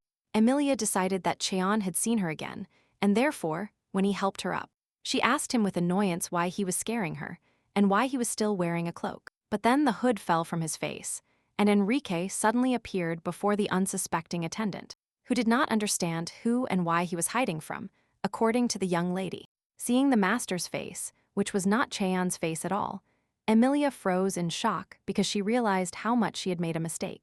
The girl, once again, jumped away from the boy and asked for forgiveness for being scared and not recognizing him at all, because of which she was saying all sorts of incomprehensible nonsense. The boy asked if the maid knew that it was he who was under the cloak. She would not behave so freely, and the young lady said that she would definitely be more restrained. Enrich realized that the attendant simply confused him with someone because of the similar color of the cloak, and for some reason the boy felt very offended by this, but remained silent. Instead of explaining his feelings, the gentleman asked Amelia not to do for others what she couldn't do for him, and the lady promised to try. So the Duke suddenly asked if the lady was free tomorrow at 11 in the morning, and invited her to meet at a cafe in the very center of the square, which surprised the maiden. The girl said that she would be at work at that time, and Enrich immediately said that, through the head maid, he would instruct her to convey an order that she would fulfill only tomorrow at the cafe. In the end, Amelia had no choice but to go for a walk, but at least the attendant remembered the bottles, which she immediately decided to give to the boy, since he was in the stable. The gentleman remembered that the young lady was going to prepare mint oil for him for insomnia and headaches, but he did not expect her to make so much at once. The maiden explained her action, saying that she would not be able to see the Duke often, so she did many things at once just in case. Enrich immediately remembered the resignation letter that the girl had submitted this morning, and he understood everything perfectly, so he suddenly fell silent with indignation, to then completely say goodbye to her until tomorrow. When the boy left, she remained silent in the stable for a while reflecting on the information, and trying to guess why the gentleman would call her to the cafe. As a result, the next morning, Amelia was so worried that she couldn't sleep for a minute, since she constantly thought about what the Duke was going to tell her in the same cafe. Even before arriving at the meeting place, the maid was already so agitated that she even started banging her head against a tree, just to stop thinking about all the bad things that were behind it. As a result, the attendant, completely exhausted, entered the cafe still not knowing exactly what to expect and, therefore, very worried about it. The waitress ran up to the new client from the door and asked if the girl had come alone, or if someone else could come up, or maybe they had already reserved a table for her in advance. Amelia managed to get confused by such an abundance of information, when suddenly Enrich's voice was heard behind her, who said that there would be two of them in this cafe today. The girl turned around and gasped, because she did not recognize the disguised gentleman at all. And he handed the waitress a coin and asked her to show him any place as quietly as possible. The maid replied that, although the boy was unrecognizable in this outfit, it suited him very well, and moreover, he looked even more self-confident than usual.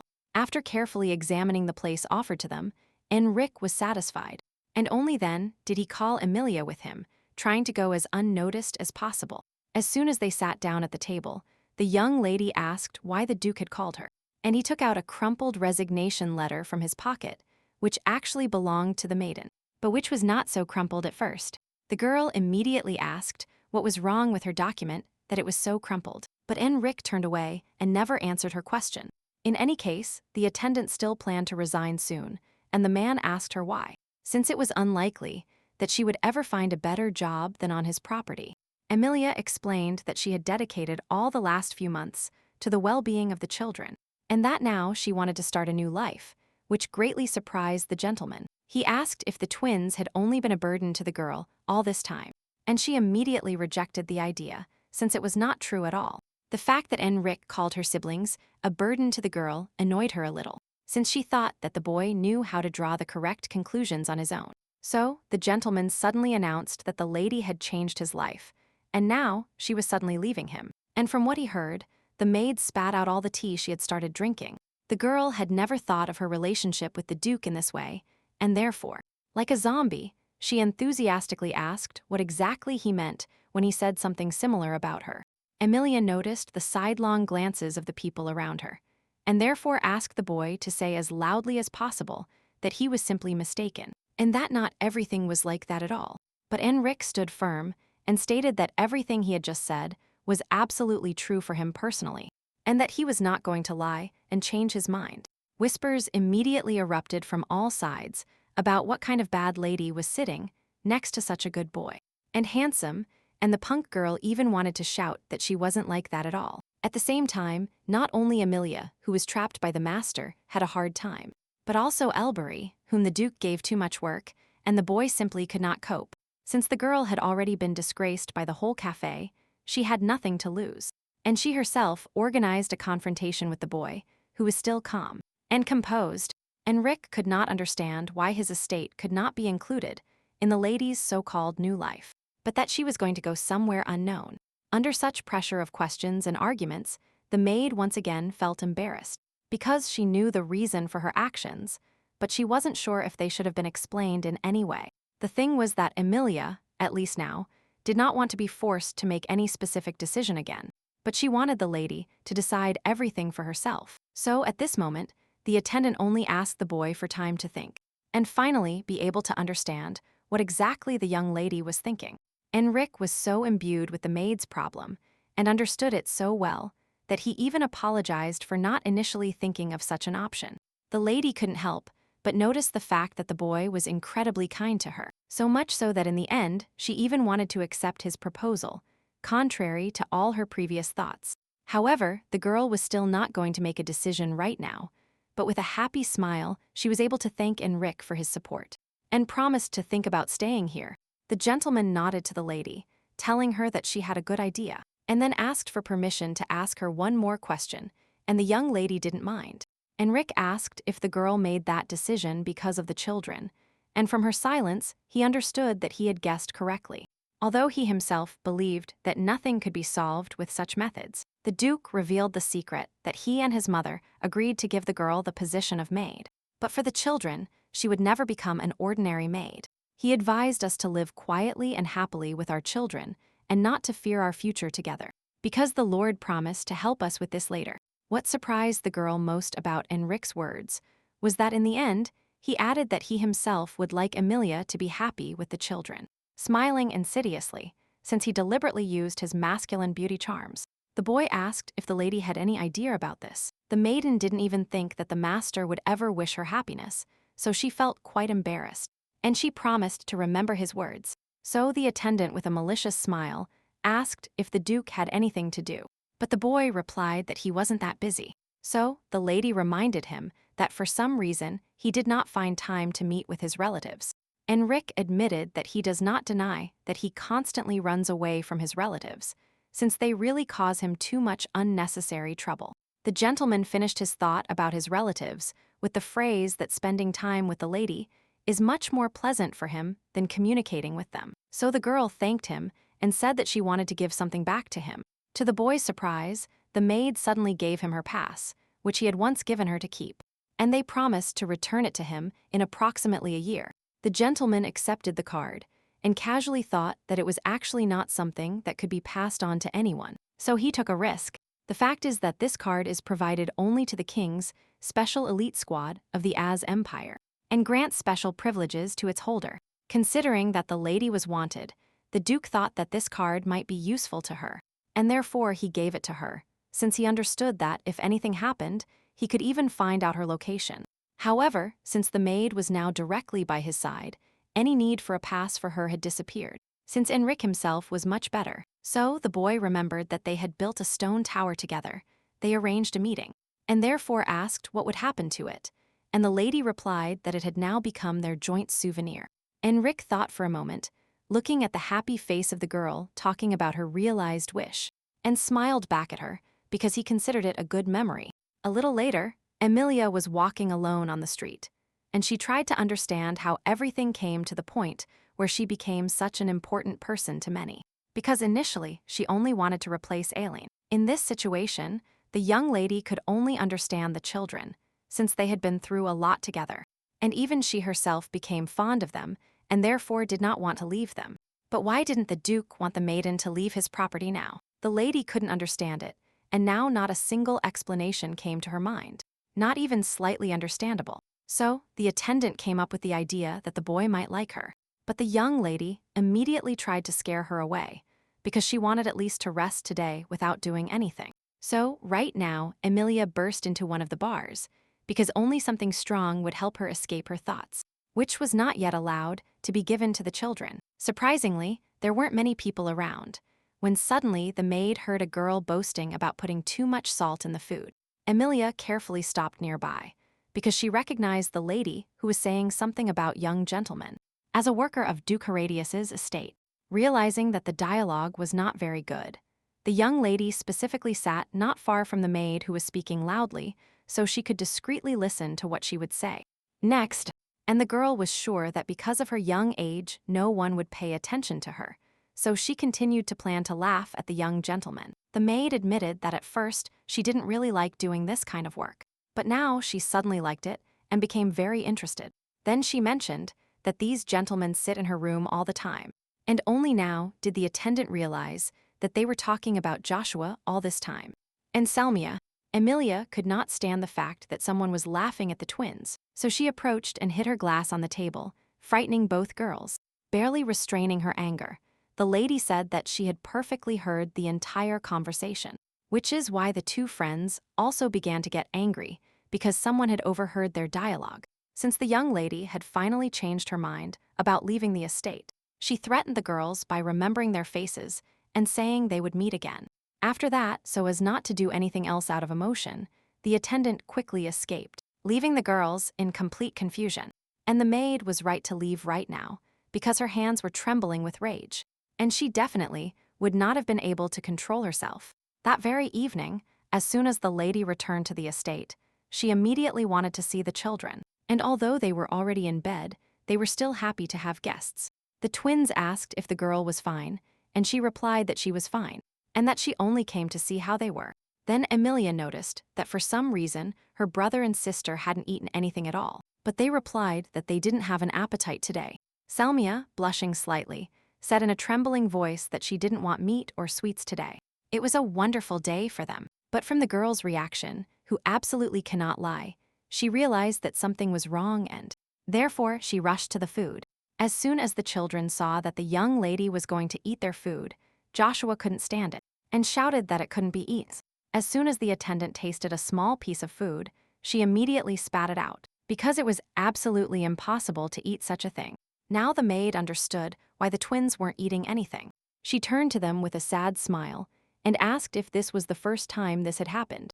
The young master, clutching his body very tightly, which was a sign of lying, replied that it was the first time and that the cook must have simply made a mistake. The lady was horrified to realize that it wasn't the first time the children had suffered like this, and she didn't even know it. Amelia immediately blamed herself, thinking that it was her fault for not paying enough attention to the children all this time. After all, even after the end of her contract, Miss continued to take care of the twins, but for some reason she didn't do it very well, although it was in vain. Worried about somehow harming her brother and sister, the girl deliberately held her breath and tried practically not to live normally. Only now did she realize that this decision was incorrect, so she promised the children that she would definitely deal with this situation. Amelia said she would go to the kitchen right now and find out everything, but the twins said that was unnecessary, since they didn't want to eat yet. For some reason, neither Joshua nor Selmia wanted to make a scene about the situation, and they were very scared when the maid said she would go to fix it. The brother and sister even promised that they themselves would find everything out and would take care of everything, which made the girl proud of them. Sighing, the young lady said that she couldn't help but worry and be concerned about them, since there were many things they didn't know. The attendant tried to say as cheerfully as possible that a person lives thanks to food, and hoped not to look too stupid. Joshua and Selmia did not expect their guardian to change the subject so abruptly, so they were very surprised, and they did not know how to respond to such a thing. And the young lady continued to say that they, as growing organisms, need to eat even more than all other people around them. Therefore, the maid is very worried that her brother and sister will not starve, because this will harm them greatly. After all these speeches, the attendant asked the children to trust her as an adult for now, and to let her handle everything for them. The children, almost bursting into tears, immediately declared that the girl was the only person they trusted, so she could do anything. Joshua even admitted that since the lady didn't leave them, despite all the difficulties, he would trust her to the end. Amelia was moved by such trust from the children, and once again promised to fix everything as quickly as possible. As soon as the girl left the room, almost crying, she began to curse how she could treat little children like that. But at this moment, the attendant should have calmed down and thought about who to turn to for help, because she personally had no influence. Although Jacqueline tried to take care of the children, she still had a certain limit of influence, since she was not a ruling person. Therefore, now Amelia had the option of contacting Robbery directly or Enrich himself, since they could already decide something. So, without postponing this question, the girl immediately went to the Duke's attendant, who was still awake at that moment. The boy was happy to see the lady because he had too many things to do, so he hadn't been able to visit her since his arrival. Although the maid was happy to see her old friend again, instead of smiling, she told him what was happening with the children. Robbery was very surprised that something like this could happen on his master's estate, and even with his relatives, he perfectly understood that in such a situation it was necessary to act quickly, so he asked the young lady to wait. But just a little. The thing is that at that moment, Enrique was holding a meeting, but despite this, his attendant still approached and distracted the boy. Briefly, Robbery quickly told the Duke everything and realized that the girl and the children really needed his help. So, at this point, the head of the estate proposed to end the official meeting, since by this time, they had already managed to discuss some of the main topics. But instead of letting his relatives go to their rooms, Enrich suddenly said that something bad had happened to the children of the Keratin estate. After these words, the Duke invited the lady to the room, and she herself began to tell exactly what happened. One of the relatives suddenly expressed doubts about the relationship of the children with all of them, since he knew that everyone on that estate had died. But the master asked for silence, and then Amelia informed everyone that the young master's food, and the young lady was incredibly spoiled. And the lady came here because she could not understand how this could happen on the estate of such an important person. The same man who had recently complained asked what they had to do with this whole situation. He said that the girl should never have come to the meeting with something so minor that she disagreed with. In response to this, the attendant said that the Keratin family was very noble in the Holland Empire. Moreover, the young lady added that these two children received recognition from the noble Lady Jacqueline, but all the relatives still did not understand why they should know about it.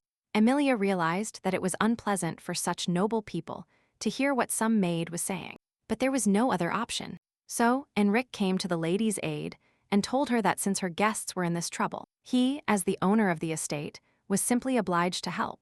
and all family members needed to know about such cases, as the man supporting the maid believed. The relatives began to object that, even if they heard about it, it definitely had nothing to do with the food prepared on the estate. Here, Amelia put on the table the same food that was in the children's room. And having approved it, the Duke said that it was really impossible to eat such a thing. He asked if anyone here would object if the gentleman formally apologized to the children, and everyone agreed. Then, the man ordered the servants to help the girl find the culprits, and said that the children themselves would deal with them. The Duke asked Amelia to report his decision to the children independently, and the young lady nodded in response. Since the maid was dismissed at that moment, she bowed before leaving, and thanked him for his help in such a situation. A little later, when Jacqueline found out what had happened to her grandchildren, she was furious, and even began to break plates in front of her attendants. The woman gathered all the girls working on the estate, and shouted that she would never forgive the person responsible for such food. The grandmother even began to bang the table with her fist, threatening to make the one who spoiled all the cooked food confess. At that moment, Amelia stood behind the noble lady, who did not stop talking for a second, and carefully observed the rows of girls. Suddenly, the lady could not restrain herself and frowned, because among all the girls, she managed to find the one who was to blame. She saw exactly the same maid who had recently boasted in the bar about being young, and therefore no one paid attention to her. So, Jacqueline remembered that Amelia had said that she knew who was to blame, and therefore asked her to point him out. But the girl who deliberately spoiled the twins' food didn't know yet that she herself had told about her actions recently. But when the lady approached the maid and asked her to tell her name and position, she immediately recognized her as the stranger from yesterday's pub. She didn't think at all that yesterday's lady was a worker like her. So she said in a trembling voice that she was in charge of delivering food from the main building. Here she couldn't stand it, and shouted that there was no evidence that she had spoiled the food, because other people delivered the food. In this regard, the girl was right, which made Amelia's face change, and wonder what to do now. Here she threatened to ask for punishment from absolutely all workers responsible for the guest rooms. Because of this, the cook, who had faithfully served on the estate for many years, got scared immediately, but they could never fire him. The man stated that in fact, there was only that imported food, and he did not spoil it at all, because he likes to cook delicious food. But the maid said that any of them could still be to blame, so they would deal with everyone. N, who originally only wanted to play a prank, got very scared when she realized that so many people could get hurt because of her stupid prank. Moreover, everyone around her began to whisper that the culprit should confess, so that those who did nothing would not suffer, because it would be dishonest. And at that moment, she understood that she could not tell him that the gentleman had given her this idea, but that she would have to take the blame.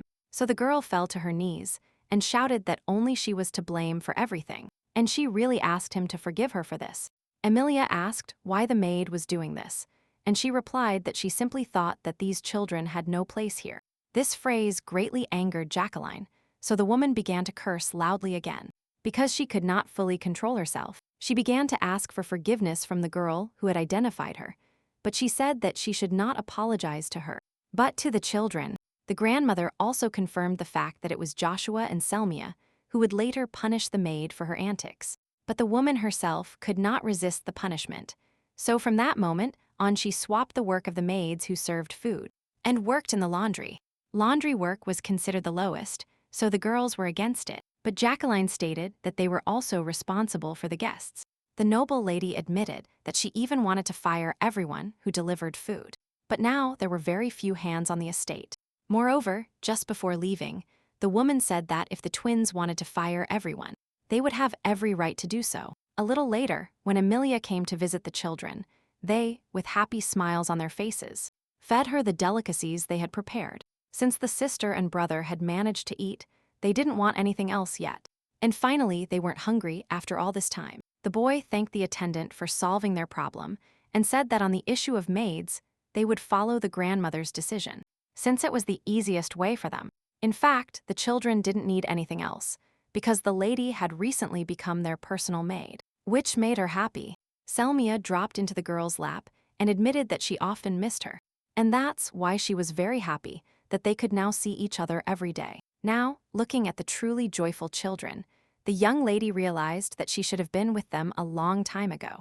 So now she said with a smile that she would stay with them for a long time and make sure that the twins were well. Meanwhile, because the children hadn't eaten for a long time, the girl tried to feed her as much as possible, although they had been eating for a long time. At that moment, the relatives were having another meeting, which the Duke had arranged, and he was still late. Enrich was visiting Joshua and Selmia, which is why he was so late, but soon arrived. And the meeting began. His guests had been waiting quite a while, so they were finally happy to see the gentleman, and greeted him properly. Sitting in a chair, the boy suddenly offered to talk not about the affairs of those present, but about the children who now lived with him. Unexpectedly for everyone, the Duke announced that he was going to recognize the twins from the Keratin estate as his collateral relatives. Lateral, as Enrich expected, this news created an incredible stir among the guests, since they did not need another candidate for the throne.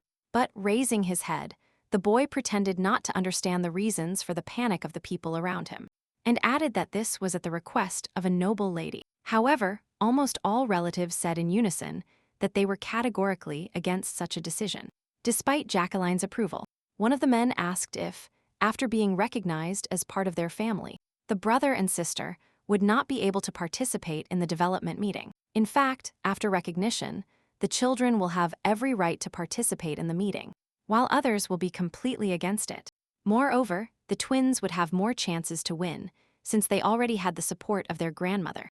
Enrich said in a very calm voice that as noble people, they cannot abandon the children of their family because they were left without parents. But the guests stubbornly continued to demand that the Duke prohibit the children from participating in the development meeting, which he had no intention of doing.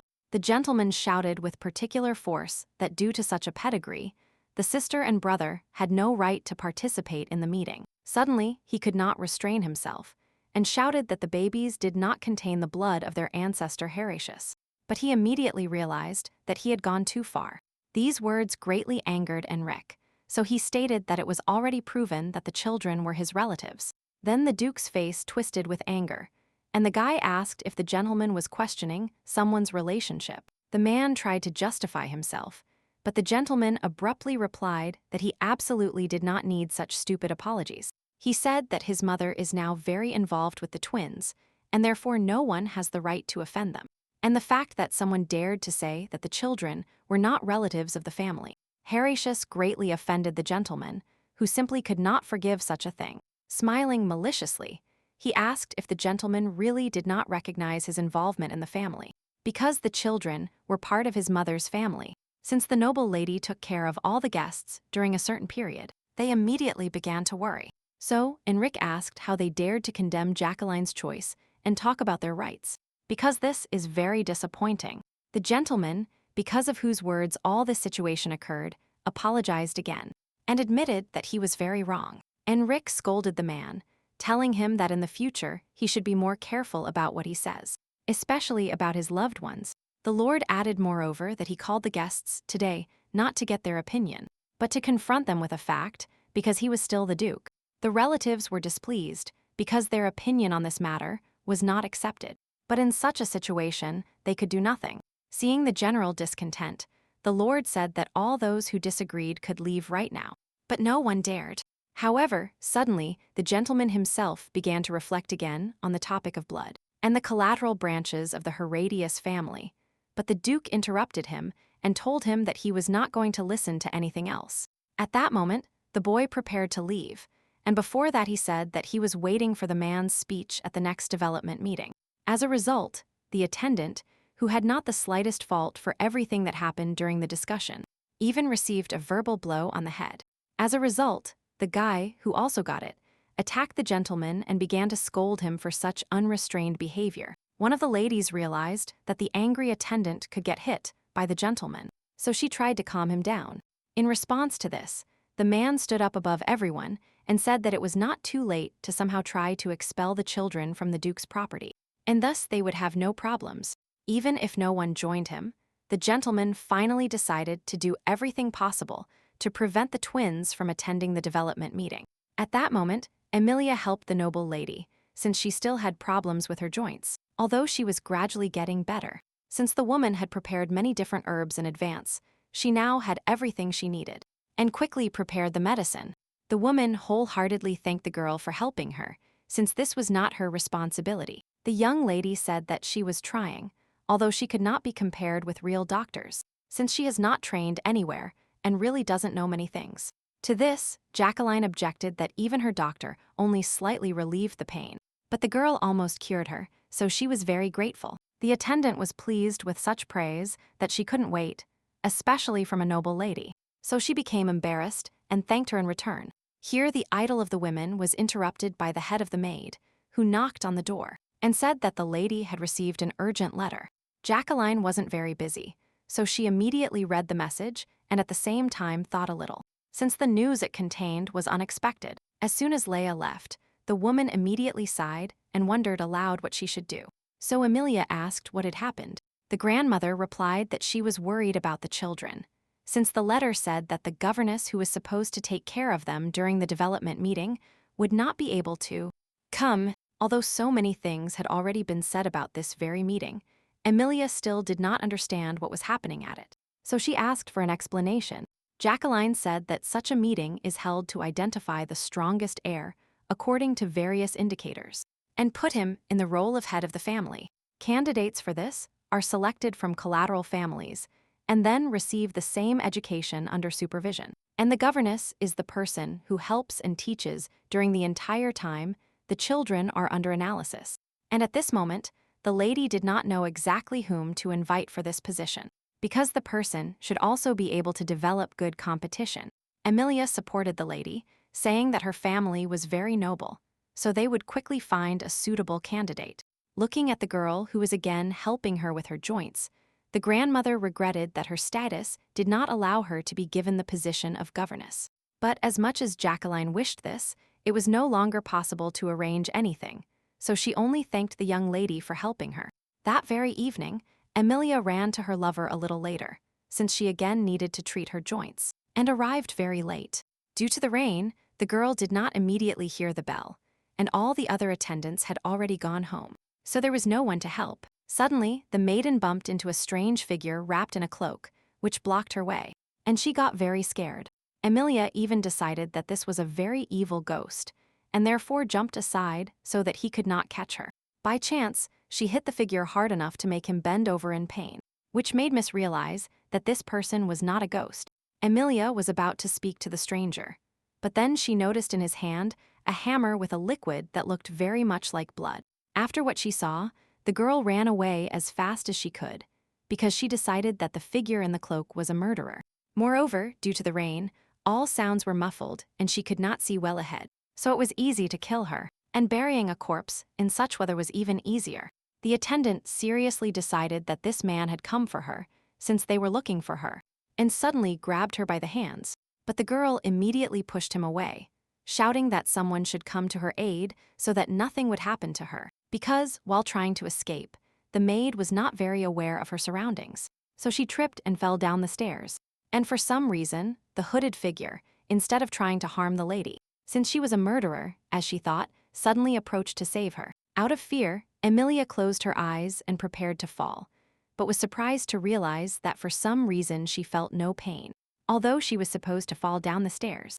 To her great surprise, the girl opened her eyes and was very surprised by what she saw. Since this was not expected, it turned out that the hooded figure was Shin, who caught the lady when she accidentally began to fall down the stairs.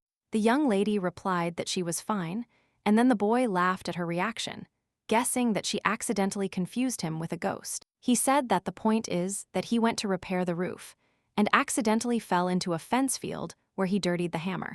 And then the butler noticed him, so the blonde escaped from the grumpy old man as quickly as possible so that he wouldn't scold him. Amelia said that the boy could simply talk to her, but he explained that he couldn't do it because he had a sore throat, and he couldn't speak loudly. It turned out that Shin, no matter how hard he tried, could not adapt to the cold in Duke Herodias's house, which is why he finally caught a cold, since he couldn't avoid it. The maid wished Shin a speedy recovery in this case, and to dress warmly, and she was about to leave, since she was late. But then, as soon as the lady stepped on his foot, she felt pain and realized that she had sprained her ankle. The blonde immediately asked the young lady to sit down in order to help her deal with a possible dislocation. But the girl tried to refuse, However, the boy, with a very sweet and attractive face, insisted on helping, and the maid finally had to give in to him. Cheon carefully and thoroughly examined the attendant's leg and concluded that she only had a slight sprain, but that it wouldn't hurt to see a doctor.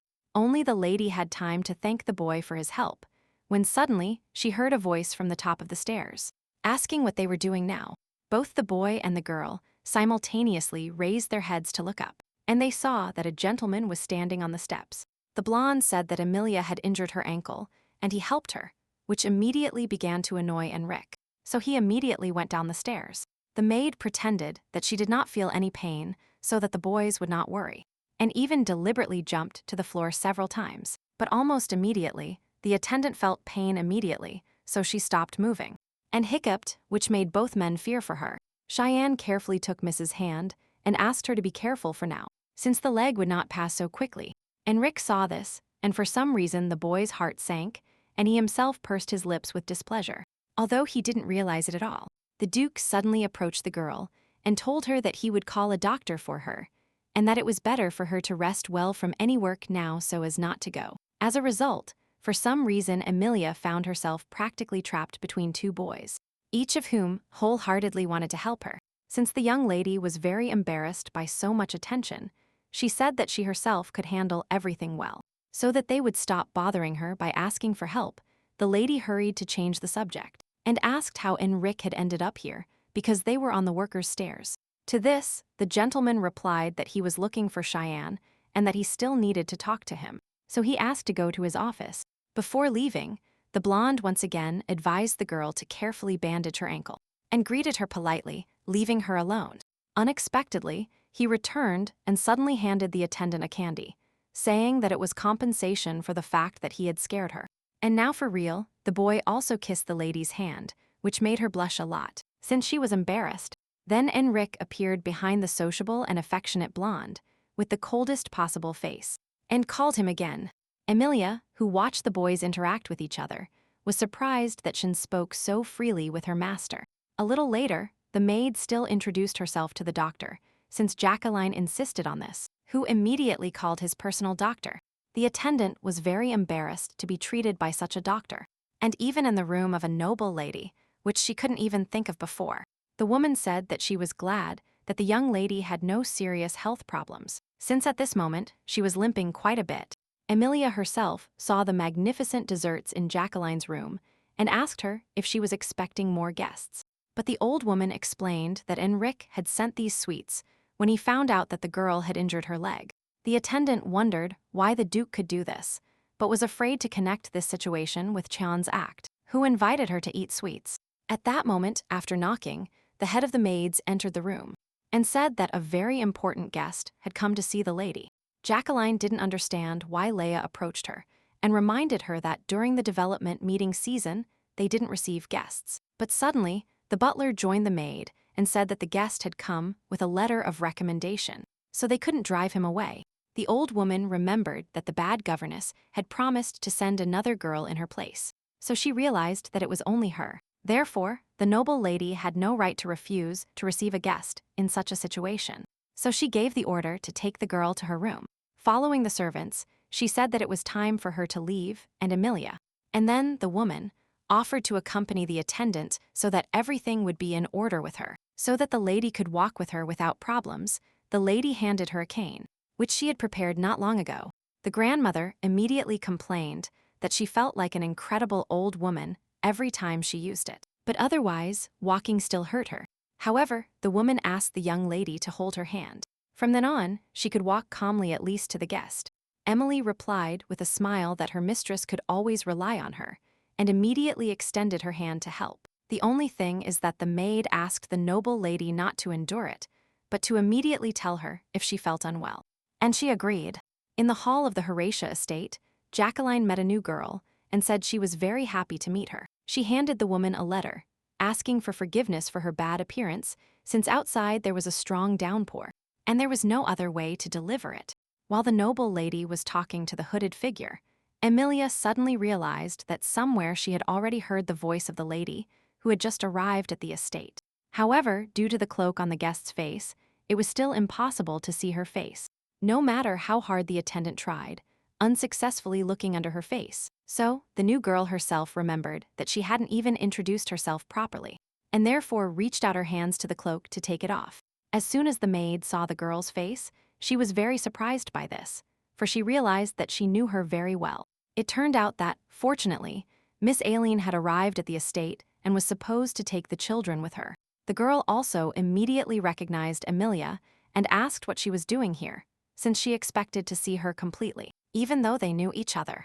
So, the teacher realized that if there was an attendant here to take care of the children, then they could go with her.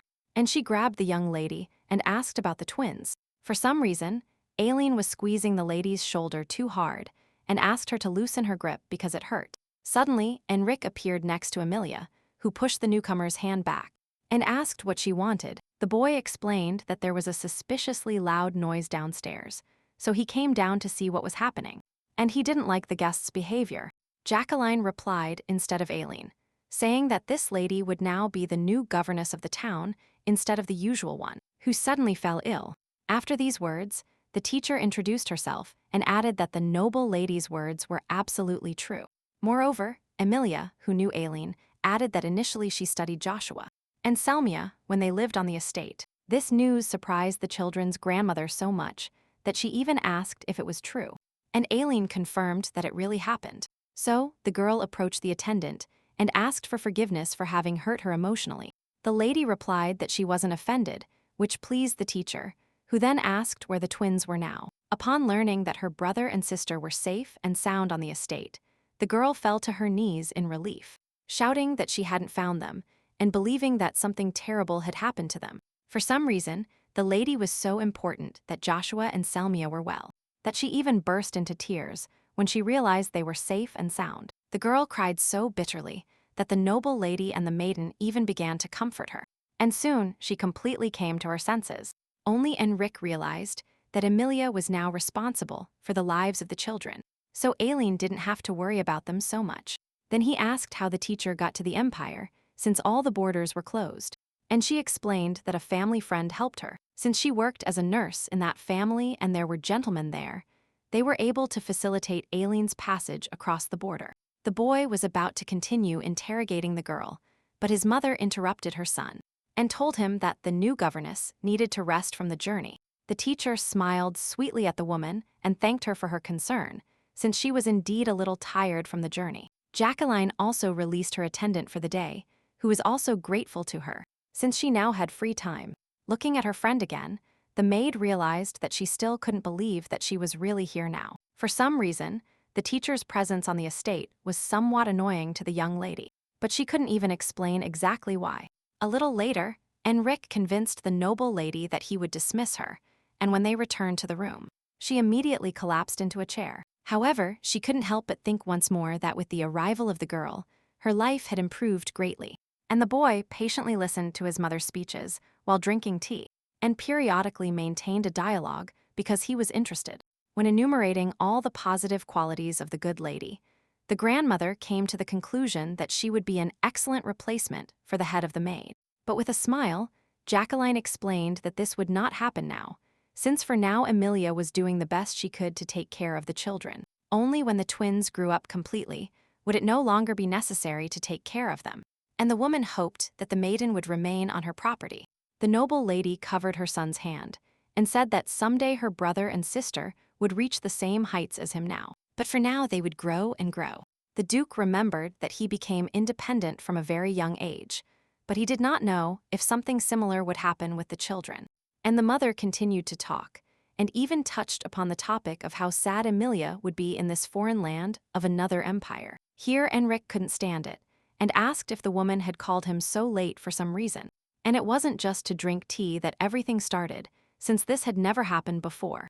The lady immediately changed the subject, and remembered that she wanted to talk to Enrich about the new teacher, Aileen. She said that she would like to hire her as a governess, but for this, she needed the master's permission, since the man could not refuse to accept the lady for that role because of her recent behavior. He allowed his mother to do as she wished. The grandmother smiled at her son, seeing how much he had grown and how handsome and intelligent he had managed to become, and thanked him for his permission. As a result, Emily was one of the first to hear the rumor that the teacher would become a governess, which didn't surprise her, since her position was very good. So the girl led Aileen through the entire estate so that she could finally see the children, because she had missed them terribly all this time. Somewhat worried, the teacher still managed to put on a joyful face and abruptly opened the door. Wanting to see the twins, Joshua immediately complained that someone had suddenly disturbed his peace, and Selmia was even happy about it. So, the sister and brother recognized their former teacher Aileen, who could now barely contain her emotions. She ran to the children and hugged them tightly, shouting that she was very happy to see them healthy and safe whatever happened. Due to so many tight hugs, the brother and sister almost immediately began to choke, which is why they started trying to escape, but failed. Seeing that the twins were suffering, Amelia ran and tried to help, but the governess pushed the girl away so hard that she flew out and fell nearby on the floor. Aileen herself was so emotional now that she hardly noticed anything around her, but she continued to cry and tremble because of this, still hugging the children tightly. For some reason, the teacher considered these children almost her own, and therefore, the lady could now hardly control herself in the face of the emotions that arose.